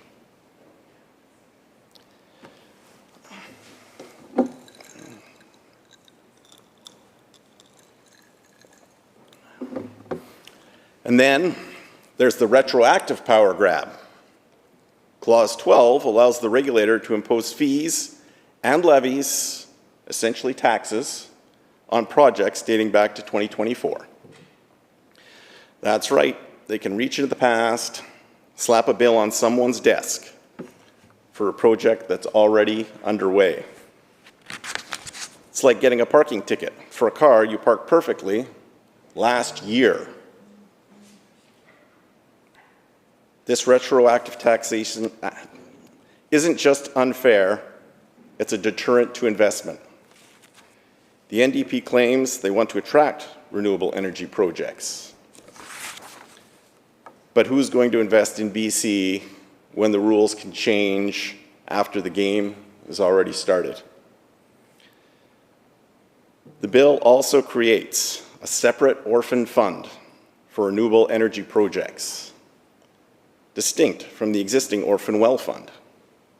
On the surface, this sounds responsible. Set aside money to clean up abandoned projects. But here's the catch.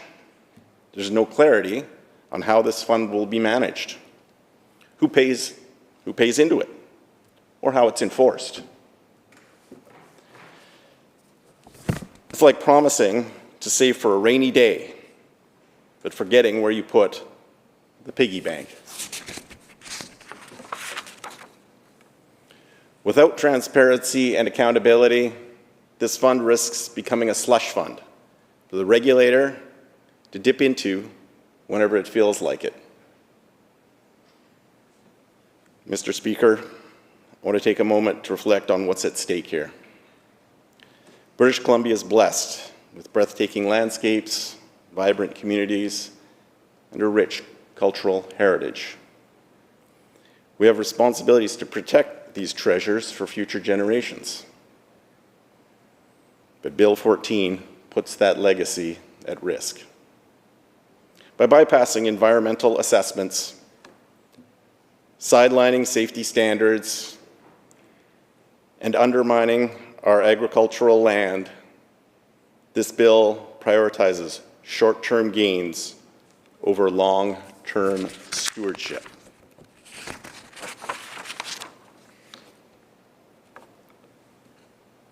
We've seen the cost of hasty decisions before: eroded trust, damaged ecosystems, fractured communities. We cannot afford to repeat those mistakes. This bill also erodes the democratic process. By handing sweeping powers to the BC Energy Regulator and the NDP Cabinet, it sidelines this legislature and the people we serve. We are the voice of British Columbians. We debate, we scrutinize, we hold the government to account. But Bill 14 says, don't worry, we'll handle it. That's not just an insult to us. It's an insult to every voter who sent us here.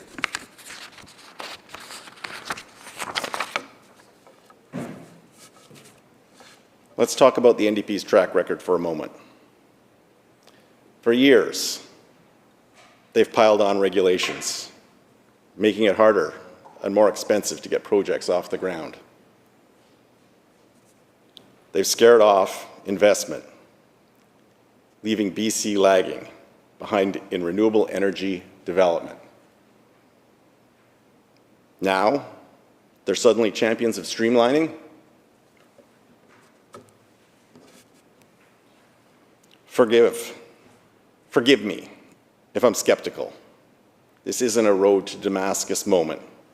It's a political pivot. Bill 14 is their attempt to have it both ways. Look green while consolidating power. They claim it's about 9 wind farms and a transmission line, but the bill's scope is far broader.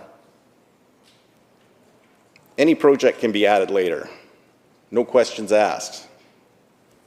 It's like ordering a coffee and getting a 5-course meal you didn't ask for, except the meal comes with a side of authoritarianism. Like that. Mr. Speaker, we can do better. We can streamline renewable energy projects without sacrificing oversight, safety, or democracy. I'm glad the minister agrees. We can attract investment without retroactive taxes or arbitrary permit cancellations. We can protect our environment, our farmland, and our heritage while building a clean energy future. But Bill 14 isn't the answer. It's a shortcut that takes us down a dangerous road. I urge this House to reject Bill 14 and send it back to the drawing board. Let's work together across party lines to craft legislation that truly serves British Columbians.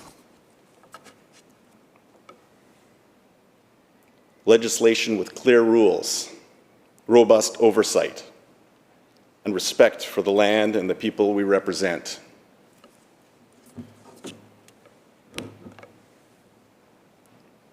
We have a chance to get this right, to build a renewable energy sector that's sustainable, accountable, and inclusive. Let's not squander it on a bill that puts power in the hands of a few at the expense of many.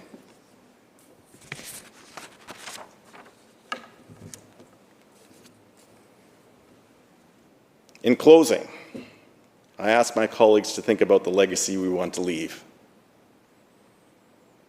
Do we want to be remembered as the legislature that rubber-stamped a power grab disguised as progress? Or do we want to be the ones who stood up for democracy, for accountability, for the future of our province? I know which side I'm on.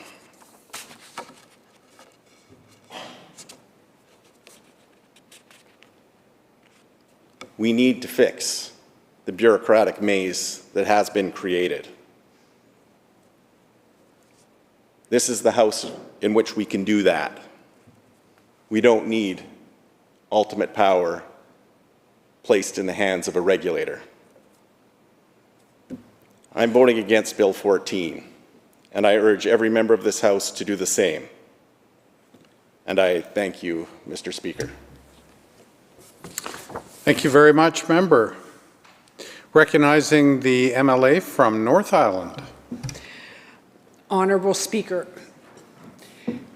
cutting red tape and fast-tracking and streamlining, it all sounds great, doesn't it? You might think so, but this government managed to debase those concepts and instead just repackage their continued desire for authoritarian power in the form of renewable energy projects, the Streamlined Permitting Act. This legislation gives all the authority to the government and the energy regulator, including the changing of rules that govern the regulator, and all without the approval of the legislature for those changes. The government claims that with this legislation, they are simply advancing 9 wind farms and transmission lines, but in reality, they are giving themselves unlimited power over any project they choose. The Renewable Energy Project Act is the government's attempt to appear like they're streamlining wind farms in BC. But the clause of this legislation digs much deeper than that. Allow me to illustrate. In my riding of North Island, and in many more rural ridings, in general, hunting and fishing are part of people's everyday lives, as subsistence, recreation, and a huge part of their livelihoods. This has been that way for many, many generations. But if implemented, Bill 14 could put detrimental restrictions on hunting and fishing in BC. The government would be enabled to cancel guide outfitting, hunting, angling, and trapping permits as it sees fit. I echo the concerns of my colleagues, the member for Caribou-Chicotin, who has been voicing that under Bill 14, elected bureaucrats will be empowered to indefinitely suspend or cancel guide, outfitter, hunting, angling, and other Wildlife Act licenses without hearings, without appeal, without compensation.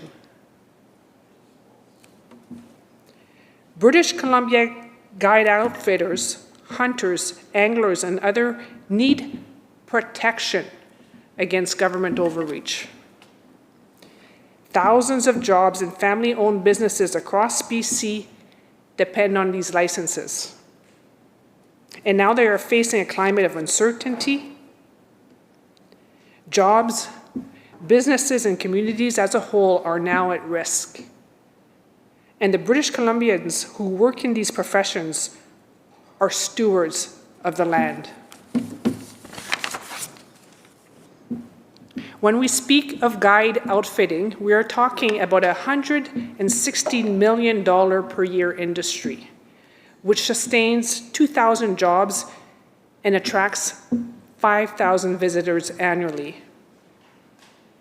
I wonder, is there any limit on the number of guide outfitter, hunting, or angling licenses that can be permanently canceled without a hearing under this bill? This sounds very familiar with this government and this minister. Does the ministry have an estimate of how many licenses or permits may need to be suspended or canceled to implement and move forward just to name projects like transmissions lines in this bill? I guess we'll just have to wait and see how many people become losers as the government picks their winners and losers. This government announced many months ago that they would be approving 9 wind farms. And those wind farms would be bypassing environmental impact assessments because they are economically important. After years, and I repeat, years of driving investments out of British Columbia, out of my riding in the North Island, this government now seems to have realized what we've known all along. Encouraging investments creates jobs, builds communities, and benefits everyone in this province. Their realization comes after years of heaping on regulation after regulation, complicating people's lives, making it nearly impossible and prohibitively expensive for many projects to get off the ground. But I will repeat the words of the member for Richmond Centre. This bill is not so much about streamlining as being a rush job, a last-minute attempt to expedite projects only after realizing it's far too late, that we are on the verge of an energy shortfall. To me, this seems to be a trend with this government. They avoid issues and idle until the moment they decide to do something is an emergency. An emergency like the tariffs. Then they use their cooked-up urgency to try to quickly push through their agenda. And the agenda is simple. It's to gain more power so that they don't have to debate legislation among all 93 elected officials in this House. This is called a democracy. They want to erase the voices of some of the members in this House, thus erasing the voices of those who elected each member. Each of those 93 elected officials represent the voters of British Columbia. As a refresher, the location of these recently announced wind farms are as follows. There's one in Merritt, one in Kelowna, one near Campbell River, 2 near Logan Lake, and 4 in the north and the Peace. We saw BC's cattle ranchers and guide outfitters link arms with environmentalists in urging the province to reconsider the environmental impact assessment exemptions for new wind farms. Something we haven't seen very often is cattle ranchers and eco-activists alike, and many other British Columbians warning about unforeseen impacts to wildlife, land, and water from these wind farms. As my colleague, the member from Delta South, said, what do cattle know that this Premier doesn't? This is because cows are spooked by wind turbines, whether it's the sound, the vibrations, what have you. So now, let's imagine you have a grazing lease and you have a cattle operation. But the government decides to build a wind farm where your cattle graze. You're out of business with the snap of some fingers. There's no recourse for you. This government has decided. If this government wanted to reform the environmental assessment process to make it more efficient, then that would be a different story. But this is not about reform. This is about straight up removing oversight, and it really displays a lack of care for wildlife, water systems, and land. It displays a lack of care for people, for cattle ranchers, guide outfitters, and all those making their living from the land with small, family-sized operation. And I really want to emphasize that it's in rural and northern BC that the brunt of these decisions will be felt. When we're talking about wide open spaces where fishermen fish, hunters hunt, and ranchers ranch, we're not talking about urban zones. However, this bill sets a troubling precedent with far-reaching consequences for every British Columbian. Many people in cities fish and hunt.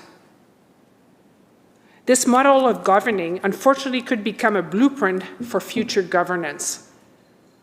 And again, we live in a democracy.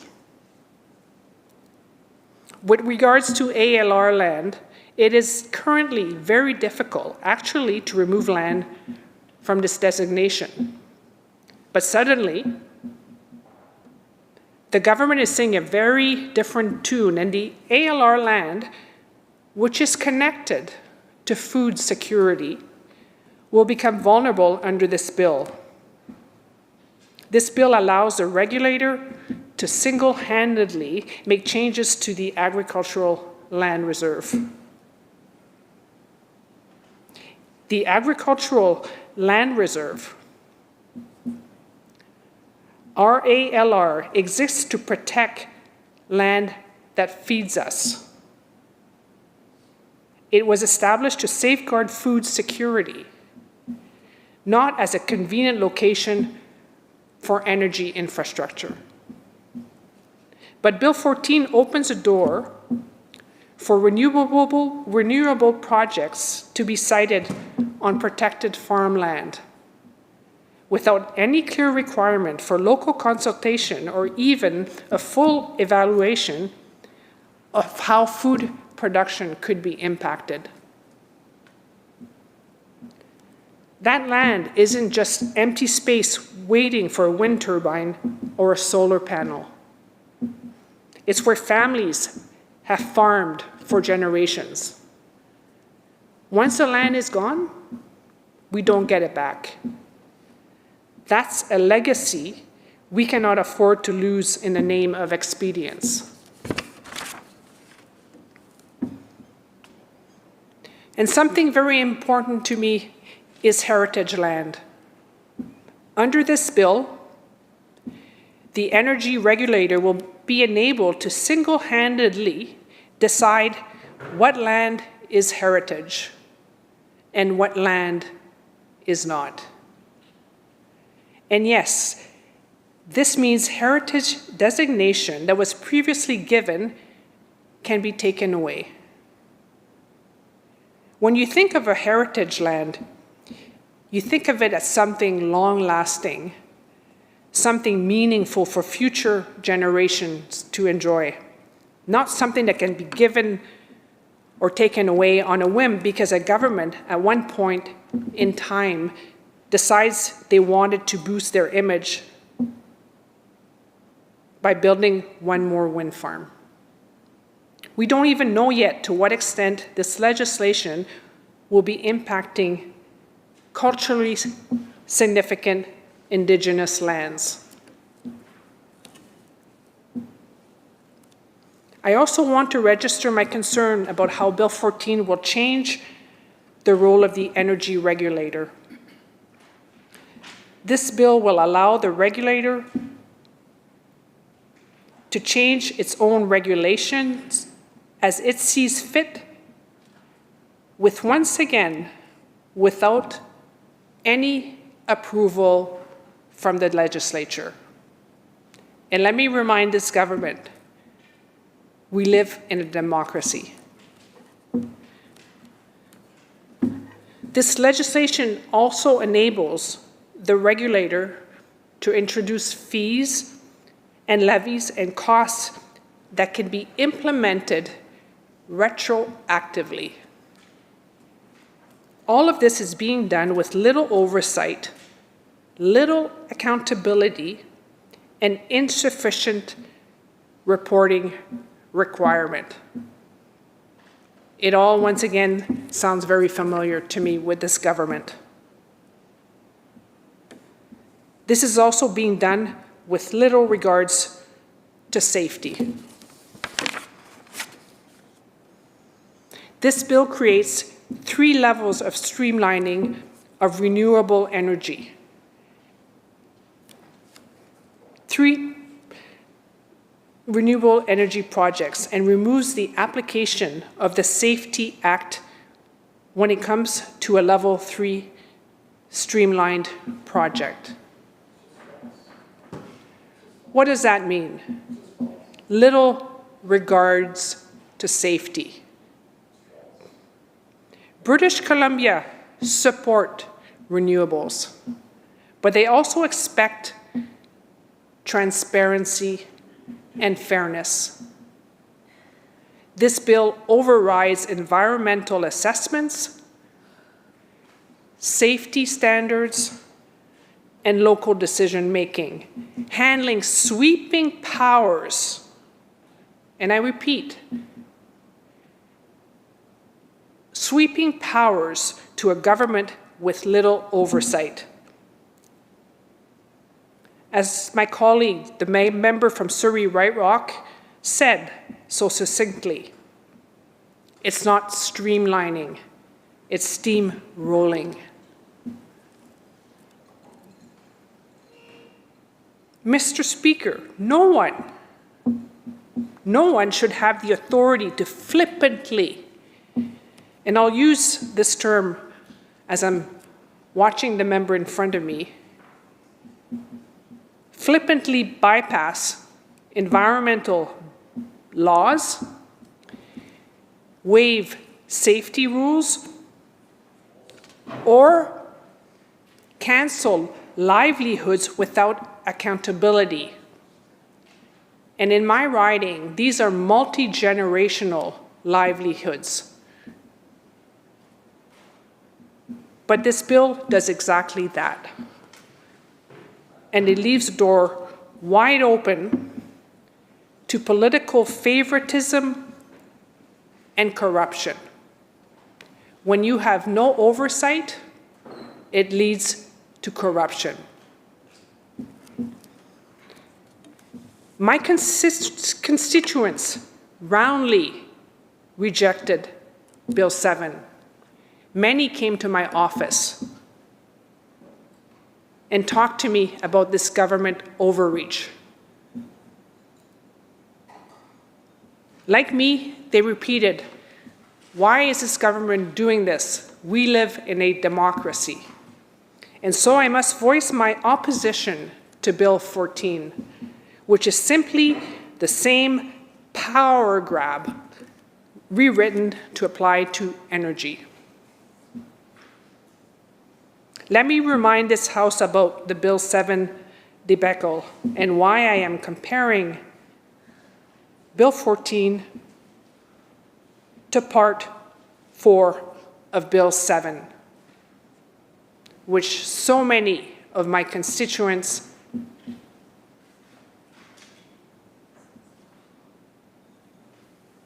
could not believe that a democracy in British Columbia could try to pass such a bill.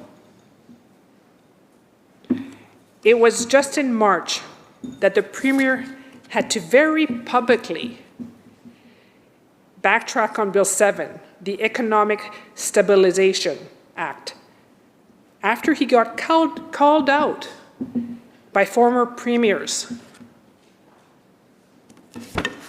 policy professionals, professional organization, the entire opposition, and tens of thousands of BC residents for trying to grant himself and his cabinet 2 years of total power. The Premier tried to pass this legislation so that he wouldn't need to run anything further by the members of the Legislative Assembly. Member, just to remind you that we are discussing Bill 14. I appreciate the history, but if we could get back to Bill 14, it would be appreciated. And so, Bill 14 has very many similarities. It is autocratic, dictatorial, and undemocratic. At the heart of Bill 14 is a dangerous philosophy that centralization is the path to progress. That small group of insiders can make better decisions than the people who actually live off the land and know the land.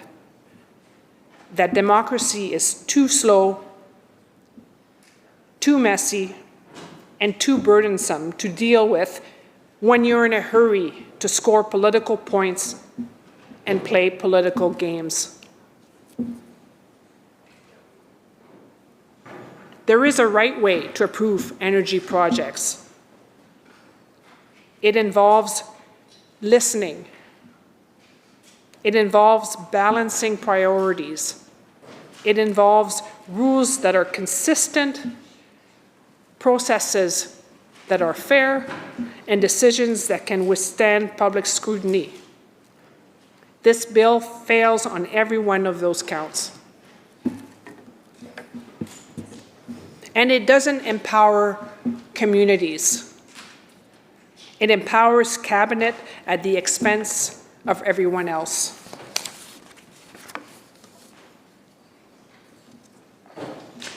British Columbians know when something is rammed through. They know when words like streamlining are just a mask for stripping away protections and shutting down debate.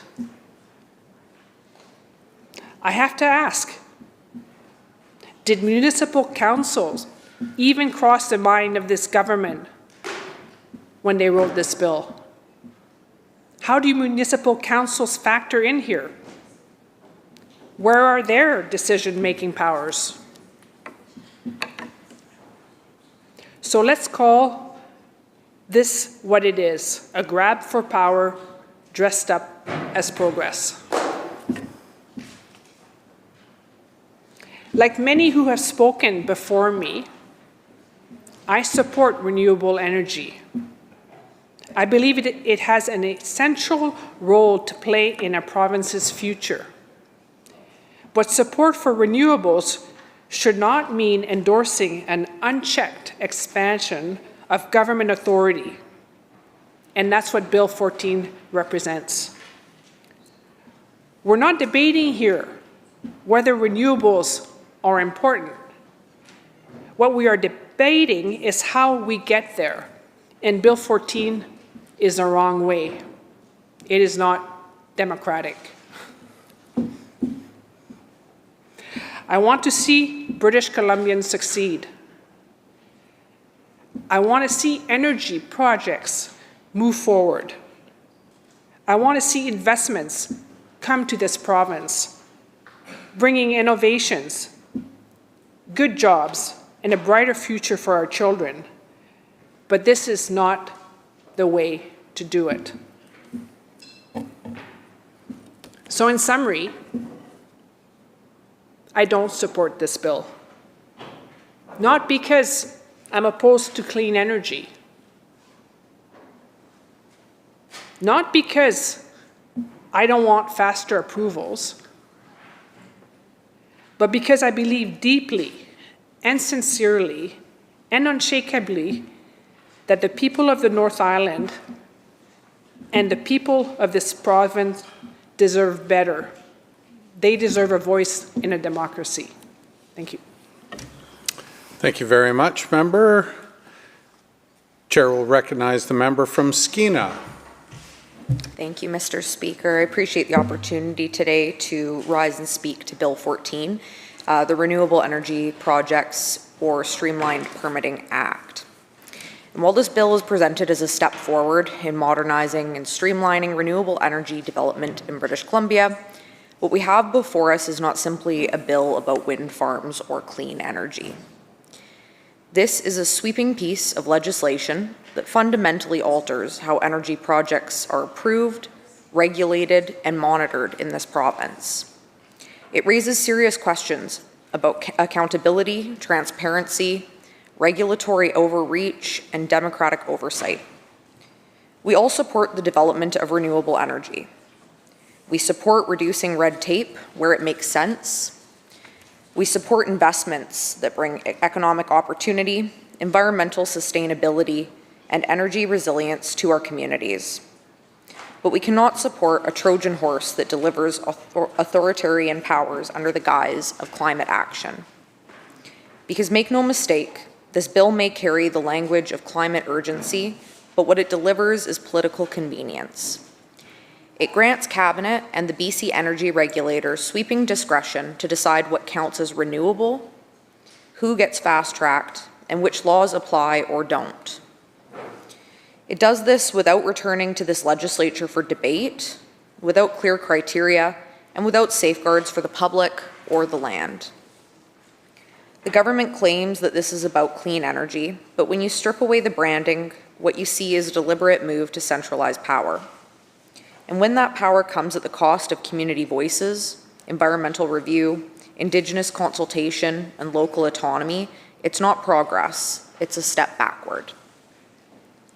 British Columbians want more clean energy, but they also want it built with care, consultation, and consent. They want to know that their rivers, their trap lines, their farmland, and their heritage are protected. They want a say in what gets built in their backyards. This bill cuts them out of the process, and that should concern every one of us in this House. Let's start with the basic premise of this bill. British Columbia's energy sector has long faced regulatory gridlock, requiring project proponents to navigate a tangled web of ministries and approval processes. This has discouraged investment and driven clean energy developers out of our province. The government now acknowledges that reality after years of making the situation worse through overregulation and policy uncertainty. For years, developers have faced a gauntlet of conflicting requirements, unclear timelines, and inconsistent rules between ministries. Projects stall not because communities oppose them, but because the system itself is disjointed and dysfunctional. Multiple permitting bodies, contradictory mandates, and bureaucratic backlogs have slowed down even the most straightforward proposals. And I know about this better than most because my community that I represent has dealt with this time and again. We've seen a number of different energy projects proposed and fail in my region because of the difficulty of dealing with government and dealing with all of these systems. We've also seen some that have come to fruition, but it's taken years beyond what it should have if this process had actually been properly streamlined. Now the very government that contributed to this gridlock is using it as justification to sidestep oversight altogether. Instead of fixing the system through meaningful reform, Bill 14 throws the rulebook out. This isn't about solving the root problem. It's about sweeping it under the rug and giving Cabinet a blank check to push through what they want when they want. If the government was serious about addressing regulatory delays, it would have brought forward focused reforms, targeted timelines, or a streamlined interministerial framework.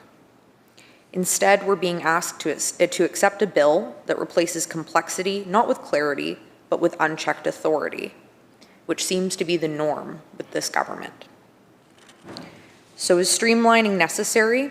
Absolutely. But streamlining should not mean sidelining oversight. It should not mean giving one regulator unilateral power to rewrite the rules, to cancel permits, to override heritage protections, and to change land designations, all without returning to this House for approval. Streamlining should mean improving efficiency, not dismantling transparency. It should mean making processes faster, not less fair. British Columbians deserve a system that is responsive and coordinated, but not one that places absolute discretion in the hands of a few, behind closed doors, and without recourse. We should never accept streamlining as code for bypassing democratic checks. A faster process is only worth it if it still respects the public interest and community voices that we are all here to protect. Bill 14 creates a centralized permitting regime that may, at first glance, appear efficient, but in reality, it transfers unchecked authority to the BC Energy Regulator and to Cabinet, bypassing the democratic institutions that are supposed to protect the public interest. This isn't coordination, it's consolidation. One regulator will now control everything and do so with minimal public input or oversight. What once required debate, evidence, and community involvement can now be rewritten through regulation.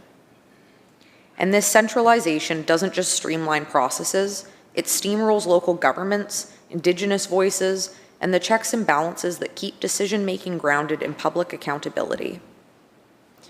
What this bill sets up is a system where the rules can be changed on the fly without legislative debate, and where major decisions about land, water, heritage, and safety are made unilaterally by bureaucrats that are empowered by Cabinet. A truly modern regulatory system would still involve transparency, independent review, and democratic safeguards. But this bill goes in the opposite direction, closing doors instead of opening them, shrinking the space for public participation, and pushing power further away from the communities that are most affected. The government is touting this bill as a way to advance 9 wind farms and the North Coast transmission line. However, the legislation goes far beyond that. Clause 2 allows Cabinet to designate any prescribed renewable project as streamlined by regulation. There is no requirement to return to this legislature to debate what projects are added in the future. The definition of renewable resource in Clause 1 is expansive. Biomass, biogas, geothermal, solar, wind, ocean, and even any other resource that Cabinet chooses to include. This is not narrow legislation. It is broad and ambiguous. And because Cabinet alone defines what qualifies as renewable, there is nothing in this bill stopping them from including questionable projects under the guise of green energy. British Columbians deserve clarity, not ambiguity. They deserve to know exactly what's being authorized, why, how the decision was made, and with what level of scrutiny.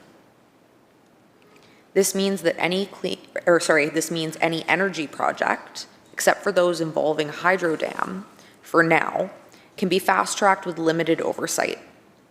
All Cabinet has to do is file an order in Council. The scope is potentially unlimited. But let's understand what fast-tracking really means in this context. It means cutting out local voices, skipping environmental review, and concentrating decision-making. It means taking massive projects that could fundamentally alter ecosystems, agricultural land, and entire regions, and rushing them through without the usual checks and balances that exist to protect the public interest. Fast-tracking shouldn't mean removing every guardrail that protects communities from harm. It should not mean eliminating obligations to consult or listen to those who will be most affected. And it certainly shouldn't mean replacing transparent legislative oversight. We should make attempts to cut bureaucratic red tape, but it must be done right. We must be careful because fast-tracking, when rushed and done incorrectly, silences voices and sacrifices transparency, all in the name of expediency. Perhaps the most alarming element of this bill is the way it guts the environmental assessment process. Clause 14 disapplies the Environmental Assessment Act for selected wind energy projects, the North Coast Transmission Line, and any other project that Cabinet designates. This means no comprehensive public review, no analysis of cumulative impacts, no duty to consult affected communities in a meaningful way. The government has said changes to the Environmental Assessment Act will come later to cover wind, but has provided no timeline. Meanwhile, projects are exempted now. This is not responsible governance, it is rule by regulation. This legislation demonstrates that this government believes it is best to move forward first and figure out oversight later, which means projects can be built with minimal scrutiny while the legal and environmental standards are left undefined. That, to me, is a reckless way to govern and a dangerous precedent to set for future projects, renewable or otherwise. We know what happens when corners are cut.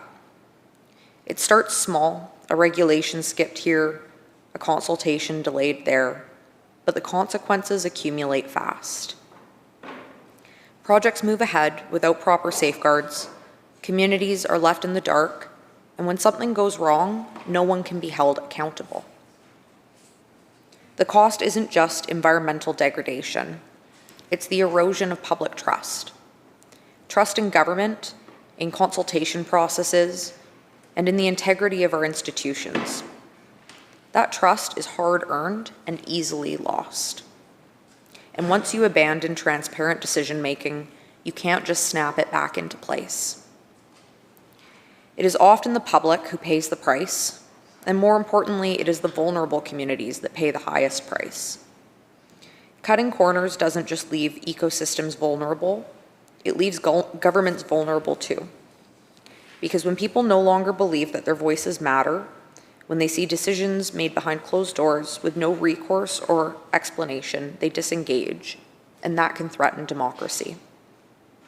If this government truly believes in responsible renewable energy development, then it should lead with consultation and oversight, not gut them as a precondition for progress. Streamlining should mean making things more efficient, not making them less accountable. Bill 14 goes even further still. It overrides key safeguards in multiple pieces of legislation. Clause 15 weakens protections under the Agricultural Land Commission Act, allowing non-farm use and subdivision of ALR land. This means farmland meant to protect long-term food security can be reclassified and built over for industrial projects with no community consultation or agricultural review. There's no assurance that this land will be restored, preserved, or compensated for if a project fails. This is particularly concerning for my riding, where we struggle immensely with food security challenges, and the potential implications of this could be massive. Clause 16 grants the regulator discretion over heritage designations, including cultural sites significant to First Nations. The regulator even gets to pick the person who decides whether land has heritage value. This, again, is very important for my riding. We have a very large Indigenous population, and I know that the people in my riding don't want to see legislation like this passed because they know what this could potentially mean for them.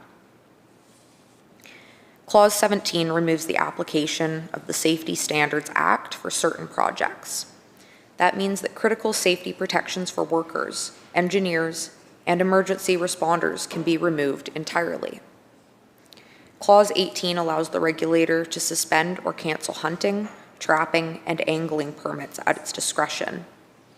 These activities are not just recreational, they are cultural traditions and economic lifelines in rural BC. There are also no guarantees of hearing, notice period, or appeal process if your permit is revoked.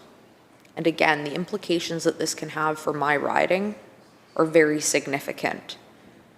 A lot of people in my riding rely on fishing, on trapping, on hunting as a way to feed their families. These are not small administrative tweaks. These are fundamental shifts in how we balance industrial development with safety, food security, and cultural preservation. Bill 14 allows the BC Energy Regulator to change key sections of its own governing legislation, the Energy Resource Activities Act, without approval from this House. Clauses 13, 20, and 25 give Cabinet and the regulator sweeping powers to amend, disapply, or apply parts of the Act as they see fit. This includes retroactive levies and fees, suspension of safety and environmental requirements, cancellation of hunting and fishing permits, and redefining what qualifies as a streamlined project or a renewable resource. In addition, Clause 21 validates any actions taken by the regulator since April 1st of 2024, even though this bill is not yet law. This is an incredibly dangerous precedent that undermines the rule of law. This is retroactive immunity. It means that the regulator can take actions outside the current legal framework, and this legislation will cover their tracks after the fact. This is not just bad policy, it's an affront to legislative accountability and the principle that no one is above the law. The bill establishes 3 levels of streamlined permitting. Level 1 projects are granted the fewest exemptions, but still bypass multiple steps. Level 2 and Level 3 projects receive far greater leeway, exempting them from large portions of the Energy Resource Activities Act. For Level 2, even basic requirements like permit expiration rules, ownership verification, reporting obligations, dormant site monitoring, and environmental protections are removed. Level 3 is even more concerning. It exempts projects from public requests for investigation and further reduces transparency. These streamlined tracks do not just cut red tape, they sever public accountability entirely. Despite claims of reconciliation, this legislation empowers the regulator to decide whether a project is exempt from heritage or environmental laws, with no requirement to engage Indigenous communities unless it is convenient. This raises serious questions about consent, consultation, and respect for Indigenous rights and title. Rural communities, often the host site for these projects, may find themselves cut out of decision-making altogether. With no requirement for local consultation or community benefit agreements, the people most affected by these projects may have no voice in how they unfold. My community has been in this situation many times before, where a project is proposed and the residents, as the people most affected by it, have had the opportunity to make their voices heard on whether the benefits outweigh the potentially negative impacts, and we have seen the result. Some projects, such as LNG Canada, have received overwhelming support and community buy-in, while others, such as Enbridge Northern Gateway, received a clear and resounding no. These processes are instrumental in encouraging public engagement and consultation and ensuring that the people living in the affected communities can see more positive impacts rather than negative ones. It also encourages faith amongst British Columbians in our fair and democratic system, but this bill achieves the opposite. Bill 14 sets a dangerous precedent by undermining the very mechanisms that allow rural communities to participate in decisions that directly affect their land, livelihoods, and futures. There's no commitment in this bill to local jobs, local hiring, or even revenue sharing with rural municipalities. No requirement for impact assessments that consider how a new transmission corridor could affect hunting grounds, trap lines, or traditional gathering areas. No plan for how to handle conflicts when Crown land is reallocated for energy infrastructure without community approval. This bill creates a two-tiered system where urban voices still benefit from organized planning and accountability, while rural voices are overridden by distant decisions made in Victoria. The message it sends is that rural concerns are expendable, collateral damage in the race to check off political priorities. We know better than that in the North. We know that you can build projects with strong public support when you include the public in the process. And we also know the harm that's caused when people are cut out completely. As for the environment, Bill 14 opens the door to development without any guarantee of ecological protection or restoration, especially if orphaned sites are left behind with no enforceable obligations on project proponents. One positive aspect of this legislation is the creation of a separate orphan fund for renewable energy projects. This recognizes that not all projects succeed and that cleanup costs should not fall to taxpayers. However, Bill 14 does not specify how much must be contributed, when contributions are required, or how the fund will be managed. It enables the regulator to issue certificates requiring payment, but offers no guarantees of sufficiency or of transparency. Without strict financial rules and public reporting, this provision risks becoming symbolic rather than substantive. To further illustrate the dangers of this bill, let me walk through just a few of the most troubling clauses. Clause 13 allows Cabinet to override sections of the Energy Resource Activities Act, effectively letting them rewrite the rules on a whim. Clause 18 gives the regulator authority to cancel hunting and trapping permits with no clear standards or appeal process. Clause 21 validates any potentially unlawful actions already taken by the regulator since April 1st, 2024. Clause 23 allows the government to cancel existing environmental assessment certificates and deem those projects fully approved with no conditions. This is retroactive deregulation. It is policy by fiat, not by democratic debate. Let me be clear, if the government had brought forward a narrowly tailored bill to streamline permitting for a few key projects while retaining environmental safeguards and legislative oversight, I would have supported it. We need clean energy, we need investment, and we need to move fast. But this bill is not just about speed, it is about control. It consolidates power in Cabinet and a single regulator, it undermines this legislature, and cuts out the very communities that we are supposed to represent. British Columbia deserves better. We can build renewable energy responsibly, we can streamline without steamrolling, but we cannot let the urgency of climate action be used as a justification to dismantle democratic accountability. We have a duty to build a sustainable energy future, but we also have a duty to uphold the integrity of our laws, protect our environment, and respect Indigenous rights. Bill 14 fails on too many of these fronts. Representing a rural riding like Skeena means carrying the voices of communities that are often overlooked. Communities where people rely directly on the land for their livelihoods, food, culture, and identity. In the North, we don't have the luxury of abstraction. We see and feel the impacts of industrial development in our backyards.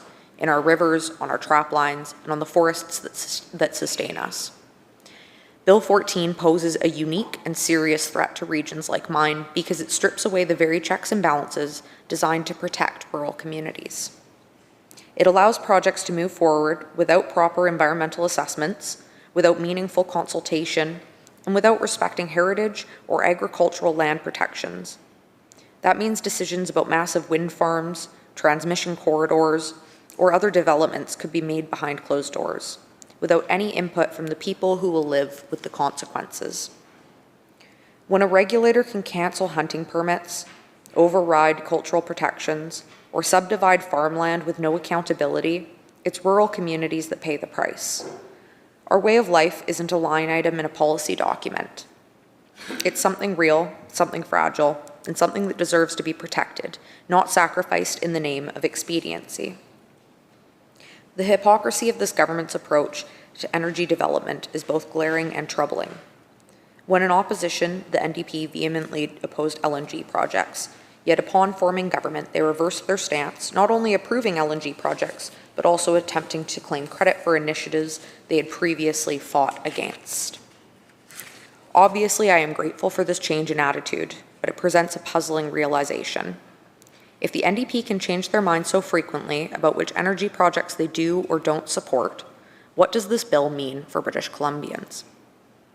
This pattern of opposition, followed by appropriation, raises serious questions about their consistency and reliability. Now, with Bill 14, they seek to grant themselves unchecked authority to approve projects at their discretion without the safeguards of environmental assessments or public consultation. Given their history of shifting positions, how can British Columbians trust that future decisions will be made in the public's best interest, rather than for political expediency? This legislation doesn't just streamline processes, it streamlines power into the hands of a government whose track record on energy policy is anything but steady. We vehemently support industry in this province. We want to see more projects built, more jobs created, and more investment flowing into our communities, especially in rural and northern BC. We've seen how responsible development, like LNG Canada, can bring real opportunity when it's done right, when it's guided by clear rules, meaningful consultation, and respect for the land and the people. But Bill 14 misses the mark entirely. Instead of fixing the broken permitting system with transparency and accountability, it concentrates power in the hands of cabinet and a single regulator. It sidesteps environmental oversight and opens the door to decisions that could be made without public input or community buy-in. Fast-tracking development shouldn't mean bulldozing safeguards. We can build more in BC, but we have to do it the right way. I urge this House to reject this overreaching legislation and send it back for a full, public, and transparent process. British Columbians deserve clean energy, but they also deserve clean government. We all want to see more projects built. We want to see jobs created and red tape slashed. But none of that can come at the expense of public trust, local democracy, or meaningful oversight. Streamlining cannot be used as a smokescreen for centralizing power. This bill, in its current form, does not reflect the values of fairness, transparency, or respect for communities in BC. It reflects a government that has grown too comfortable with bypassing scrutiny, too comfortable making massive decisions behind closed doors. We cannot allow urgency, whether economic or environmental, to become an excuse for encroaching closer to authoritarianism tendencies. British Columbians deserve to have a voice in what gets built in their backyards. They deserve to know that their safety, their land, their culture, and their laws won't be cast aside. Thank you, Mr. Speaker. Thank you very much, Member. Recognizing the MLA from Kelowna Mission. Thank you, Mr. Speaker. Mr. Speaker, the notional purpose of Bill 14 is to streamline approvals for energy projects in BC. That purpose is a laudable goal, and I agree with that goal. Why? Because on this side of the House, we are the party of yes. And because it takes too damn long to get to yes in Canada. We seem to be in a crisis of indecision, the land of the slow maybe, where we lack conditions for investment. We don't get stuff done as fast as we could, and that is creating serious challenges in terms of investment in this province and in this country. Because delay and indecision drives up costs. People don't build things for fun in business. They don't build them for political ribbon cutting. They don't build them for the side benefits. They don't build them for photo ops, for politicians. They build them because they serve a commercial function and because the numbers pencil, because the project works. And too often, risk, delay, and uncertainty make those numbers not work, or they make those numbers harder to make work. Because at the end of the day, it comes down to return on investment and risk-adjusted return. That is the cold, hard, brutal reality of making investment decisions. So, indecision, delay, the inability to get decisions, Kafkaesque bureaucracy where we never know quite what the basis for a decision is going to be, those are all things that deter investment in this country and in this province. Too often, we make things take too long and be too high risk, and then we subsidize them back to life. To quote Ronald Reagan, if it moves, tax it. If it keeps moving, regulate it. And if it stops moving, subsidize it. I've spent a lot of time dealing with major projects, both in my academic research and in my applied business life. And I can say that in Canada, we tend to conflate safety and risk. We imagine that because we don't typically have armed militias, we don't typically have kleptocratic regimes, that we are a low-risk jurisdiction. No, we're a safe jurisdiction. We're actually quite a high-risk jurisdiction in many instances because we have arbitrary changes to the nature of the very processes that drive the way that we do or do not get to yes.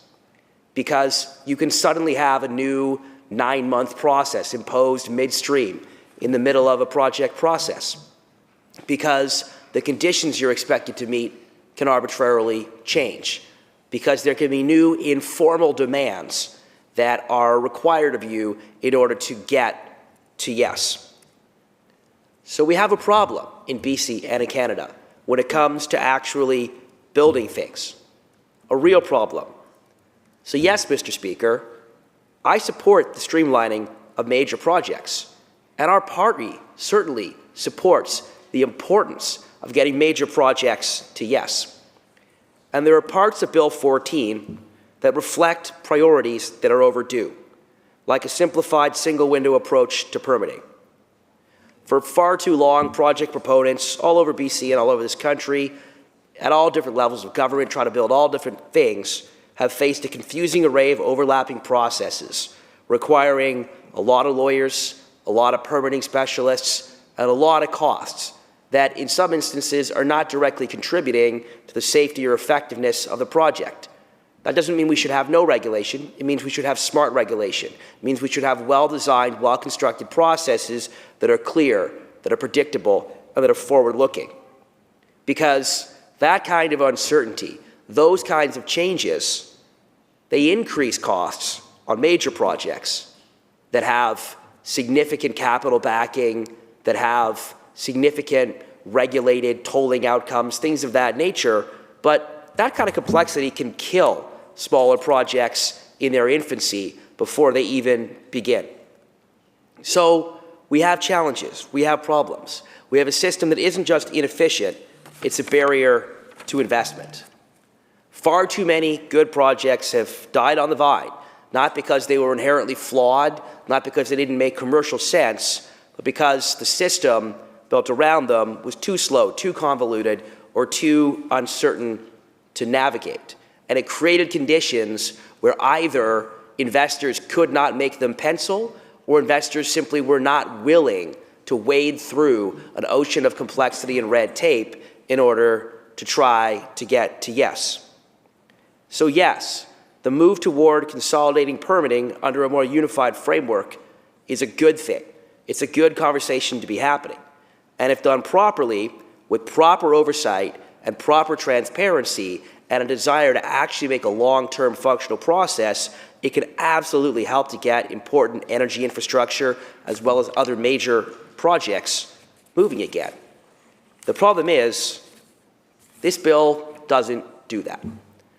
This bill picks winners and losers. This bill hands arbitrary power to government in an effort to paper over its own years of failure and the years of anemic economic growth that it has presided over, contributed to, and created. The reality is that this bill has been brought forward in the height of hypocrisy. This government has decided in recent months that it wants to be the party of yes, the party of trade diversification, the party of major projects, the party of the resource sector.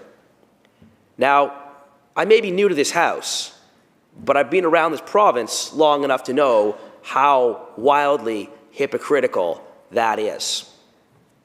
Picking and choosing winners and losers and then arbitrarily deciding whether and how to enforce rules is not how government should operate. But let's cast our mind back to how this government has, in fact, operated on a subject that has raised its head again in this House in recent days. And that is a project that this government picked not as a winner, but as a loser, the Trans Mountain Expansion Project, which was primarily a federally regulated project, but this government decided to use every tool in its provincial toolkit to obstruct that project because it decided that its arbitrary political direction on the basis of what? On the basis of ideological preference, on the basis of partisan preference, on the basis of polling, on the basis of a snap decision in the middle of election, this government, both in opposition and in government, this government picked a loser. And it used its arbitrary power to obstruct that project that it had decided it knew better on. Now, the Minister of Energy has in recent days tried to shrug off the years his party spent going out of its way and pushing the very boundaries of its powers, legal and democratic, in order to use every tool in the toolkit to oppose the Trans Mountain Expansion Project. A project he now stands in this House, shrugs and says, hey, we got to make the most of it now that it's built. A project he can't remember the capital cost of. A project that he now wants us to shrug and say, okay, so this government has completely changed its position and has gone from being avowed opponents of this project to being totally on board with dredging Burrard Inlet to allow fully loaded Aframax tankers to get Canadian oil from Westridge Marine Terminal at the terminus of that pipeline to international markets to diversify us away from a monopsony with the American market. So political direction changes, the moment changes, this government arbitrarily changes what it's for and what it's against. And it wants to have the arbitrary power to do that in a way that creates tremendous uncertainty for anybody operating in this marketplace. Now, I know that story of what happened with this government in Trans Mountain well because I worked on it for 3 years. And we saw delay after delay, obstruction after obstruction from this government and their allies who had decided on a political basis that they were against a project and that the process as it was supposed to work wasn't good enough for them because they had picked a loser. And the people of Canada, the people of British Columbia, the people paid for their political preference expressed through their arbitrary weaponization of the toolkit available to them in order to stop something they were politically opposed to. That's not right. That's not right. And just what did that cost us as Canadians? Let me tell you, and this is important because it speaks to the arbitrary powers in this bill and to how, if used improperly, they can have tremendous consequences, whether because government picks a winner or picks a loser on the basis of arbitrary political preference or friends of government, rather than on the basis of an appropriate and rigorous and predictable process. So if we look at that project, a study conducted by the Canadian Energy Research Institute in 2020 looked at the actual cost for the Trans Mountain Expansion Project and the Coastal GasLink pipeline, and it found that the estimated capital expenditure as a result of a one-year regulatory delay is $344 million for a natural gas pipeline and $812 million for a crude oil pipeline. That same project found that pipeline projects take on average 13 months longer in the US than Canada. So again, going back to the arbitrary use of power by government on the basis of its political preference, Trans Mountain was delayed by at least 3 years by regulatory and judicial delays, driven by this government and its allies. That is literally billions of dollars in added cost because of the arbitrary utilization of power by a government driven by ideology. If you look at the bottom line on that project, which I think is a very good example here, the original Trans Mountain Pipeline was built in 1953. It took 18 months. It cost $93 million. That's $1 billion in today's dollars. By the time this government and their arbitrary power, the kind of arbitrary power they want to claim for themselves with this bill, by the time they were done with it, along with other factors, it took 10 years, and it cost $34 billion. And it wasn't just the initial capital cost that was significant. It was the capital cost.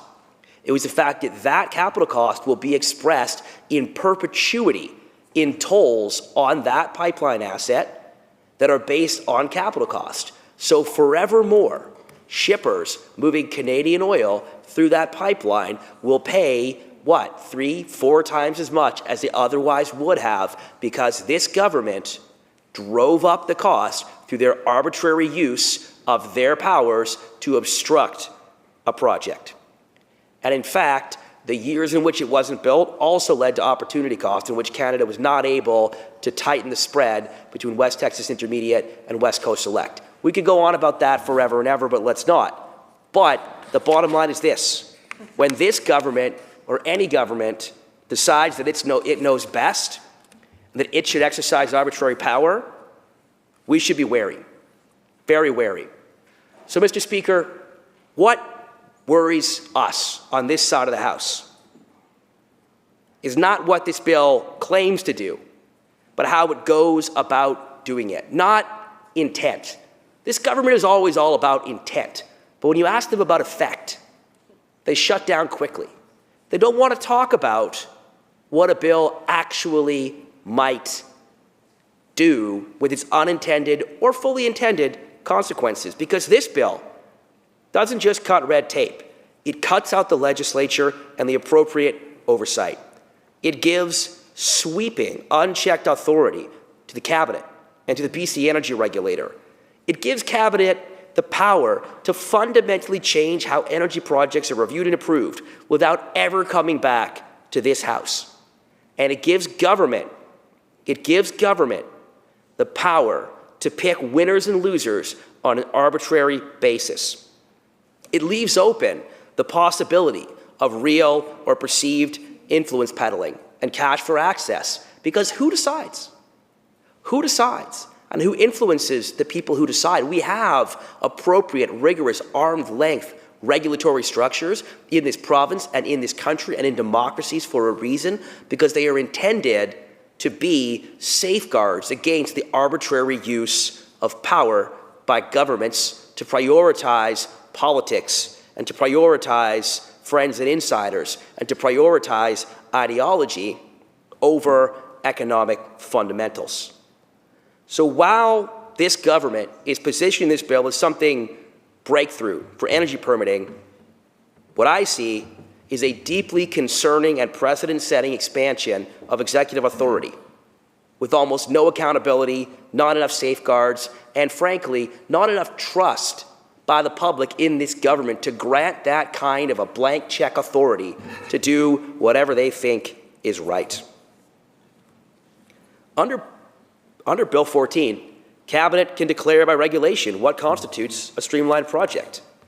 They can define, add, remove, decide exactly what that means however they want, behind closed doors.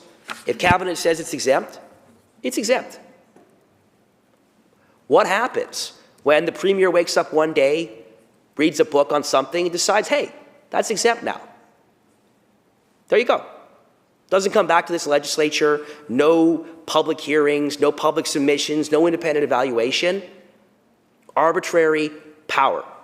So when this Premier decides he's done being Premier, and there's a leadership race, and it has the character of the last leadership race that the NDP had, and there's all of a sudden dramatic new potential directions in terms of where this province could go based on who wins that next NDP leadership race, whenever it comes, whether it's this fall or a year from now or 2 years from now, whoever that is, they inherit those unchecked powers. They inherit the ability to decide what constitutes a streamlined project. They inherit the ability to exercise unchecked power with little oversight.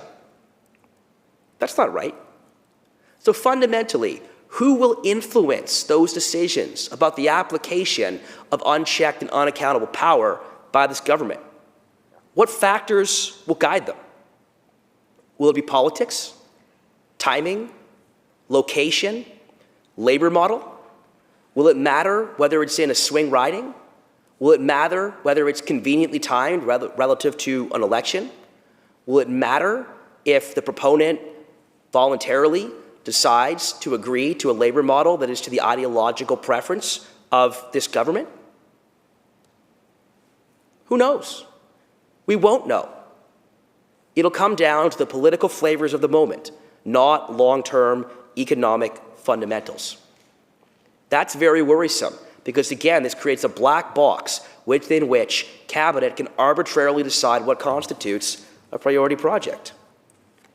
Instead of fixing the broken conditions for investment in this province, this government instead is trying to bypass them for their chosen political priorities.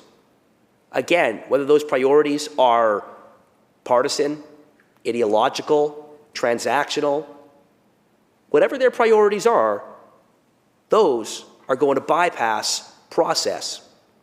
And everything else can wait. This is a government that thinks it can legislate prosperity instead of trying to legislate opportunity by creating stable, predictable, forward-looking conditions for investment in which a wide range of different project applicants can look at this province and say, I see what I have to do in order to build something here. Today, now, the signal this government is sending is what you have to do in order to build a project here is you have to curry favor with this government. You have to hire the right people. You have to know the right people. You have to make sure you frame your project in such a way that this government will deem it to be a priority. And do we fundamentally believe that communication staff in the Premier's office have a better understanding of what constitutes an economically viable or economically significant project for this province than companies, project proponents, individuals trying to move forward projects on the basis of sound economics, on the basis of sound decision analysis? That's very worrisome. So picking winners and losers doesn't encourage a funnel of new projects. Because when proponents know that it's arbitrary government decisions, not stable, predictable conditions for them that will affect their ability to move forward, they have to make decisions very differently. If you have companies that want to actually be able to understand the basis for decision-making, they're going to think twice about this province because they're going to know that, hey, these arbitrary powers belong to this government today, now. But when there's a change of government, will those priorities still be the priorities? Will my project still be in the same process? Or does it depend? If there's a change in the leadership of the government, if there's a change in government, do I actually know what I'm signing up for? That's why we don't have these kinds of arbitrary decision-making powers vested in the political heart of governments, as this government is trying to do. Again, one of the most frustrating challenges we constantly hear from project proponents, whether they're in construction, infrastructure, energy, is not just the amount of regulation they face, it's the uncertainty. Bill 14 does not solve that problem. It deepens it. It creates a situation in which the uncertainty of regulation is exacerbated by the political uncertainty of if and when and how and on what basis this government will make arbitrary decisions that can make a project viable or not viable. This bill is being sold as a way of bringing clarity and speed, when it really just adds a whole additional level of unpredictability, and in some very troubling ways. That includes retroactivity. Clause 12 of the bill, which allows the BC Energy Regulator or individuals it delegates authority to impose fees, levies, or other financial obligations retroactively. So you're midstream in a project, and your fundamental project economics are changing because the regulator decides to impose arbitrary retroactive fees. Is that because government has decided they don't like your project? Is that because the rules have changed? Again, more unpredictability. Capital thrives on stability, predictability, being able to look forward and to know what's ahead. How do you attract investment into this province when businesses can't rely on the rules staying consistent? You don't. So this bill is not just poor planning. It's a signal to every potential investor that BC's regulatory system is unstable, unreliable, and subject to political whim. Subject to, that's in a tricky swing riding. Subject to, yeah, we don't like those guys. Subject to, they're not really playing ball. Subject to the implicit expectation that there's a quid pro quo and that the right hiring will happen, the right consultants will be on the project, the right photo ops will be delivered, the right political messages will be framed around a project. That's not how capital investment and major projects are supposed to work in any jurisdiction, and it sure as heck is not how it should work here.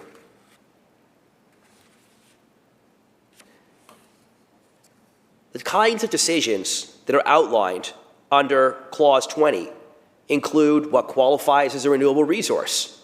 What if that gets changed? Whether a project is subject to environmental assessment or not. Whether a project is eligible for streamlining and what level of streamlining it receives. And whether safety or reporting requirements should apply. These are really, really important things. And they're decisions that used to be predictable, debated, and codified in law. Under Bill 14, they're all turning into moving targets. And that is the exact opposite of regulatory certainty. Let's put this a different way. This bill trades transparency for flexibility. Flexibility for government. Flexibility to politicize. Flexibility for arbitrary decisions to be traded transactionally by well-connected NDP insiders. I don't mean to suggest anything nefarious has happened. What I mean is that the risk of even the slightest perception that currying political favor or hiring the right consultant, hiring the right lobbyist means that you'll be at the front of the line. That is a dangerous, dangerous situation for this government to create, with the potential for immense consequences to not only on the political front, the legal front, the investability front. It's a very, very dangerous, dangerous situation to be floated out there. But that's exactly what this bill does. It creates the possibility, it creates the concern that the goalposts might move. Well, how do you move the goalposts? How do the goalposts get moved on you? There will be endless speculation as to how different projects were brought to the front of the line. And that is not healthy for creating a sound, competitive, well-regulated, stable, predictable market in which you want people to explore, advance, and invest in major projects. Oversight is a huge issue here. Who watches the superpowered watchers created under this bill? The NDP-appointed authorities. Who makes sure that none of that arbitrary decision-making is happening in a way that is untoward or inappropriate? What are the consequences if, in fact, there is politicization of the process? Big void in terms of those elements. And in fact, it appears as if this bill is pushing in the opposite direction, removing accountability rather than adding accountability. That's very problematic in terms of the signal that it sends. This bill eliminates nearly every meaningful mechanism for public oversight.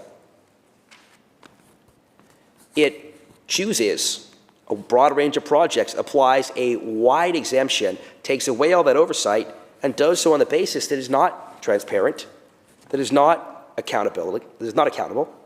Under normal democratic process, when governments exercise authority, there are checks and balances. There are public hearings. There are published reports, standing committees, and appeal mechanisms. Bill 14 offers none of those. Instead, it removes them and gives power on an arbitrary basis to government. We've seen this movie before. We saw it with Bill 4, the Consumer Protection Act, where government was uninterested in actually hearing from business. It wanted to talk a big game about what it was doing, but it actually ignored completely the input that it received from small businesses affected by the unintended consequences of the bill. We've seen it with Bill 7, which was a massive power grab. We've seen it with parts of Bill 15. And now, with Bill 14, we're seeing it, with the added danger of regulatory and financial discretion being placed in the hands of unelected officials. This government is eroding democracy, eroding oversight, eroding transparency, and asserting itself as the ultimate arbitrary authority. On this side of the House, we did not seek office and we were not elected to be spectators. In the name of good intentions and getting stuff done, this bill erodes basic democracy. It centralizes authority, removes oversight, and silences public input. That's not okay. Our Conservative caucus stands ready to support moving major projects forward faster in this province. We want to see investment move ahead. We want to see BC grow, invest, and lead. We are a party of yes. We need to get stuff done again in this province. But there is a better way than what is being put forward in this bill. We can get stuff done without compromising democracy. We need to actually fix things in long-term structural ways, not just spray paint over the cracks, not just make arbitrary declarations in order to solve a problem of our own making, like this government has done. 8 years in, they've decided they want to be for economic development. 8 years in, they've decided they wanted to get stuff done. And now they want arbitrary power to bypass their own broken processes. That's not how this is supposed to work. So, Mr. Speaker, let's get things done again in this province. But let's do it the right way. A way that works for the long term and a way that works for the people of British Columbia. Thank you, Mr. Speaker. Thank you very much, member. Recognizing the member from Abbotsford Mission. Thank you, Mr. Speaker. Oh, here we are. Let us call this bill what it truly is. Not a clean energy initiative, but a sweeping administrative restructuring of how power is held and exercised in this province. Bill 14 proposes to consolidate decision-making authority for renewable energy projects that span hundreds of millions of dollars, entire geographic regions, and decades of environmental and economic consequence into the hands of a single regulator with virtually no direct oversight from this legislature. For the public to understand this bill, there is a clause, Clause 13, explicitly empowers Cabinet to modify, apply, or disapply portions of the Energy Resource Activities Act without returning to this House. This is not an administrative detail. This is a structural shift in how British Columbia governs itself. Clause 21 goes further. It retroactively deems any action taken by the BC Energy Regulator since April 1st, 2024, to have to be lawful, even if those actions had no legal footing at the time. Let me be plain. This bill doesn't just set a precedent, it rewrites the past. Why does this matter, Mr. Speaker? Because when we allow this government to legalize decisions after the fact, we are not practicing transparent governance. We are authorizing power without accountability.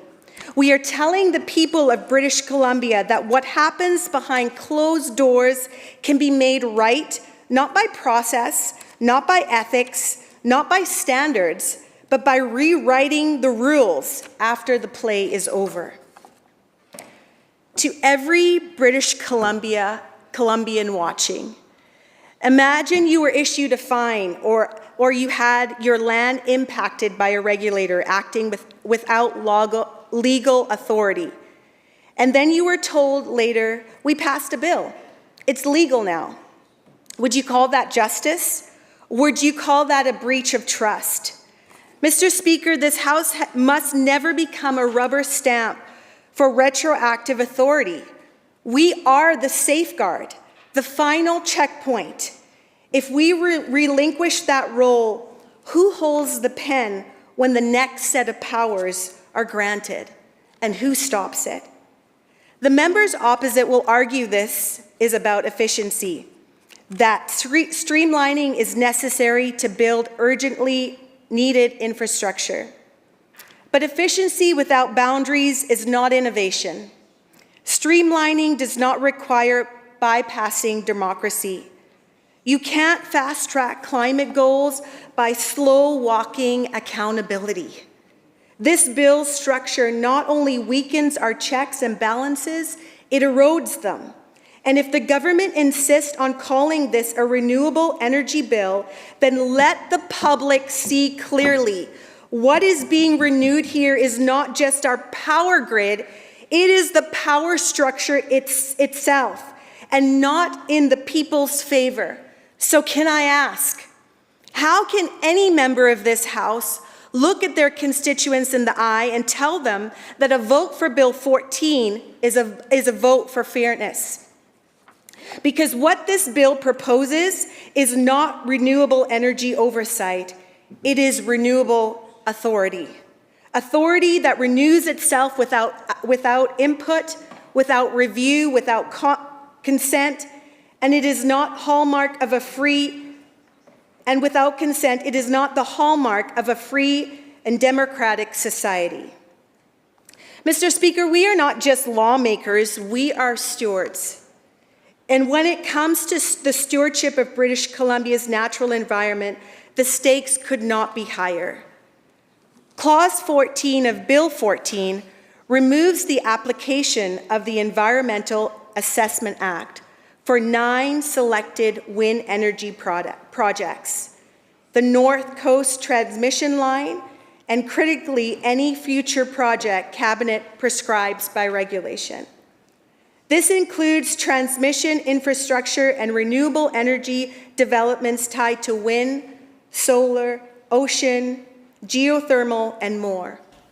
In short, virtually any major energy project in British Columbia, save those involving a dam, can be exempt from environmental oversight with the stroke of a pen. This should stop us cold, Because, Mr. Speaker, the environmental assessment process is not an inconvenience. It is a cornerstone. It is the due diligence we owe to the land, to wildlife, to the communities whose health, safety, and cultural heritage depend on more than promises. It is the space where concerns can be raised, data can be tested, and consequences can be anticipated, not just discovered after the fact. Ask any British Columbian from the Kootenays to Kitimat whether they think less transparency is what this province needs right now. Ask them if they want fewer checks on projects that cut through their forests, cross their rivers, and alter the view from their windows and the future of their watersheds. They will tell you environmental oversight is not red tape, it is red flags, and this government is rolling them up. We are told that these projects are low impact and that assessments will be addressed later under a reformed Environmental Assessment Act. But where is that reform? Where is the framework that replaces what we are eliminating? It's not in this bill. It's not on the table, and it's certainly not before us in this House today. So what are we being asked to do? We're being asked to improve permanent exemptions with the promise of temporary solutions. We're being asked to greenlight the removal of one of the most important accountability mechanisms in our province toolbox on the basis of urgency. Member? Yes? Can I just ask you to slide down to your chair? Slide down to my chair. Yes. Oh, you can't hear me. You are in the wrong desk. Yes. Would you like me to go to my desk? I would love that. Let's.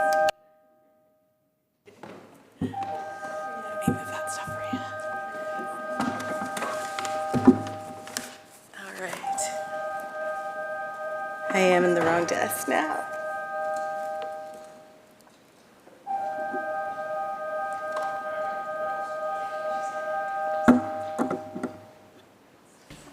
That was good timing. Now, Abbotsford Mission.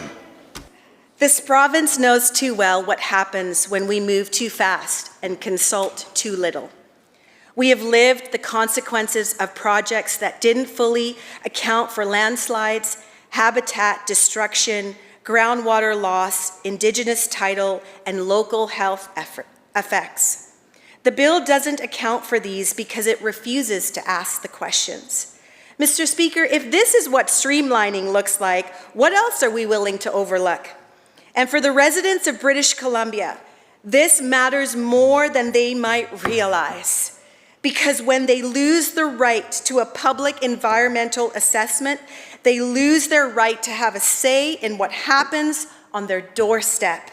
They lose the ability to ask, what will this do to our farmland? What to our fisheries? They lose the power to ask why, and that is the beginning of losing the power to say no. This government tells us this is about unlocking clean energy, but there's nothing clean about silencing the public. There's nothing clean about building without consent. There's nothing clean about cutting down trees you claim to protect so you can install the infrastructure you've refused to regulate. And if you think that sounds harsh, then read the bill, because the harshness isn't in my tone, it's in the text. So again, I ask, how can we call this a climate solution if the cost is the environment itself? If this bill passes unchallenged, we are not just setting a precedent for renewable energy, we are setting a precedent for renewable evasion. Evasion of oversight, evasion of transparency, evasion of responsibility, and British Columbians deserve better than that. Mr. Speaker, there are some things in this province once lost that cannot be recovered. Farmland is one of them. Clause 15 of Bill 14 allows the BC Energy Regulator to authorize non-farm use and subdivision of land with the agricultural land reserve, land that was set aside by visionary leaders to ensure British Columbians would always have access to local food, local farming, and local sovereignty over the soil we depend on.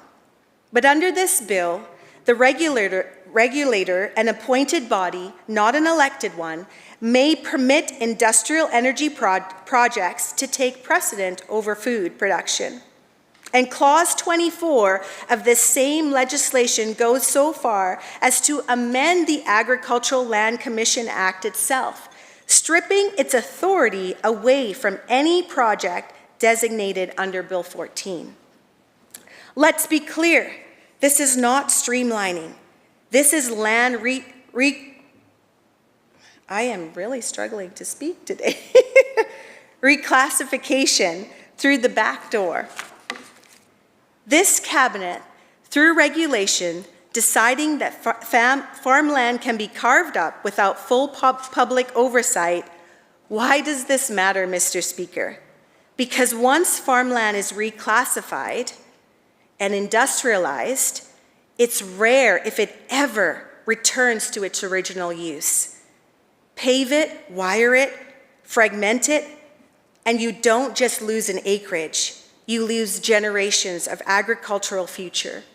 British Columbians are already watching the cost of groceries skyrocket.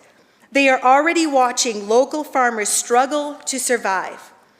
And now, under Bill 14, they are being asked to protect agricultural land to power projects that they had no meaningful say in, for returns that they may never directly see, and under a system that can change the rules at any time.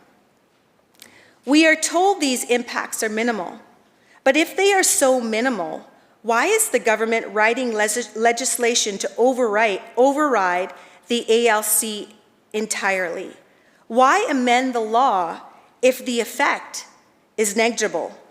Mr. Speaker, this isn't about whether renewable energy is important. It is, but so is food security. So is responsible land use. And so is the fundamental belief that some lands should be protected from political convenience, no matter how green the excuse.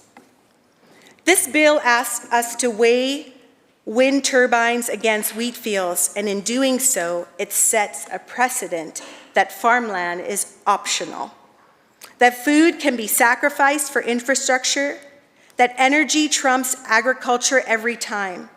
But I reject that logic because the people of British Columbia know climate policy that ignores food policy is not sustainable. It is short-sighted. It is a temporary fix dressed as a long-term solution. And more than that, it sends the wrong message to the next generation of farmers, our sons and our daughters who are asking to stay on the land, to build their lives in rural BC, to feed our cities while climate volatility grows. What are we telling them when we say this land is protected unless we decide otherwise? And I ask the members opposite, without accusation, but with full seriousness, is this ambiguity by design? Are we leaving the language open so we don't have to be accountable for what we take? Because make no mistake, this bill does not just allow development on farmland, it pre-clears it. It tells developers they don't need to worry about the Agricultural Land Commission standing in their way because government already has their back. That's not just a shift in process, it's a shift in values. And I believe this House and this province is still capable of better than that. Mr. Speaker, there are threads in the fabric of British Columbia that run deeper than roads, power lines, or politics. Threads that carry the stories of this land, its culture, its ancestors, its truth. These threads are protected in part by the Heritage Conservation Act, until now. Clause 16 of Bill 14 rewrites that act, not to clarify it, not to improve it, but to transfer authority. Specifically, it allows the minister responsible to delegate heritage powers to the BC Energy Regulator, and once delegated, The regulator may authorize any of its own staff to decide whether something qualifies as heritage. Not a historian, not a cultural leader, not an Indigenous elder, no, an employee of the energy regulator, appointed, internal, lacking independence. Mr. Speaker, this is not a technical adjustment. It is a profound degradation of what we protect and how we protect it and who gets to decide. Why does this matter to British Columbians? Because our history, our true history, is not something that can be rubber stamped. It can't be appraised by project managers under time constraints, and it most certainly cannot be delegated to entities whose mandates is to improve, expedite, and streamline energy infrastructure. This clause removes a layer of independent assessment, of accountability, of cultural informed judgment, and for the people of British Columbia, especially our Indigenous communities, this is not hypothetical. You know what it feels like to have sacred sites paved, burial grounds ignored, and traditional territories reclassified as development zones. You know what it's like to be consulted after the plans are drawn and the equipment is staged and the timeline is set.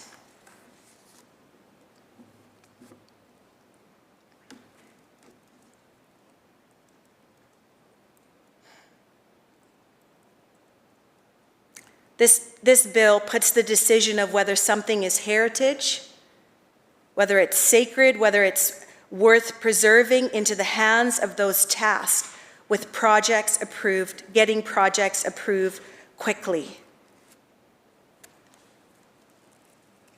This is a conflict of interest enshrined in legislation. And we are told again and again this is about streamlining, but streamlining heritage protections is not efficiency. It's saying in legal language, we'll protect what we choose to see and the rest can be cleared. But let me be very clear to the members opposite. I'm not suggesting bad intent. I'm not suggesting willful disrespect. But I am highlighting what the law allows. If a law allows harm through inaction, through omission, through unchecked authority, then we are complicit if we let it pass. This is not a rejection of renewable energy. It is a demand that we build the future without bulldozing the past. We cannot afford to get this wrong, because once a sacred site is disturbed, it cannot be restored. Once a history is ignored, it cannot speak for itself. And if we as legislators are willing to give up the independence of heritage protection in the name of administrative convenience, then I ask you, what does that say about the value we place on truth, on reconciliation, and on legacy? Because if the story of our land is written by those who build on it and not those who live on it, then we haven't just lost the plot, we've rewritten it. And the future generations will wonder why we stood in silence. Madam Speaker, welcome to the chair. There is a reason we have laws that govern safety, standards, and the stewardship of wildlife. These are not ceremonial laws, they are structural. Quiet perhaps, but essential. And yet, within the machinery of Bill 14, entire sections of protective legislation are quietly switched off. Clause 17 treats the Safety Standard Act as optional when it comes to the Level 3 streamlined projects. Projects, by definition, are prescribed at the discretion of Cabinet. The law is rewritten as though a renewable energy facility does not need the same safety scrutiny as other energy infrastructure. The implication is not argued, it is assumed. Clause 18 goes further, allowing the minister responsible for the Wildlife Act to delegate broad powers to the BC Energy Regulator. Those powers include the authority to issue, suspend, or cancel permits relating to hunting, angling, trapping, and even bonding requirements for environmental responsibility. This is not an administrative note. This is a shift in balance between resource development and the natural world we are charged with protecting. Not so long ago, British Columbians were reassured that no corner of policy would override conservation. We were told that clean energy would be pursued with integrity, that progress would not mean compromising core protections. But this legislation edges us towards a different reality. A reality where safety is conditional, where wildlife protections are granted or withheld not through a public process, but through private delegation. Where regulated zones and responsible access are no longer governed through long-standing legislation, but through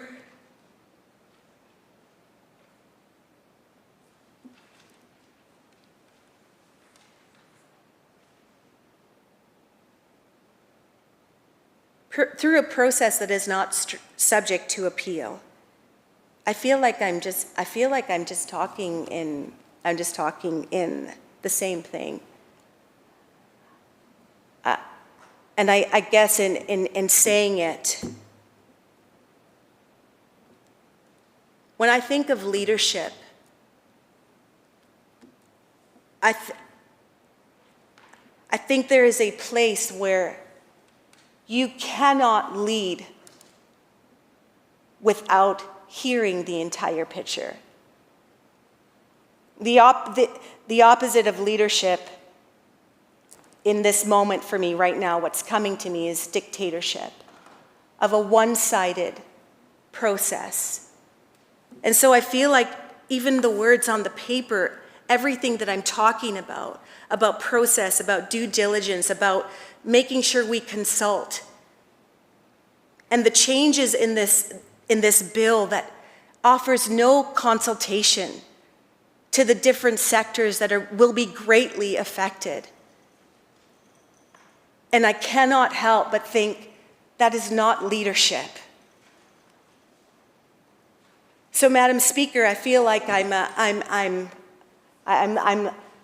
just almost just to get my point across, I keep saying the same thing. But you can understand, and I hope the public understands. So many people that may see this may not take the time to read an entire bill. And the wording may get confusing, and they won't go clause by clause to understand what is this actually saying.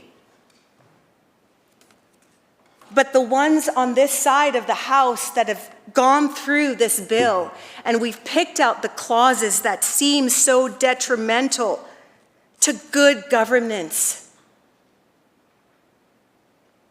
And I hope the members opposite can actually vote in a way that says, we want to be the leaders you voted for when it comes to governing the people with integrity, when it comes to governing the people without making something feel so dictatorial.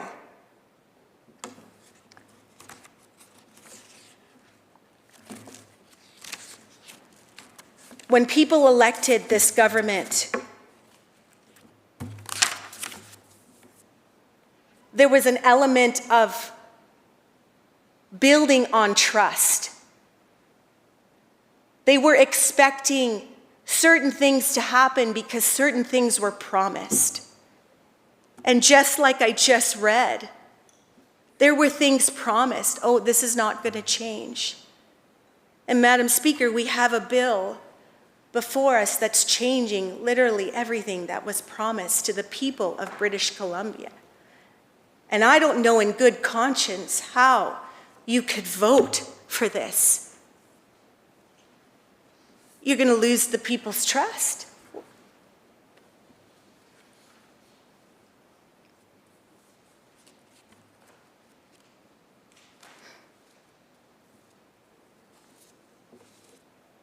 The residents of British Columbia are not just asking for clean energy.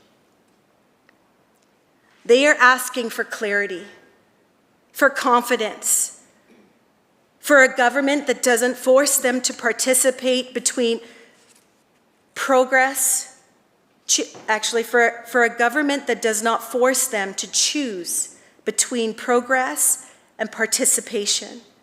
And if this House passes Bill 14 as it stands, we are telling them that their say is secondary, that decisions affecting their land, their water, their safety, and their future can be made by regulation, exemption, and delegation, and that accountability is negotiable when the project is big enough.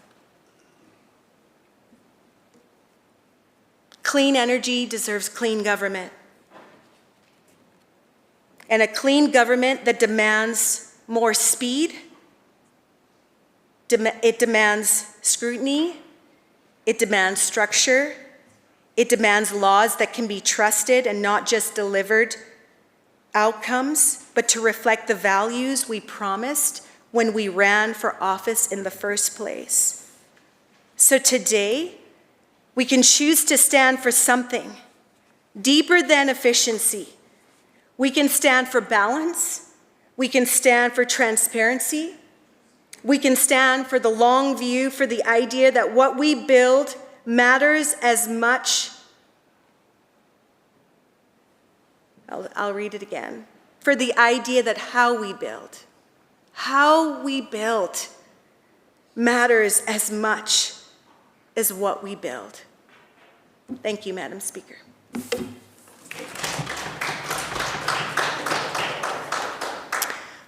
Recognizing the member from Chilliwack North. Thank you, Madam Speaker.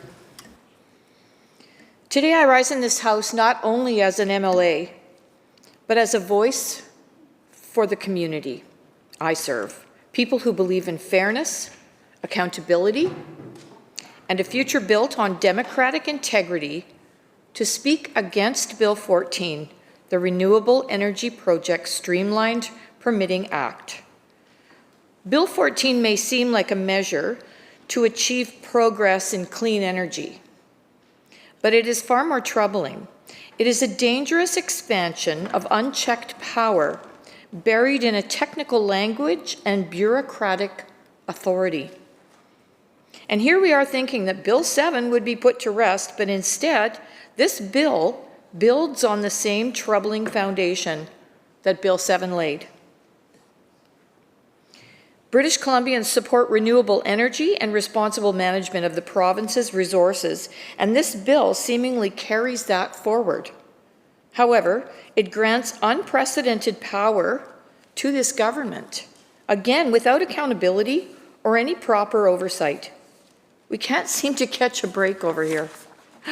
This bill hands sweeping power to the BC Energy Regulator and essentially gives the ability to override environmental assessments, to remove safety standards that have been previously put in place for very good reason, and to silence the voices of our constituents who have elected us into this legislature.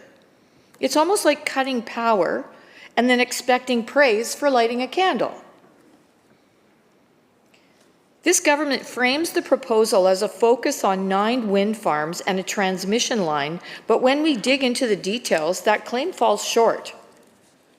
There are no firm limits, and this gives Cabinet the authority to tack on more projects at will, without having to bring them back to the House for debate. I don't know about you, Madam Speaker, but I don't see any accountability here. And these additions would most definitely carry real consequences for our local governments and communities and the broader economy. This isn't actually about efficiency, it's about exclusion. By removing vital decisions from public oversight and shifting them into closed-door meetings that are constrained to their small circle, giving Cabinet the power to eliminate key safeguards that put in specifically to protect people doesn't make sense. And the dangers don't end there. Even basic safety protocols under the Safety Standards Act could be brushed aside. Now the government is no longer required to demonstrate the safety of these projects and don't have to justify their actions, period, to those who may be affected. It is now incredibly clear what this government strategy has become, expanding authority and reducing accountability, and that's most definitely sets off alarm bells. But besides just alarm bells, the consequences on actual British Columbians is just as serious. Not only does this type of approach, as demonstrated in Bill 14, undermine trust in our government, but it also sets, excuse me, it sets a dangerous precedent going forward for how much power the government can concentrate and get away with. We as opposition believe strongly in the values of transparency, fairness, and accountability in governance. Unfortunately, this bill disregards all three. I will specify concerns about the implications of this bill. Bill 14 isn't just a matter of an administrative housekeeping. Instead, it poses a direct threat to employment, small enterprise, and regional economies, especially in rural parts of British Columbia. All the concerns that have been raised by guide outfitters, hunters, and anglers are valid and urgent. And they're right, this bill hands sweeping authority to unelected bureaucrats, allowing them to revoke or suspend licenses at will, without notice, without hearings, or any semblance of due process. In addition, these licenses are far more than regulatory documents. They implicitly represent generations of work. They implicitly represent vital incomes for families, economic lifelines for many rural communities. Picture a family-run guiding operation that has hosted visitors for decades, contributing to both the local economy and sustainable wildlife stewardship. Under this bill, their livelihood could vanish overnight. No warning, no justification, no compensation, and no recourse. Madam Speaker, the legislation does not include any binding provision to ensure financial compensation when a license is suspended indefinitely. That means hard-working British Columbians could be left with nothing but losses, whether it be financial, personal, or cultural. This isn't some hypothetical scenario. Rather, it is a real and immediate risk exacerbated by Bill 14 to businesses and communities that have built their way of life around these permits. And here's the kicker. Under the bill, the power to dismantle all of that rests with individuals who face no requirement to answer to those affected or provide any justification or explanation at all. The government may talk about improving efficiency, but in reality, it's not as clear as it seems. There is a complete lack of boundaries, oversight, and protections.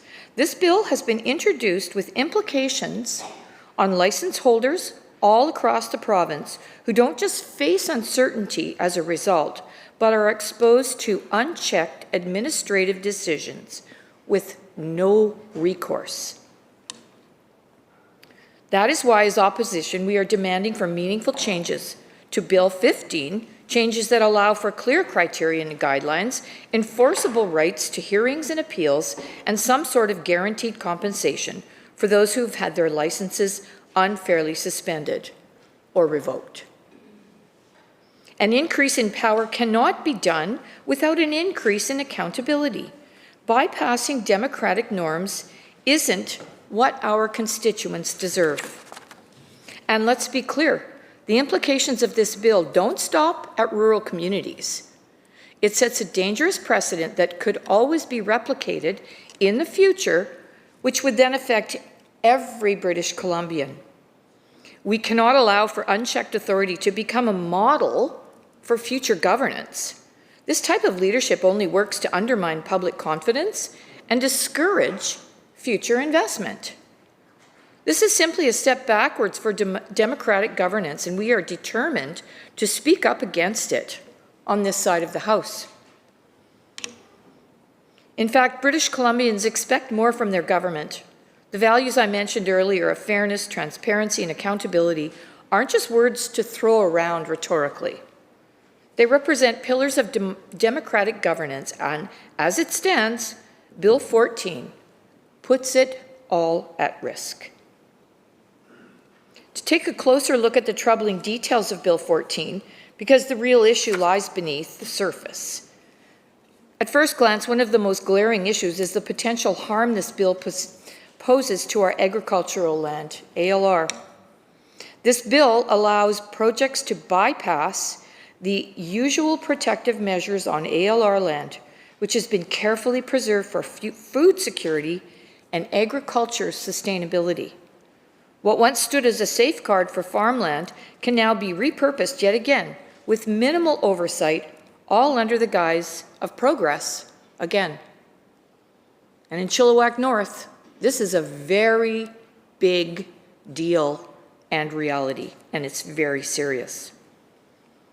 If we actually take a moment to consider the implications, we uncover the fact that this isn't about a routine administrative change. It's actually about dismantling the protections for some of British Columbians' most vital,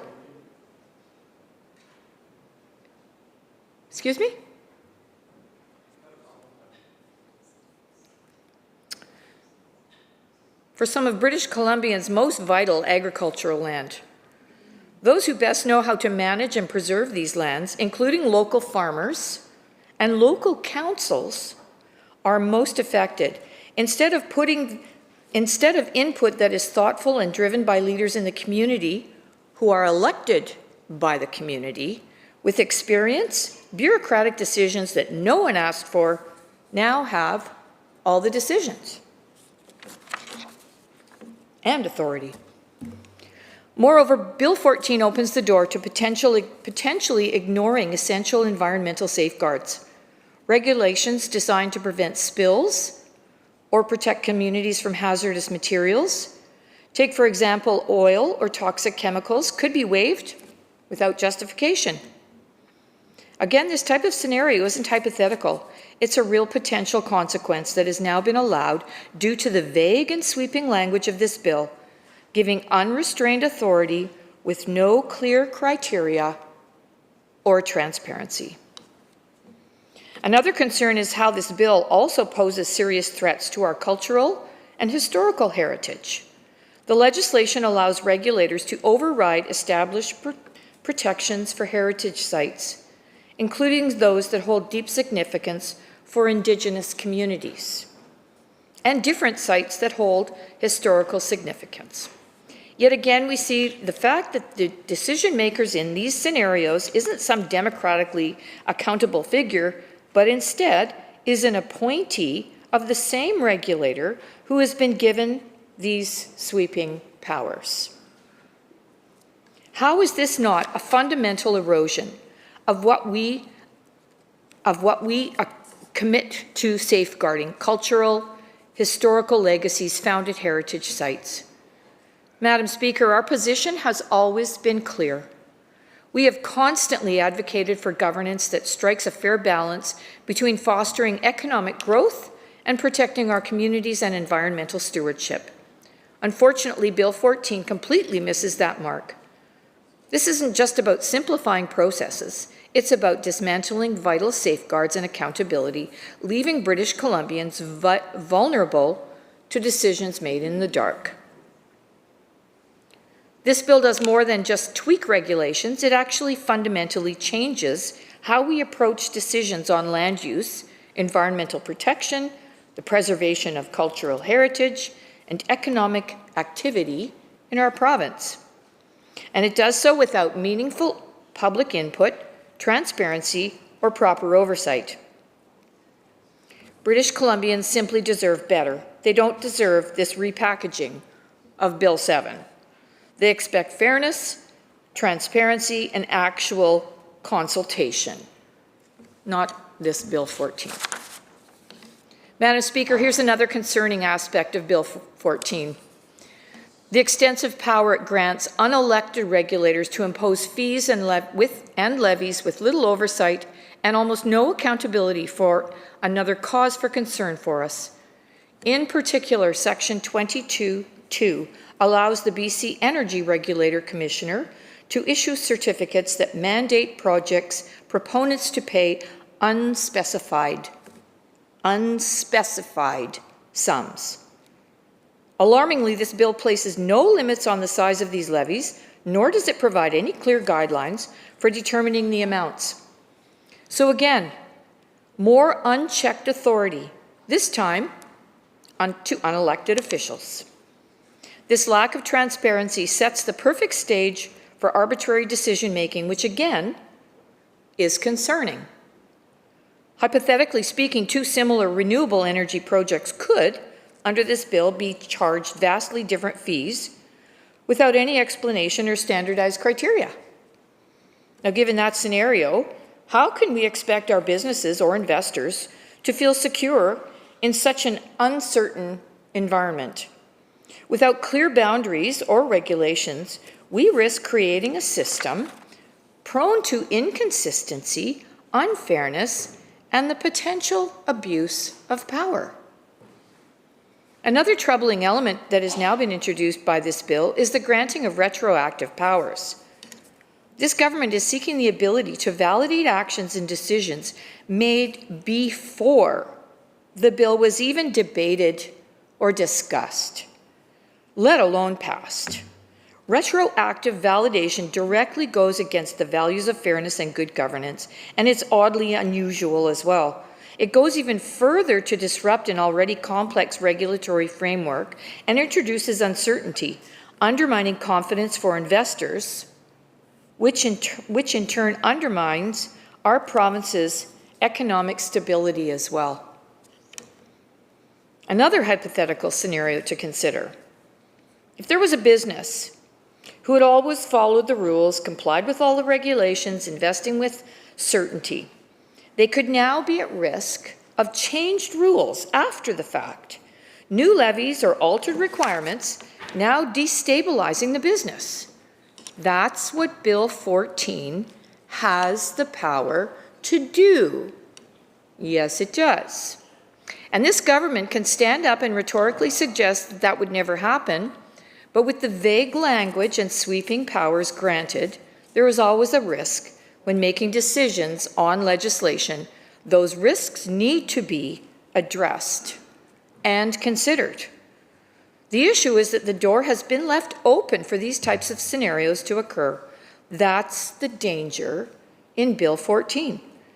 Because these scenarios are not only unjust, but massively destabilizing to businesses who are trying to make long-term decisions for themselves. So this bill now sends a very clear and very discouraging message to those considering long-term investments and expansions in our province. Beyond just economic consequences, this bill further erodes the democratic authority of our local governments. Bodies such as municipal councils, regional districts, those who interact closest to their own communities, could now find themselves in situations that render them powerless to oppose or even influence projects that this government deems streamlined. Decisions that were once made with input from local residents are now increasingly centralized, stripping everyday British Columbians of a voice in the decisions that directly affect them. And we've seen this clearly. City councils, they're not allowed to have public participation or comment on changes made in their own community, in their own backyards. Another specific section in Bill 14 that grants Cabinet sweeping powers to amend primary legislation through regulations is Section 13(1)(b). This section allows Cabinet to modify provisions of the Primary Act for streamlined projects.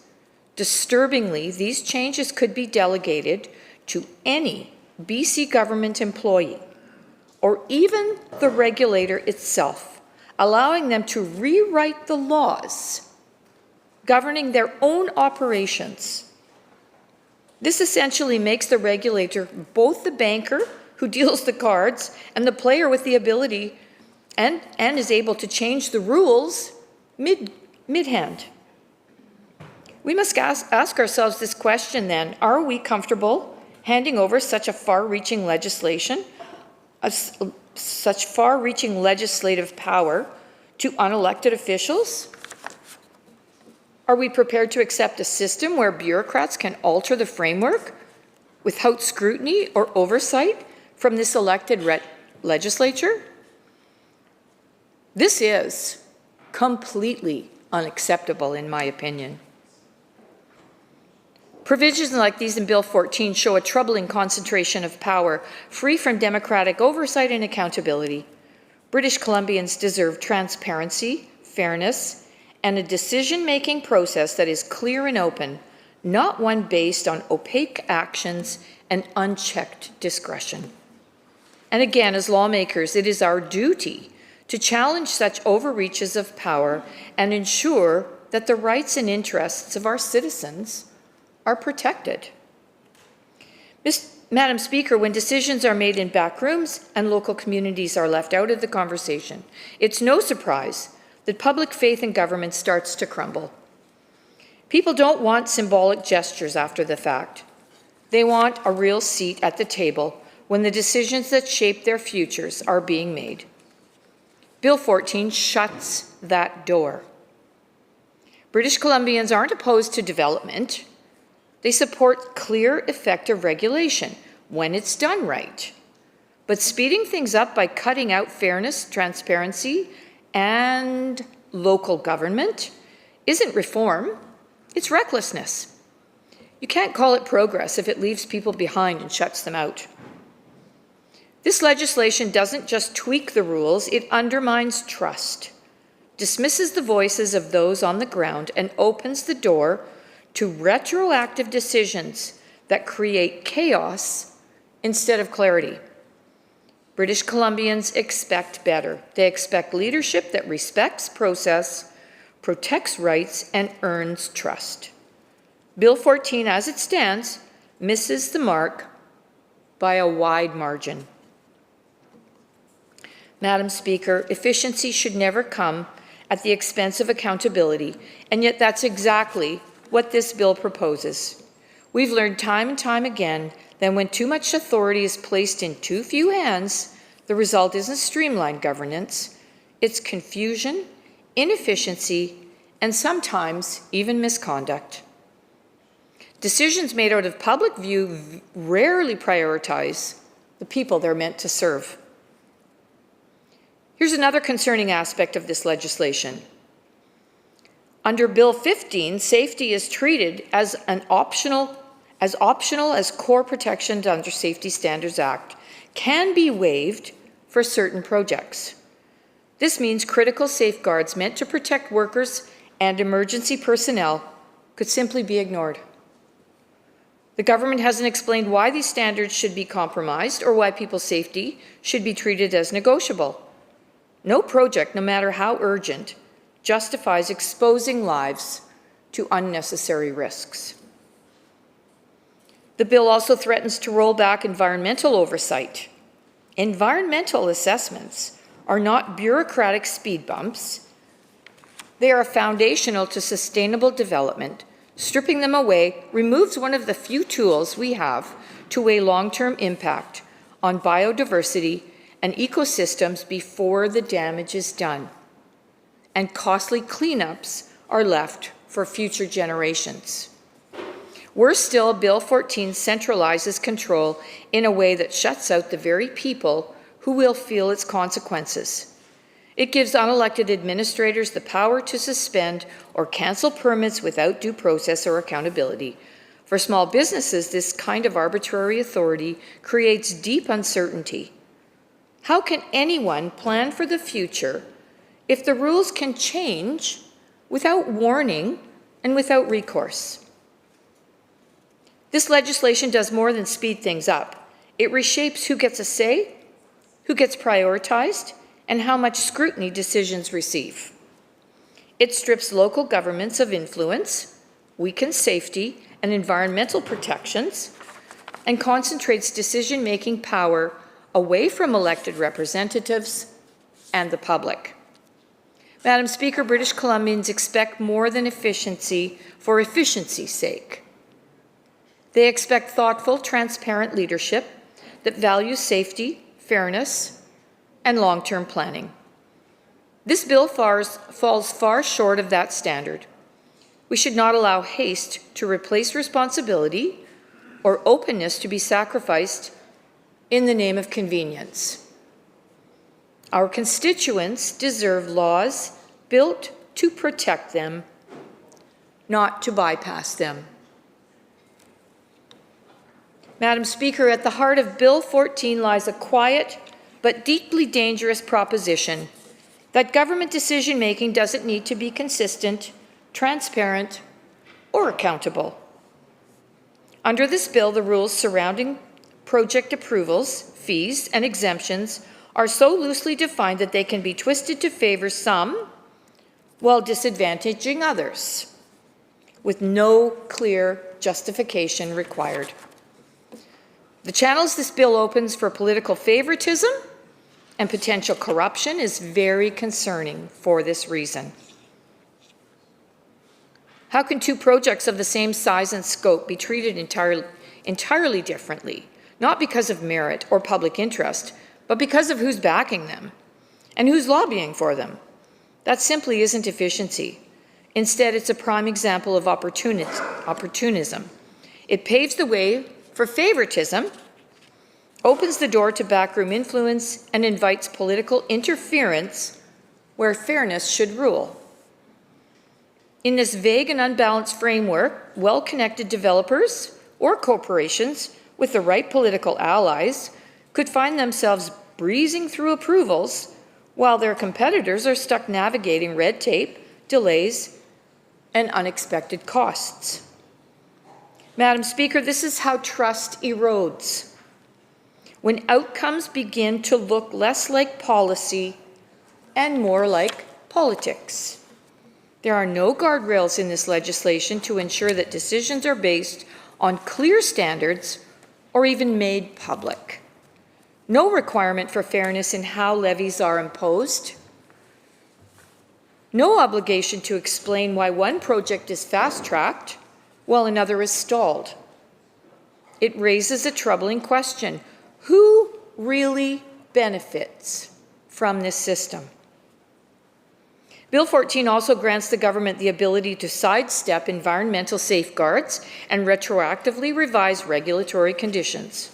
That kind of power exercised without public visibility or legislative oversight doesn't just weaken accountability, it invites favoritism and overreaches of authority.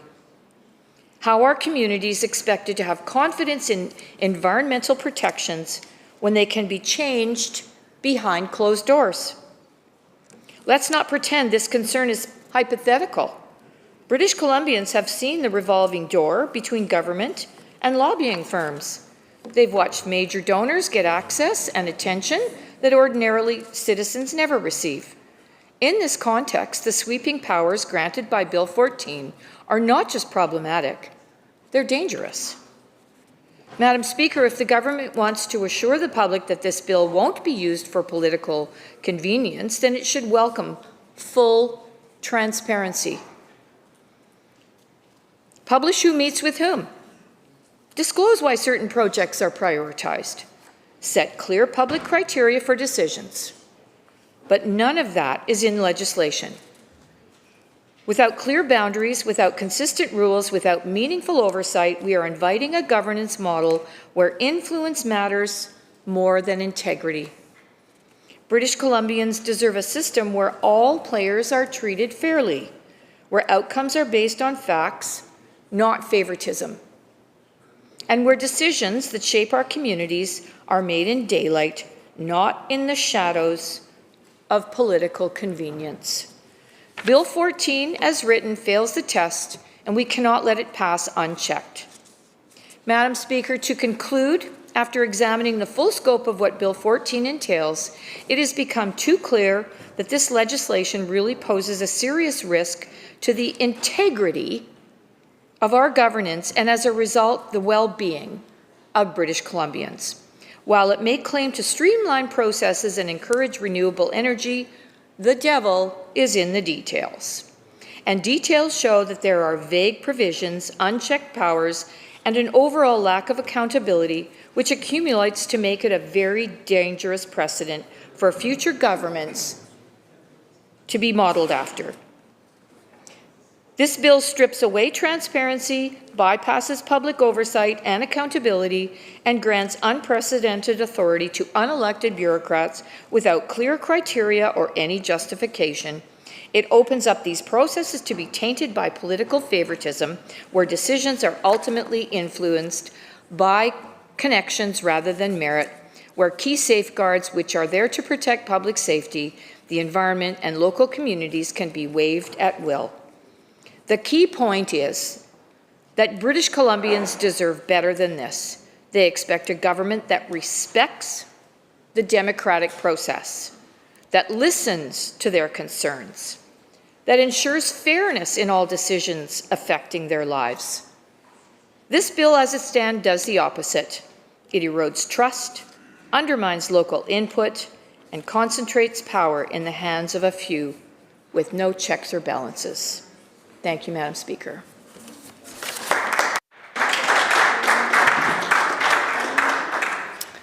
Recognizing the member from Kamloops Centre and noting the hour. Don't we have to go right till half past? I'm just checking. Noting the hour, so we have to have a vote at 8. Oh, okay. Sorry, I wasn't sure if the vote had to happen at 8:30 or if we note the hour ahead of that. Madam Chair, I will reserve my right and note the hour adjourned debate. Members, you've heard the question. Those in favour? Aye. Motion carried.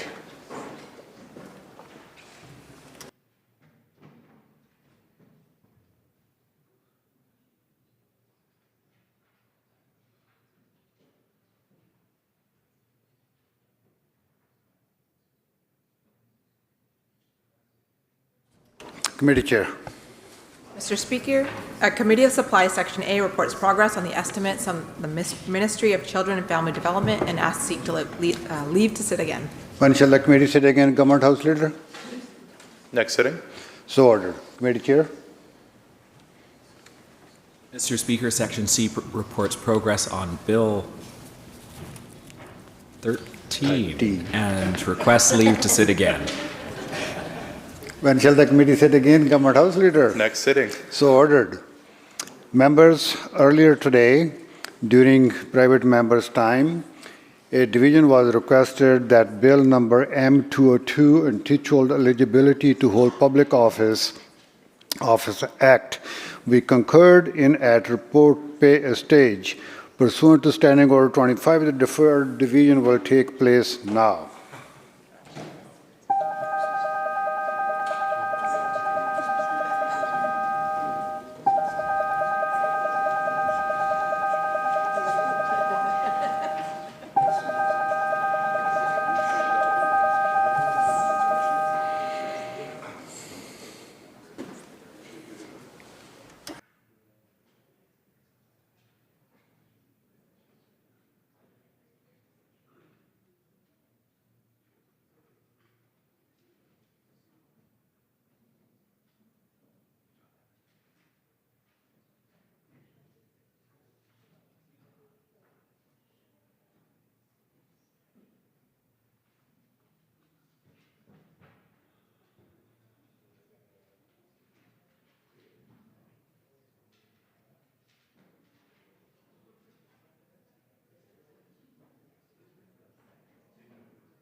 Members who are participating remotely, please make sure your cameras are turned on.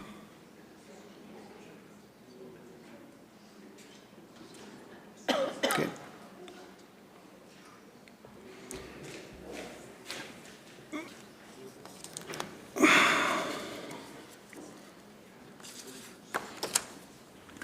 Members, the question before the House is that Bill number M202, entitled Eligibility to Hold Public Office Act, be concurred in at report stage. All those in favor, please rise or indicate.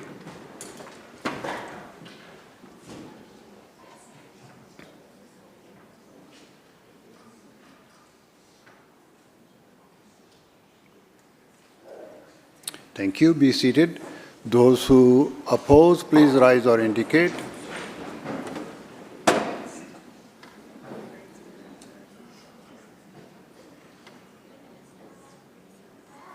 Thank you. Be seated. And Madam Clerk will connect with members participating remotely now. MLA Blatherwick. I vote aye. Minister Lohr. I vote aye. Madam Clerk. Those voting aye, Lord G. Anderson, Blatherwick, Elmore, Sunner, Toporowski, B. Anderson, Neal, Osborne, Brower, Davidson, Callon, Parmar, Gibson, Baird, Chandra, Herbert, Wickens, Kang, Morissette, Sandu, Krieger, Chant, Lajeunesse, Choi, Rochford, Higginson, Rutledge, Popham, Dix, Sharma, Farnworth, E.B. Bailey, Begg, Green, Whiteside, Boyle, Ma, Young, Malcolmson, Chow, Glumac, Aurora, Shaw, Phillip, and Deere, 46. Those voting against, Sturkle, Kindy, Millibar, Warbus, Rustad, Banman, Watt, Cooner, Halford, Hartwell, L. Neufeld, Dew, Gasper, Day, Block, Bangu, Peyton, Boltby, Chan, Tour, Hepner, Giddens, Ratte, Davis, McInnes, Bird, Luck, Stamer, Maz, Tepper, Mock, Clare, Wilson, Williams, Lowen, Dollywell, Dirksen, Chapman, McCall, Valeriot, Botterill, and Keeley, 42. I didn't hear the number. 42? Motion passed.